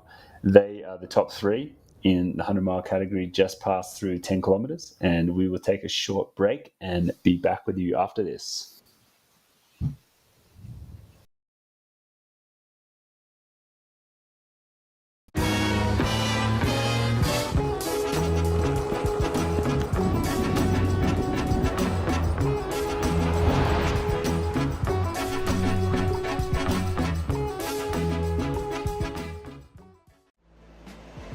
Absolutely beautiful out there. It's such a beautiful course. The trail running community, there's always a support for each other. Everyone in the whole crowd loves this race and loves our sport. I wanted to win. I wanted it so much. I was dreaming about it. That's the best feeling and the best result. That's why I do this sport. I'm really grateful to be at the start line surrounded by these amazing athletes. If you are a trail runner, you have to take part one time in your life.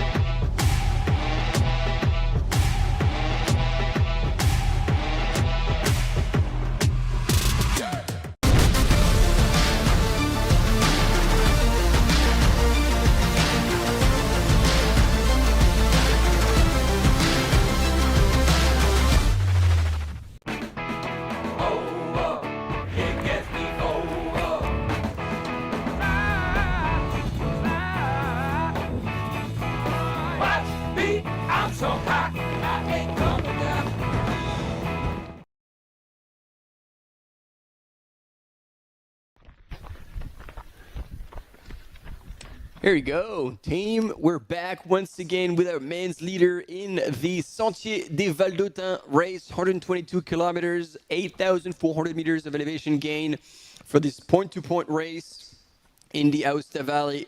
From the town of Aosta itself all the way through to Gressoney-Saint-Jean in one of the neighbor valleys. Yeah, we are with the men's leader who have been going at each other pretty hard. Gediminas Grenius representing Team Vibram. He's in the lead and he's very closely followed by Matteo Anselmi from Italy representing Team Scarpa. And in the women's race, we did have our top 3 go through the first aid station. Fabiola Conti way ahead in the lead in 1:10:27. Then 1:17:09 was Lisa Borzani and Chiara Bertino in 1:21:01, so already 11 minutes back from the lead after only 10 Ks. So it shows how hard Fabiola took it out. But this is not, we're familiar with seeing her take such aggressive starts. And we are gifted with a big ding-dong battle at the front with the men's. And they were quite far ahead, both going through Blavi in 1:06 within seconds of each other, and already 3 minutes back was third place runner in the men's, Simone Corsini from HOKA Italy. Yeah, Martin, it's all happening here. My question is, are these guys racing according to their egos, or are they racing according to experience, or are they racing according to getting back to that start or that finish line before they have a party to attend on Saturday, because they are not mucking around? Here we have some cool, I guess, would this be traditional dress or traditional dancing going on here, Martin? Well, I don't think this is the kind of outfit they pull up to go to work, to be honest. So yes, I would go for probably local traditional outfits. Well, actually, this is a very good question, even though there's, I think, a live broadcast in Italian, so all the locals won't be watching the English channel. But if you know anything about those outfits and can fill us in on that, live.utmb.world, this is the platform where you can send us messages and interact on the chat. So yeah, we're super curious to see what this is all about. I mean, clearly this is a festive outfit. These guys were showing good vibes, sending good vibe, dancing with the runners, welcoming them in the little town of Blavi. But yeah, fun part. So, you know, one of your options was, you know, getting back to the finish for the party. Well, they've already experienced a bit of a party, so maybe that rolls out this option, and it's just down to ego running, which is surprising for JD Minas-Grenius, because I know he's a fierce competitor, but not kind of ego driven. So yeah, I'm surprised and excited to see how things can unfold, because maybe this is just playing mind games and see who's the first one who's gonna crack. So many questions. Well, the only thing we know for certain, Martin, is that it is a long way to go, mate. There is a lot of trail between here and the finish line, and there is a lot of climbing to be done in these mountains. So it's going to be, you can see there in the top left-hand corner of the screen, the elevation profile, the course profile of the race. And you can see the red section is what has been covered, and the blue, dark blue section is what is to come. And you can see that there is only a fraction of that race, probably 10% of the race has been covered. And there is a long, long way to go for everyone. And you can see here with the map of the elevation profile here in the bottom left-hand corner, as we look at Fabiola Conti leading the women's race, there is an awful lot of uphill Yeah, there you go. They were listening to you, Maj, and they're now pulling up the entire race profile. And you can see on the back end some two serious climbs and descents. And again, we saw like that differences could be made today in the 100K in those last descents. Because like there wasn't a massive gap, like 15 Ks from the finish, but in that 15K, Mélanie Delassois took out the win with over 20 minutes, 23 minutes precisely on second place, Virginia Perez. So yeah, there is a lot of time to be made or to be lost if you've overreached. And look to the right of your screen. JD Minas-Grenius is leading, still looking over his shoulder to see the damage he's done over his competition. I don't think I've seen an aggressive, like such an aggressive start in the 100-mile category on a UTMB race ever. Yeah, he's really like putting in surge after surge, and like even this bit here, he's running it. He's not making any effort to be conservative in this first section of the race, and he is just making the most out of the lemon that he is squeezing right now, getting all the juice he can and trying to, I guess, make a statement early on to his competition that he's here to race and he's here for punching his name at the top of that list. It's really it's awesome to see. That's for certain. Yeah, and I'm even like actually impressed at the fact that they're just juking it out so hard, and I'm on speed like Jeremy Green. Like next thing we're gonna see, because obviously Matteo is on home turf. He's in Italy. That's my ground. That's my turf. I want to take the win. And Jimmy is like, yeah, well, this is your turf, but like I'm here to win, and like he's showing it really early on. I'm expecting him to start peeing on the trees just to mark his territory. Like, this is insane. Yeah, it really is shaping up to be a battle at the front here with these two guys. And they had a bit of a gap on third place as well at that very first kind of timing point in that aid station. Not a huge gap, but they definitely have put in a bit of a surge and a bit of a gap. Just over kind of 2.5 minutes they had on the third place runner in this early part of the course. So yeah, they're not waiting around. They're not, and I think a really interesting thing, Martin, is doesn't appear like they've shared any sort of dialogue or any sort of niceties. It's like really just, getting on with their own race and making sure that they are individuals out here racing, not a duo that might be teaming up and working together into the night. They are kind of working against each other, working off each other, not necessarily working with each other. Yeah, it's like I don't know that expression. It doesn't translate in English, but in French you say like they are with the knife between the teeth, like basically ready to pull it out and stab each other. Like, it is everything but friendly.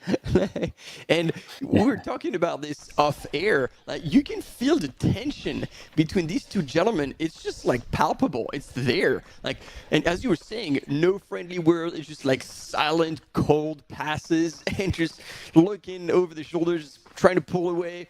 And then Matteo responding. I mean, this is awesome for the show, but wow. I'm already eager to see what's gonna happen when we're gonna get back live tomorrow morning and see what the damage of the night, because there is always damage overnight, but seeing how many matches they're blowing right now is just like, woo! Tomorrow will be another day, and I would love to see that fight continue, but I don't think this is sustainable. Well, Martin, if any two people are going to try as hard as they can to sustain it, it will be these two. So let's just sit back and enjoy the show whilst it is happening. I think we're going to take a quick break and we'll be back in just a moment.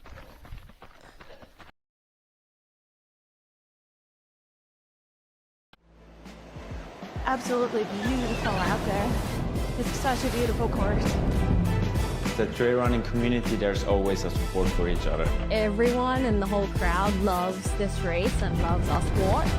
I wanted to win. I wanted it so much. I was dreaming about it. That's the best feeling and the best result. That's why I do this sport. I'm really grateful to be at the start line surrounded by these amazing athletes. If you are a trail runner, you have to take part one time in your life.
the table.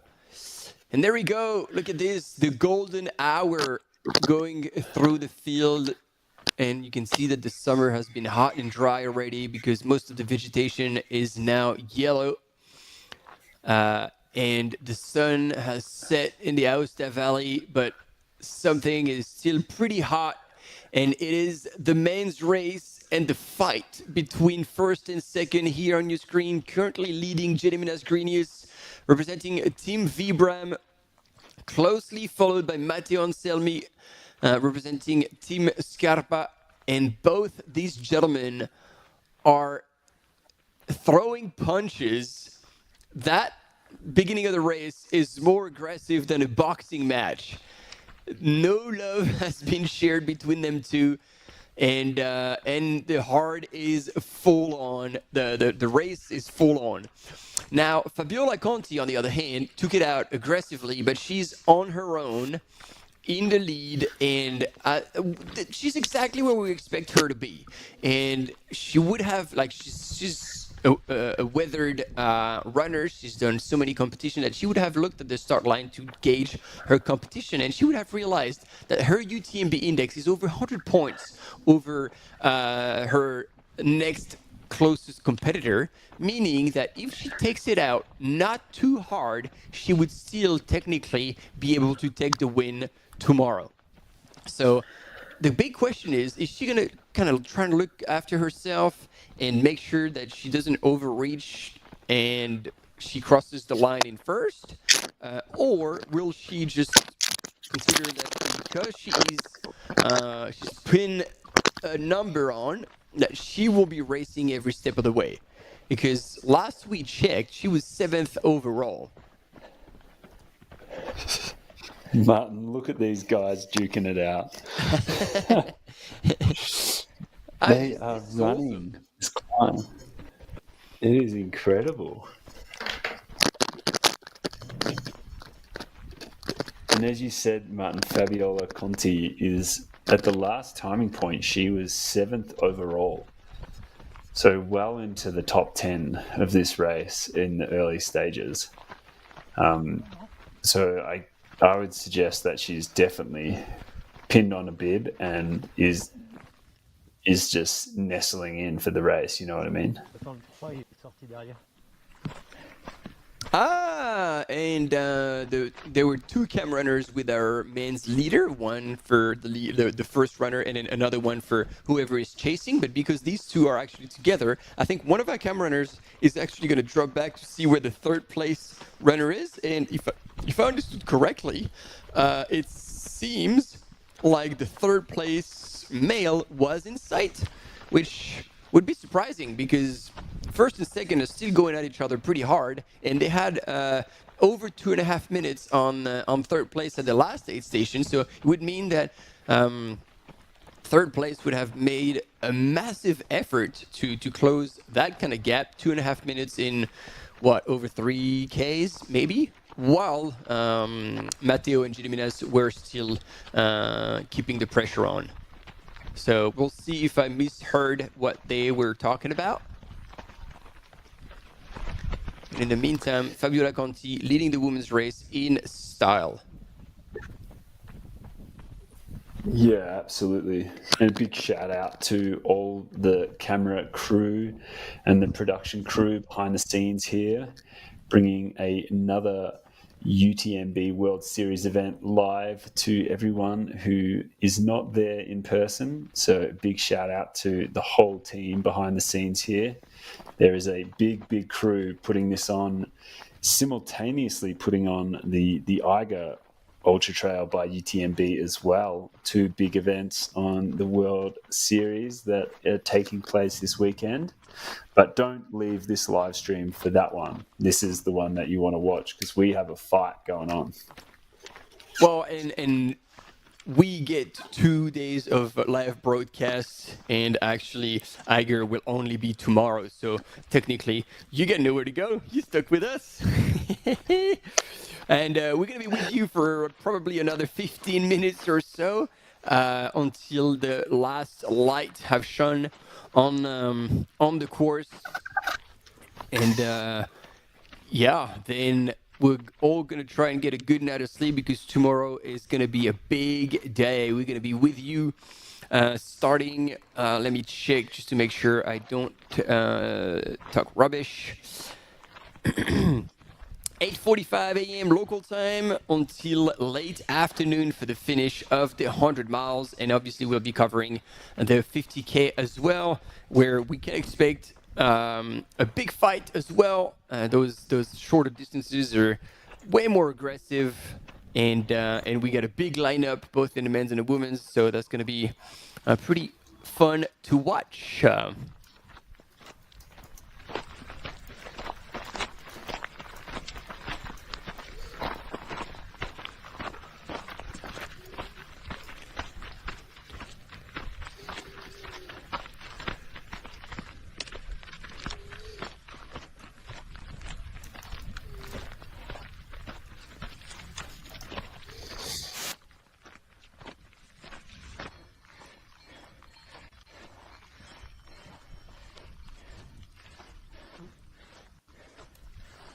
Oh, cows. We have cows on the course, and that cow says it all.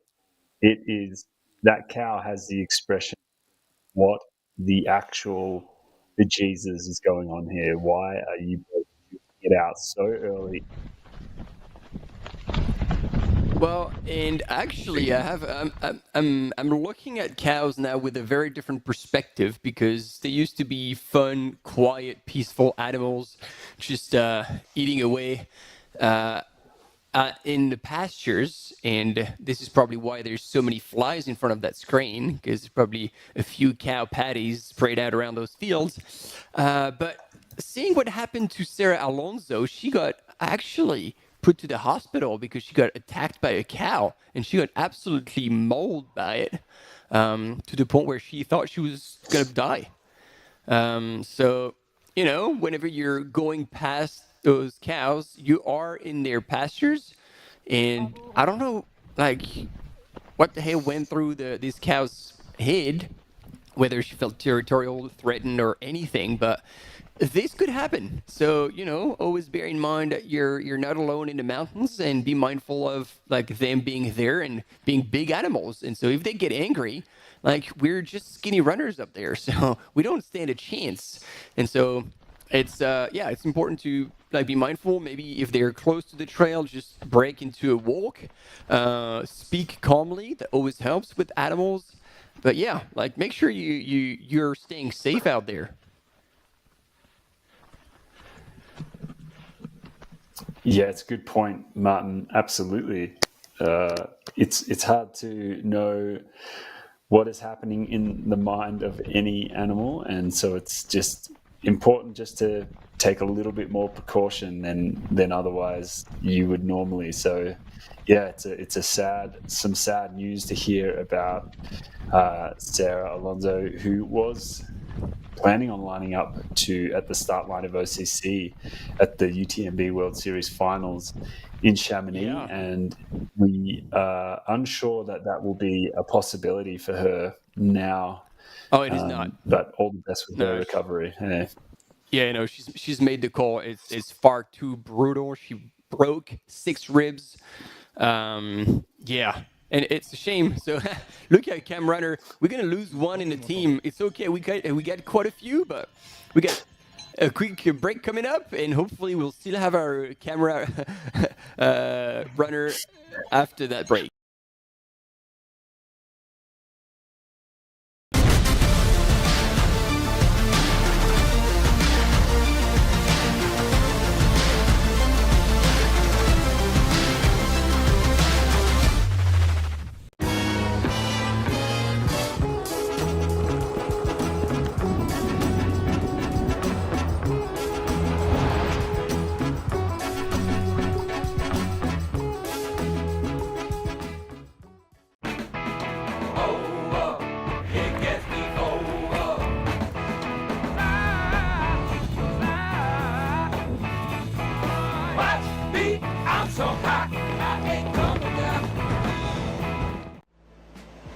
Absolutely beautiful out there. It's such a beautiful course. The trail running community, there's always a support for each other. Everyone in the whole crowd loves this race and loves our sport. I wanted to win. I wanted it so much. I was dreaming about it. That's the best feeling and the best result. That's why I do this sport. I'm really grateful to be at the start line surrounded by these amazing athletes. If you are a trail runner, you have to take part one time in your life.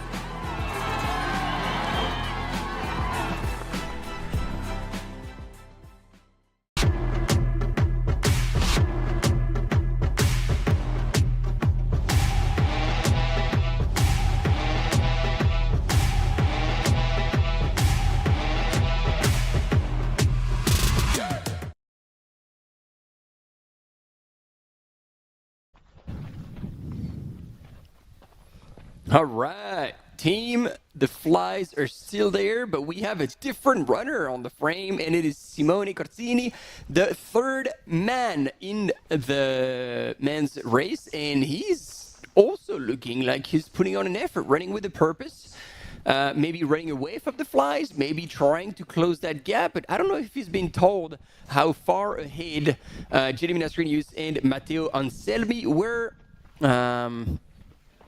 but it doesn't look like there's much more than, what do you think, Maj? 2-3 minutes? Since we saw them take that same turn before the break? Yeah, I think it'll be very close. I mean, last a while ago now, he's 2.5 behind. So I dare say he's kept that gap very close to that timing point. If not, maybe he's shrunk it a bit, but you know, he's also moving with purpose, as you said. He's running where he can, but you know, he's chasing two guys that are really pushing it at the front there. Here we have Gediminius, who looks like he's either he must be in first place, leading the charge here. But it's good to see that it's still pretty tight up there, despite the first two gentlemen really pushing the speed there initially. Yeah, in the meantime, Fabiola is really not that far back.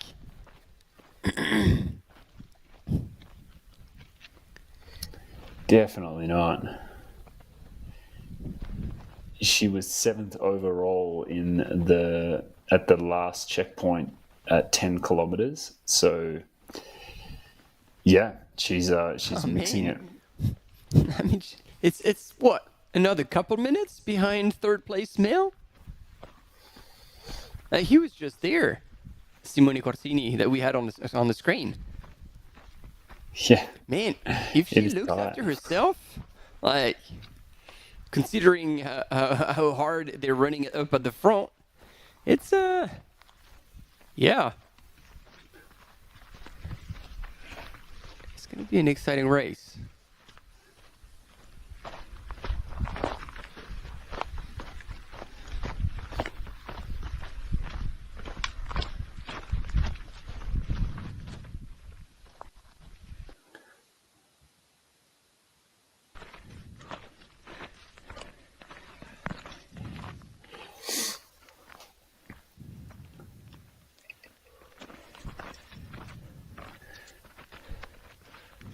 I mean, it's also, we haven't mentioned it, but it's a beautiful scene here, Martin, when we get that camera view looking behind the runners as the sun is setting. Like, look at that. That is what an incredible area to be spending the night. Those peaks in the background and the surrounding mountains is just a beautiful, beautiful scene here in the Italian Alps. Yeah, and just earlier we had the last rays of sun like shining on the Aosta Valley, and it was truly glorious, like that golden hour. All the runners in the 100K that had crossed the line and were interviewed by Depa were talking about how beautiful yet unforgiving the terrain was. The ratio distance versus elevation is pretty brutal. It was already in in the 100K with 6,300 meters for 83 kilometers, and now in the 100-mile category, 122 kilometers and 8,400 meters of climb. It is brutal. It is brutal, and this is what all these runners are going after. They know what they're in for, and they are all profiles that do well in those kind of terrains. So we can start predicting, let's say, for tomorrow morning, because we're, I think, minutes away from wrapping it up for tonight. But we know that at the starts in the main category, Candide and Jean-Henri Gabiou were together at the start, and we know that these two gentlemen have a whole bag of experience, so surely on longer distances, so this race will feel like a sprint to them. But when it comes to racing at night, being with each other, supporting each other, the mental gain you get from being with someone you know, and in that case, they're two brothers, I think will play a big role, it'll be a big factor, let's put it that way. And I wouldn't be surprised if tomorrow morning they have crept up in the top 5. Yeah, they know what it's like to do long distance races, especially in mountainous terrain, and that is exactly what this event is. And yeah, it's going to be great to see how they navigate through the night and work together. As you said, Martin, they have got another big challenge laying ahead of them with the PTL at the end of August that they are signed up to. So yeah, they are going to be obviously using this as a training run, but also something that they can achieve a really good result at if they stick to it.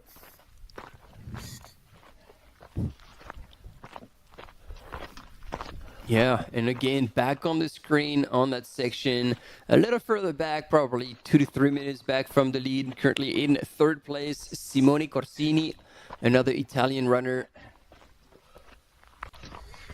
And he couldn't quite keep up with the relentless pace of our two front runners that we haven't seen in a while, actually, Matteo Anselmi and Gediminas Grenius. I hope that now it's not a fist fight up at the front. Never know.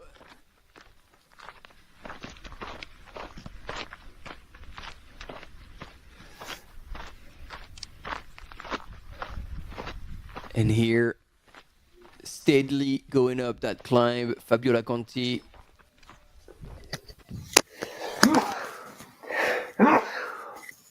Gesundheit, Herr Berghausen.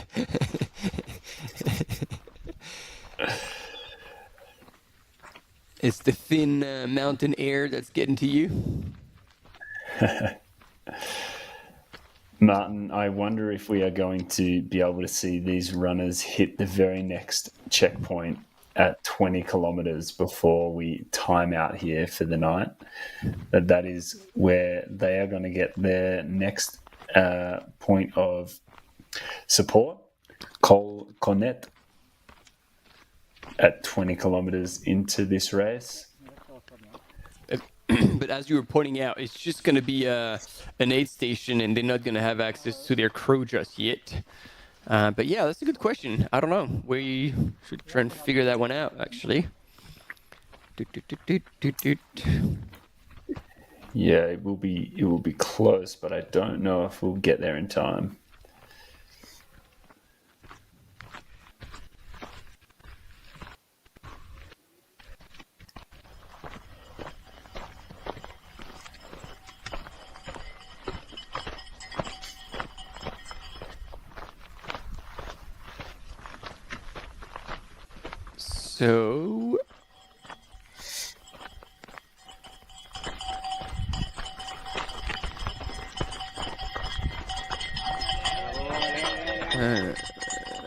So we do have a bit of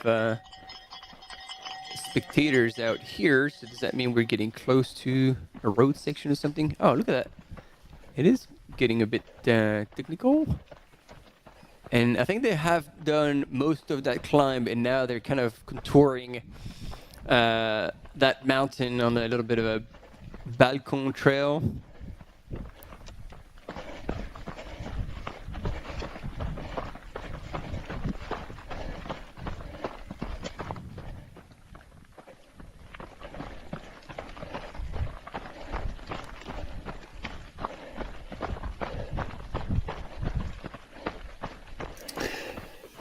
Yeah, from the elevation profile, Martin, if anyone wants to check that out, you can go to live.utmb.world and select this 100-mile race.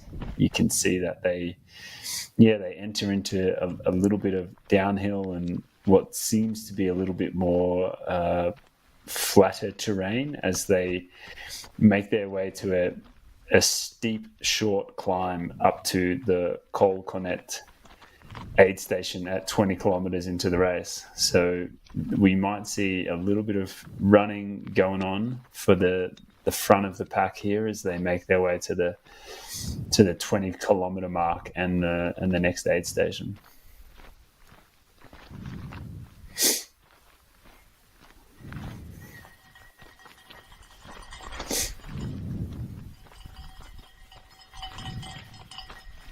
Okay, so I figured that we're not going to go to the 20K mark, and there are staples for, how do you call it? Staple for sheep.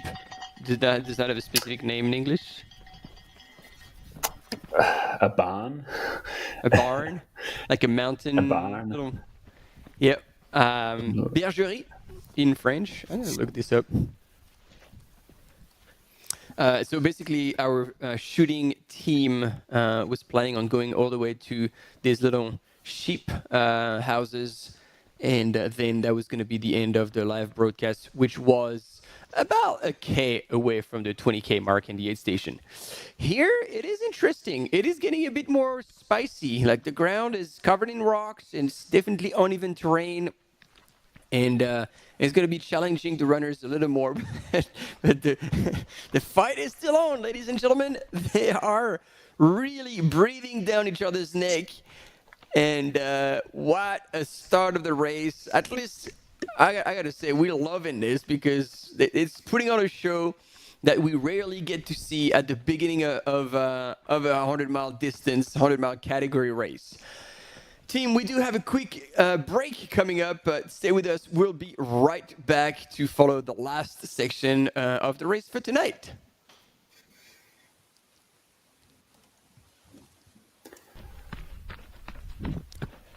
All right.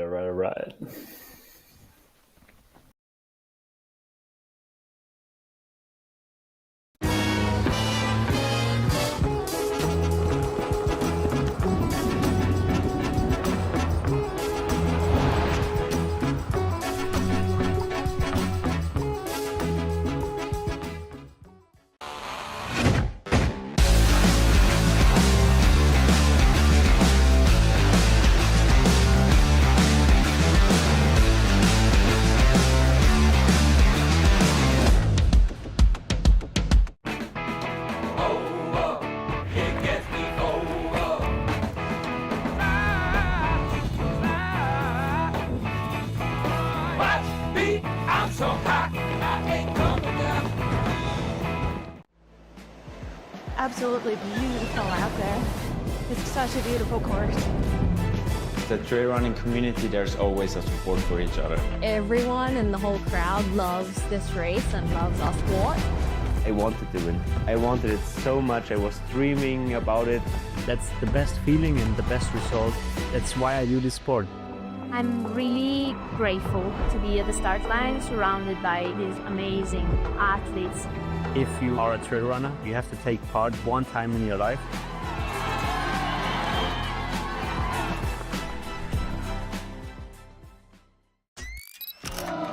Via, c'è tanta gente. Non ci facciamo prendere dall'entusiasmo. Allez, bien en gestion. Le cardio est bon, c'est parfait. Mi è venuta una vescica. Fa un male cane. Dai. Ça va pas et tout cet un truc. Ce l'ho fatta! È finita!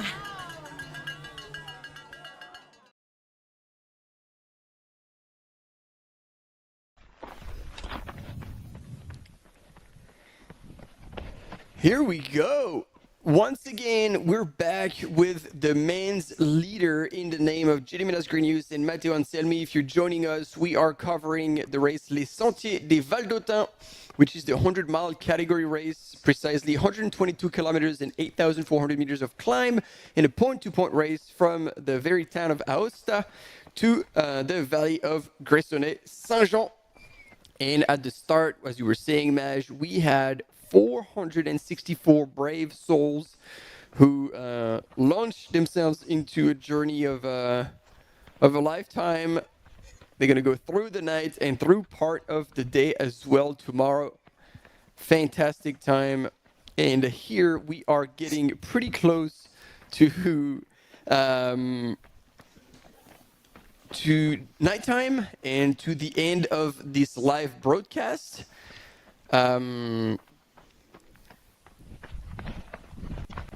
But we're not gone yet, and already we are sending you an invitation, open invitation for tomorrow. We're going to be out there for most of the day, but we're going to start at 8:30 a.m. local time, CEST, and we're going to be following both the rest of the 100-mile race as well as the 50K race. So it's going to be another weekend, third in a row. Now we're going to be with you covering the UTMB World Series races, and you know, fair play. You're going to be able to choose which channel you're wanting to follow, because at the same time there will also be going to be the Eiger Ultra Trail live coverage, and in the English channel for covering Eiger Ultra Trail by UTMB will be Tony McCann and Stephanie Case. So there you go. You'll be able to pick your teams, pick your races. You can go back and forth, send some love to both. Live broadcast options are wide open. Yeah, a full weekend of racing kicking off, Martin, in both of them in very, very incredibly beautiful places in the world. So if you just want to look at the scenery, then you can also spend your weekend using the live broadcast to look at the incredible scenery unfold. We've got a bit of a split screen going on there with the third male against the first and second male, and not much distance between them, Martin. It looked like only 300 meters separated the top 1 and 2 and then the third place male. Poles are away, Martin, and they are making the most of this terrain. Yeah. After that, like, you know, we had seen on a 3D map that they were climbing for a whole lot of time, and then eventually traversing across the top. But yeah, we didn't have images of our top men runners, and I don't know, maybe they have finally let go of the gas pedal. They've stopped the aggressive battle that was going on between them two, and that gave a chance to Simone Corsini to make a bit of a move and keep the pressure on to try and close that gap. As a matter of fact, I would, if I was him and if I had the ability to close that gap. It is a good time to make an effort, because as they're going into the night, if you can race together with the group during the night, it makes a huge difference. So it is worth like trying to overreach a little bit to close that gap. Yeah, but it's not. It's a bit more than 300 meters. But yeah, he looks like he's running with a purpose and possibly trying to reel them in eventually. But yeah, still not a done deal.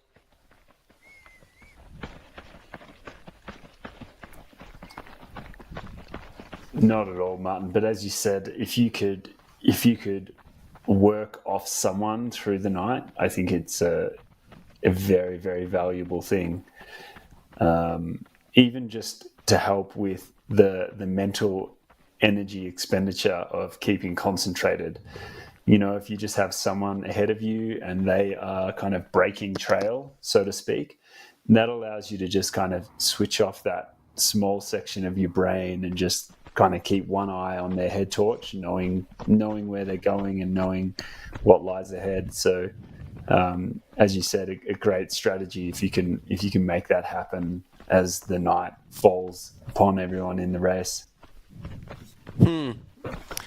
And then it was also interesting, I mean, not interesting, but good to confirm that Fabiola Conti, she's been over the Sky Runner World Series for many years, so she is extremely comfortable on technical terrain. And we saw her go on that technical part that we saw the men go through earlier, and she was looking very, very smooth. So this is also something to take into account.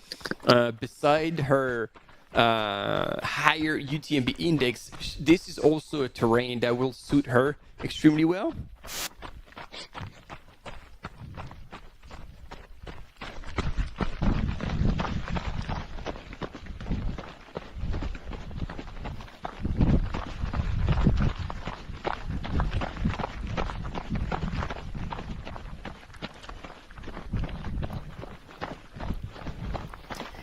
Yeah, there's a good little elevation profile here, folks. You can see that coming up for Fabiola Conti is a little bit of negative grade. So there is a bit of running ahead of her as she makes her way to the next aid station, which will be at 20 kilometers into the race.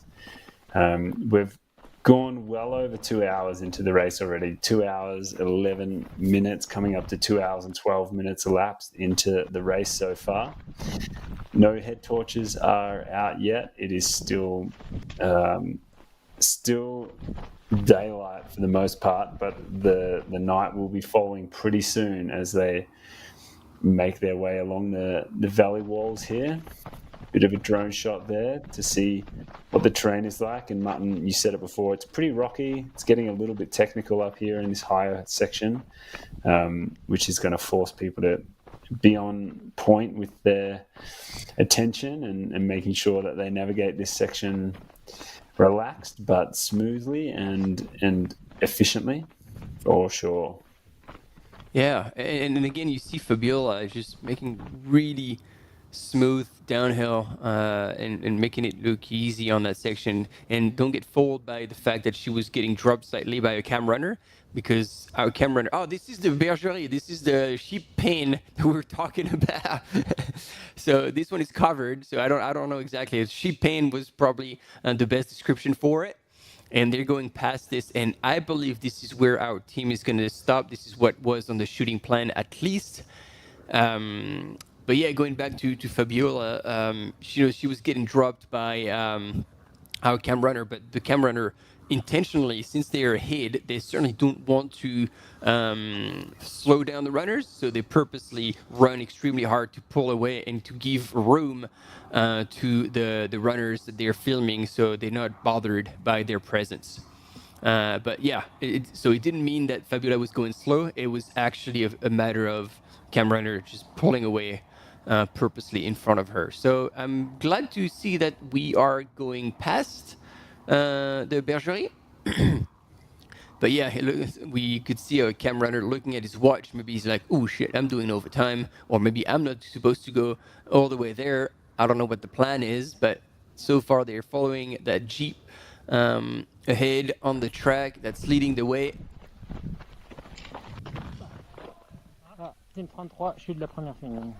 Oof, she just went down for a moment there.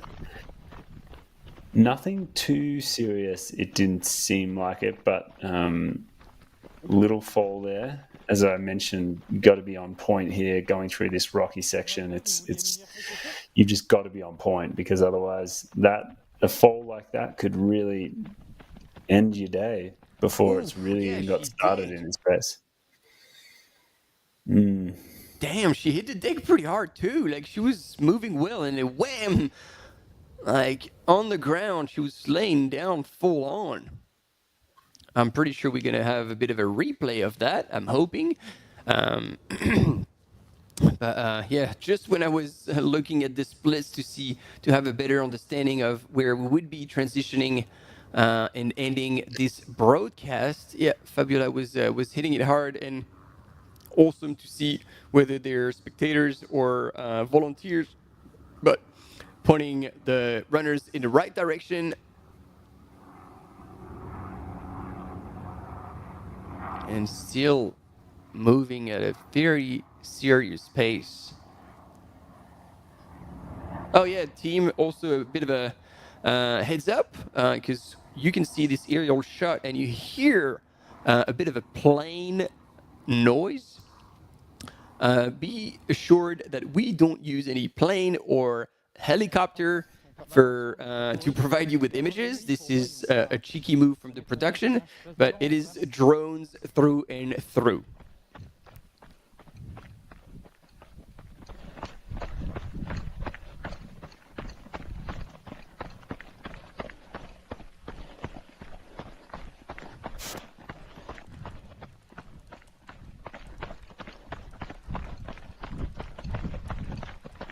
Well, it's like there is a lot of silence in these two mountains, but I think they are working off each other at these early parts of the race, and they're getting the most out of each other in this race. I'm very much looking forward to picking back up the live stream tomorrow morning at 8:45 a.m. when we hopefully are going to see what has transpired throughout the night between these two as they lead the 100-mile race. Duking it out, Gediminas, Grinius, and Matteo absolutely on a tear here, leading the 100-mile race. We're going to take a quick break and we'll be back with you shortly.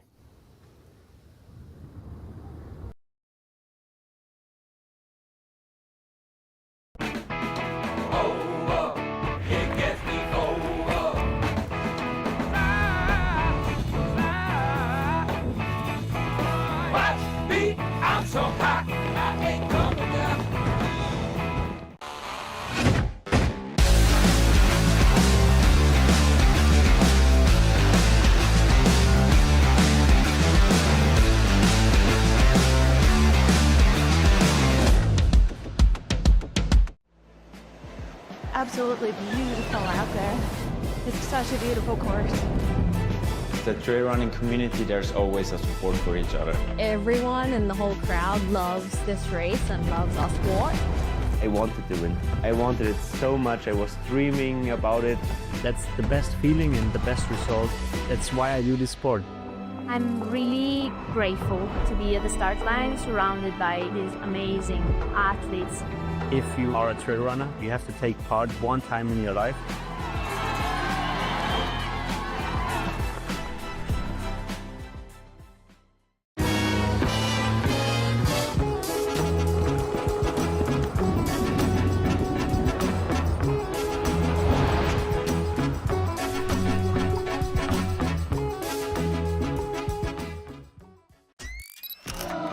Via, c'è tanta gente. Non ci facciamo prendere dall'entusiasmo. Allez, bien en gestion.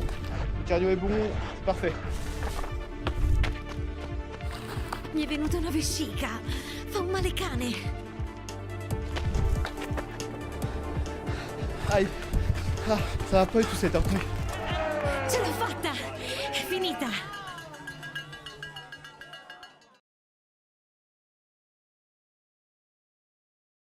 Yep, practice just better. All right, once again. Oh, nope, that was short-lived. We were with the men's and now we're with the women, and it is great news to see Fabiola Conti still moving well and fast, because only minutes ago she hit the deck pretty hard and was laying on the ground for maybe a split second, but still, it's not like you're on all four or you kind of like catch yourself with your hands. Nah, she was like full-blown laying on the trail and then got back up and started running again. So it looks like it was a fall without consequences, which we're delighted to see. But yeah, it shows that a single moment of losing focus, and that terrain is going to get you.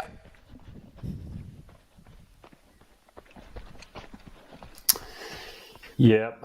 As I said, Martin, they have been hiking and climbing for quite a decent distance, and then they move into this section of terrain where it is a lot more runnable, but it also comes with its technicality. As you can see there, rock fields and a lot more rocks and debris to cover. And after you've just been hiking for a period of time, you really need to switch on that part of your brain that starts to navigate this downhill terrain, moving at a bit of a faster speed.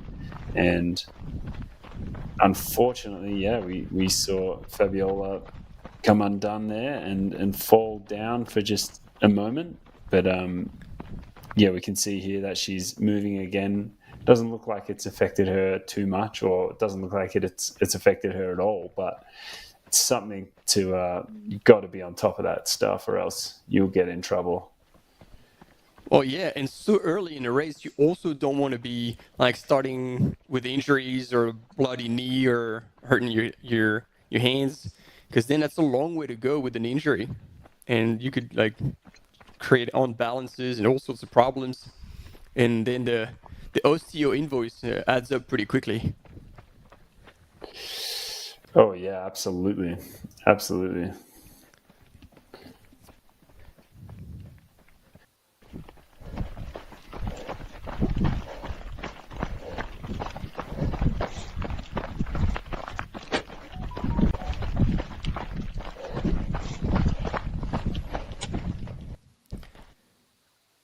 And it's hard to gauge now because, I don't know how it is for you back home on your screens, but it's a bit blurry here.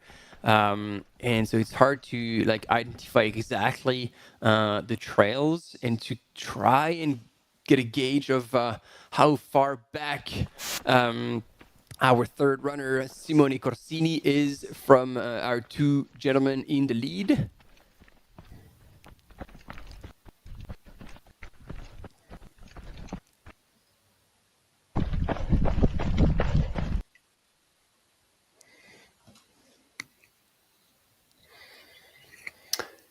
Yeah, it's a little bit difficult to tell, Martin, but I have a feeling that it is quite close. And you are able to pair up with someone.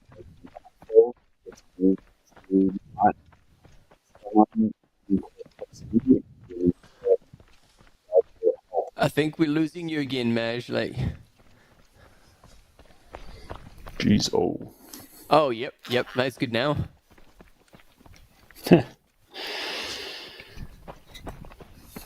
Managing the sound. Yep. It's an everlasting challenge on this live broadcast, especially when we're scattered all over the world. Ooh, that was a close call. That could have been a trip that landed in the rocks, but well caught by Simone Corsini. Bravo. Bravi. Ouais, ben, je commence à faire sombre, et je crois qu'il y a de mode aussi bien activé sur la chanson.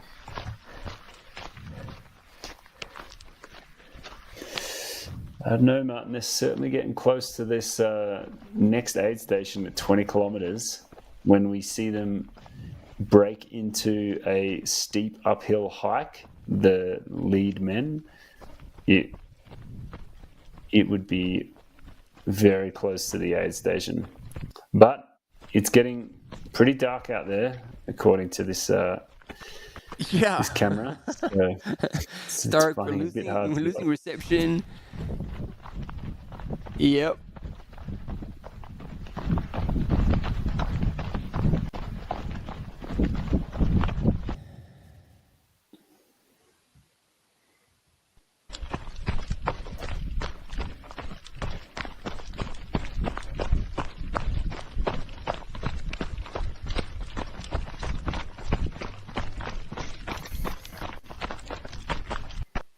I'm glad you guys are cracking up at home.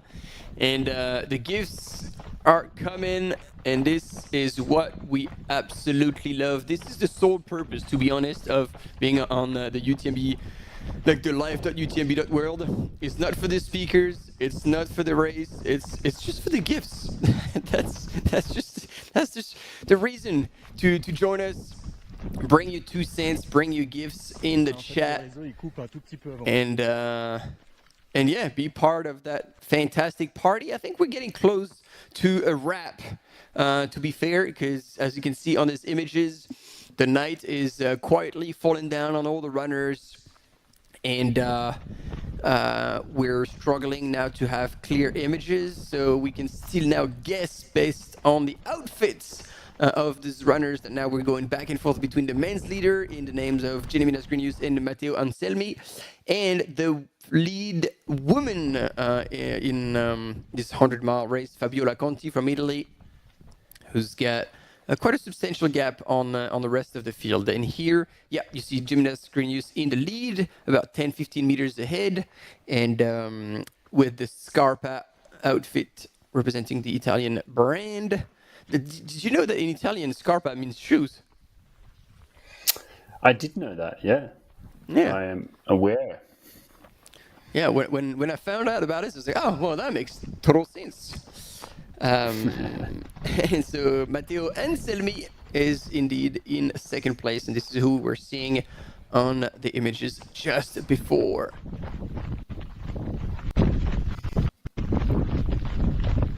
There we can see Martin. It looks like Fabiola Conti has got her head torch on.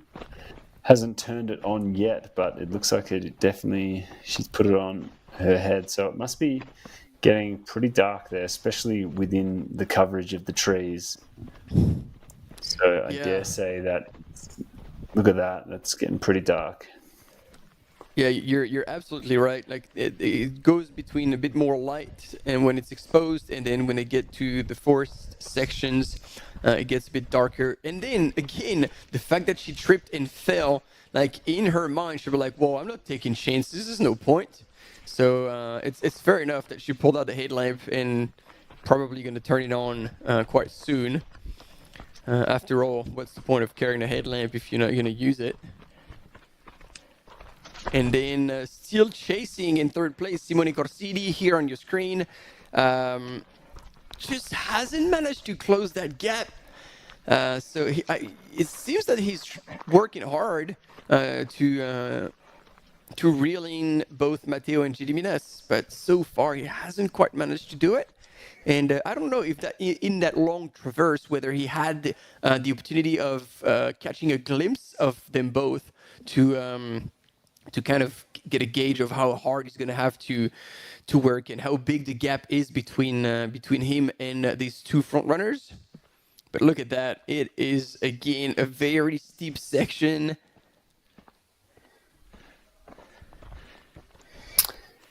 And I reckon, Martin, this is that pinch final climb just before the aid station, that if we look on the elevation profile, we can see it is just a decent bit of climb. And yes, you can see there. Oh, it looks like that on that profile there to the left of the screen. Yeah, no, you're right, man. After that pink section, that is exactly where that 20K mark is, right on that pass as they'll go over. Yeah.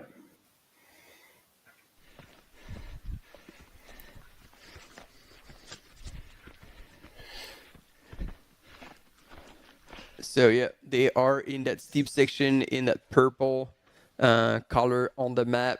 They're going full throttle up that hill, double poling, just like a VK. And then again, we're going to have an aid station. It will be interesting to see. I don't know if we're going to get that far, but to see them in the aid station. And we've seen that Matteo had been much quicker at the 10K aid station. So, and he managed to open the 150 meter gap on Gediminas Grinius. So we'll see if that takes place again. But yeah, wow, this is tricky. Like on the right hand side now, we cannot even see Fabiola anymore. So yeah, we're getting to that point where we have reached the limits of technology, and we're gonna have to stop the broadcast here. We might just wait until they get to the aid station. And as Simone Corsini is also on that steep climb, so he's really not that far.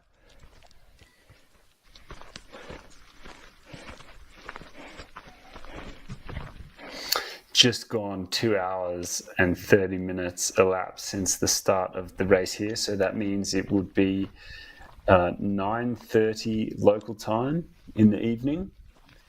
Long summer days allows these runners to be moving at 9:30 at night without the head torch on. I think the camera definitely makes it look a little bit darker than it is. However, and so we know that the runners do not have their head torches on just yet, but it will be very soon until that they turn them on and get them going.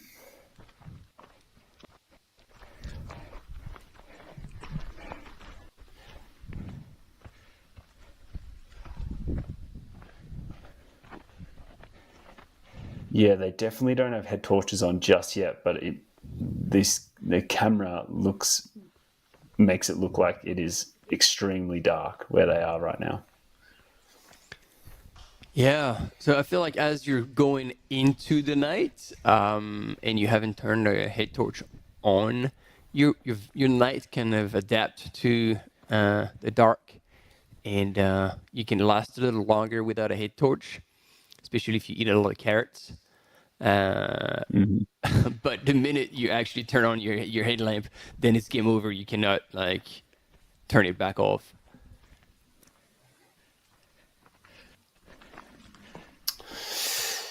Yeah, you're exactly right, Martin. I know that you're not a registered dietitian, but but carrots are an important thing to eat and include in the diet of an ultra runner who's going into the night.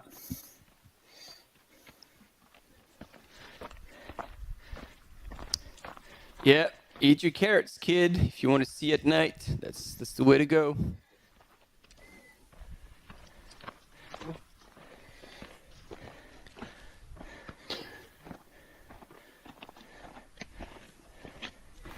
Maybe we should put it out there, Martin. What is the best GIF that can finish off the live stream for this evening?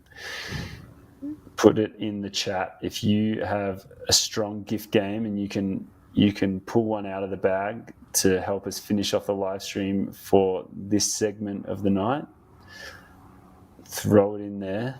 We would love to see. We'd love to finish on a funny note as the evening closes out. Well, let's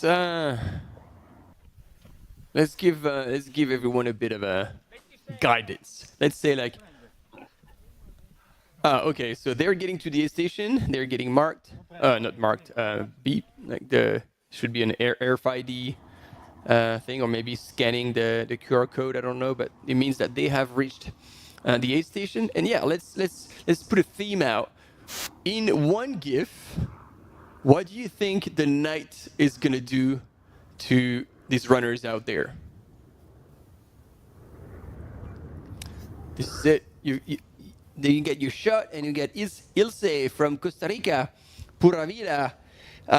He's following his son. Well, good luck to your son. So I'm guessing if you're tuning in now, he's doing the 100 miles. So good luck to him.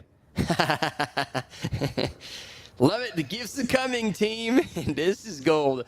We got a quick break coming up, and then we'll be right back for the last session of the day.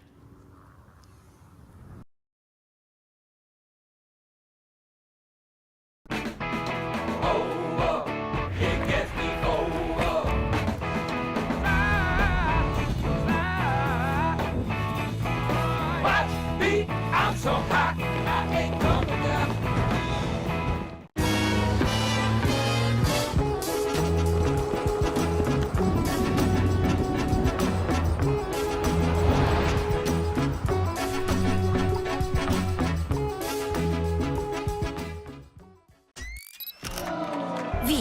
c'è tanta gente. Non ci facciamo prendere dall'entusiasmo. Allez, bien la gestion. Cardio est bon, c'est parfait. Mi è venuta una vescica. Fa un male cane. Aïe. Ah, ça va pas du tout cet orteil. Ce l'ho fatta! È finita! Absolutely beautiful out there. It's such a beautiful course. The trail running community, there's always a support for each other. Everyone in the whole crowd loves this race and loves our sport. I wanted to win. I wanted it so much. I was dreaming about it. That's the best feeling and the best result. That's why I do this sport. I'm really grateful to be at the start line surrounded by these amazing athletes. If you are a trail runner, you have to take part one time in your life.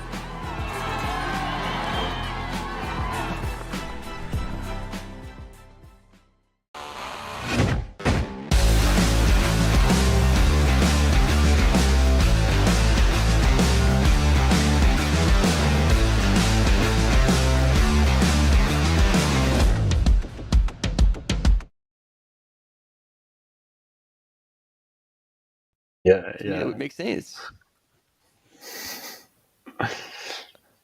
All right, team, as we're planning our next social media game, we have images of the first aid station right there, 10 kilometers into the race. And here's a bit of a race recap.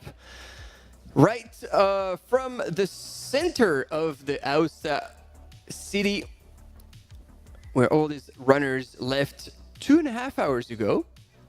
And already right from the get-go, we had our usual suspects, top runners according to their UTMB index.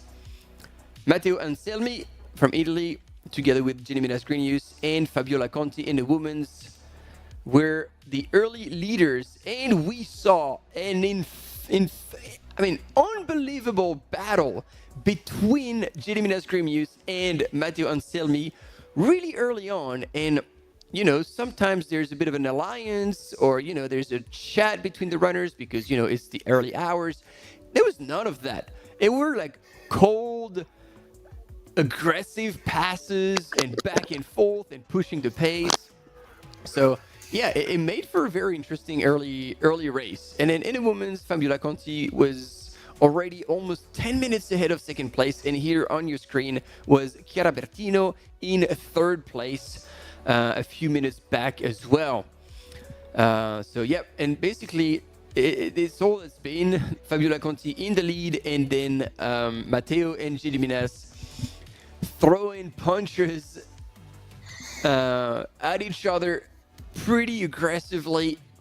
And Simone Corsini was rounding up the podium, trying to really close that 2-minute gap. And here, that was where Fabiola Conti hit the deck hard. But then we saw her run again, so it looks like there was no consequence to that fall. But same, it's a big heads up, especially going into the night, that you have to be on top of your mental game and stay full focused. And whoa, I think we're going to throw up very soon. Don't look at your screen, kids. And that's it. That's a bit of a recap. I think we're going to see temporary ranking, Maj. Hopefully, Martin, absolutely. But if not, then we advise everyone to go check out live.utmb.world, and you'll be able to see the ranking and the timing points of those runners as they pass through the next aid station and the other aid stations as they move through the night. Col Cornet is the next one. And there we go. In the women's, we do have that ranking, and you see Fabiola Conti, she's the only one who has gone through Col Cornet at this point, 2:37 laps, and then following Lisa Borzani, Chiara Bertino, Giulia Zanovello, and Marta Vigano. So full-blown Italian runners in the women's race for this top 5 going into the night. And in the men's, we have seen Gili Minas-Grenius, but he is neck to neck with Simone Corsini. Both are with very similar UTMB indexes, and Mathieu Essimieux. We had gotten that wrong. Apologize. It was not Matteo Anselmi who was chasing hard. It was Frenchman Mathieu, who was actually pretty close. So team, on that note, we're going to leave you there, but tomorrow morning, 8:30 a.m. local time, we'll be back.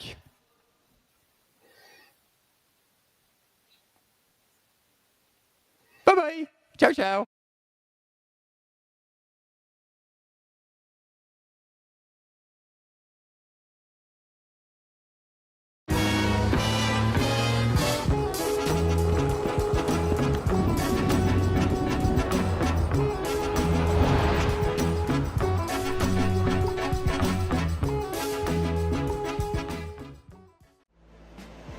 Absolutely beautiful out there. It's such a beautiful course. The trail running community, there's always a support for each other. Everyone in the whole crowd loves this race and loves our sport. I wanted to win. I wanted it so much. I was dreaming about it. That's the best feeling and the best result. That's why I do this sport. I'm really grateful to be at the start line surrounded by these amazing athletes. If you are a trail runner, you have to take part one time in your life.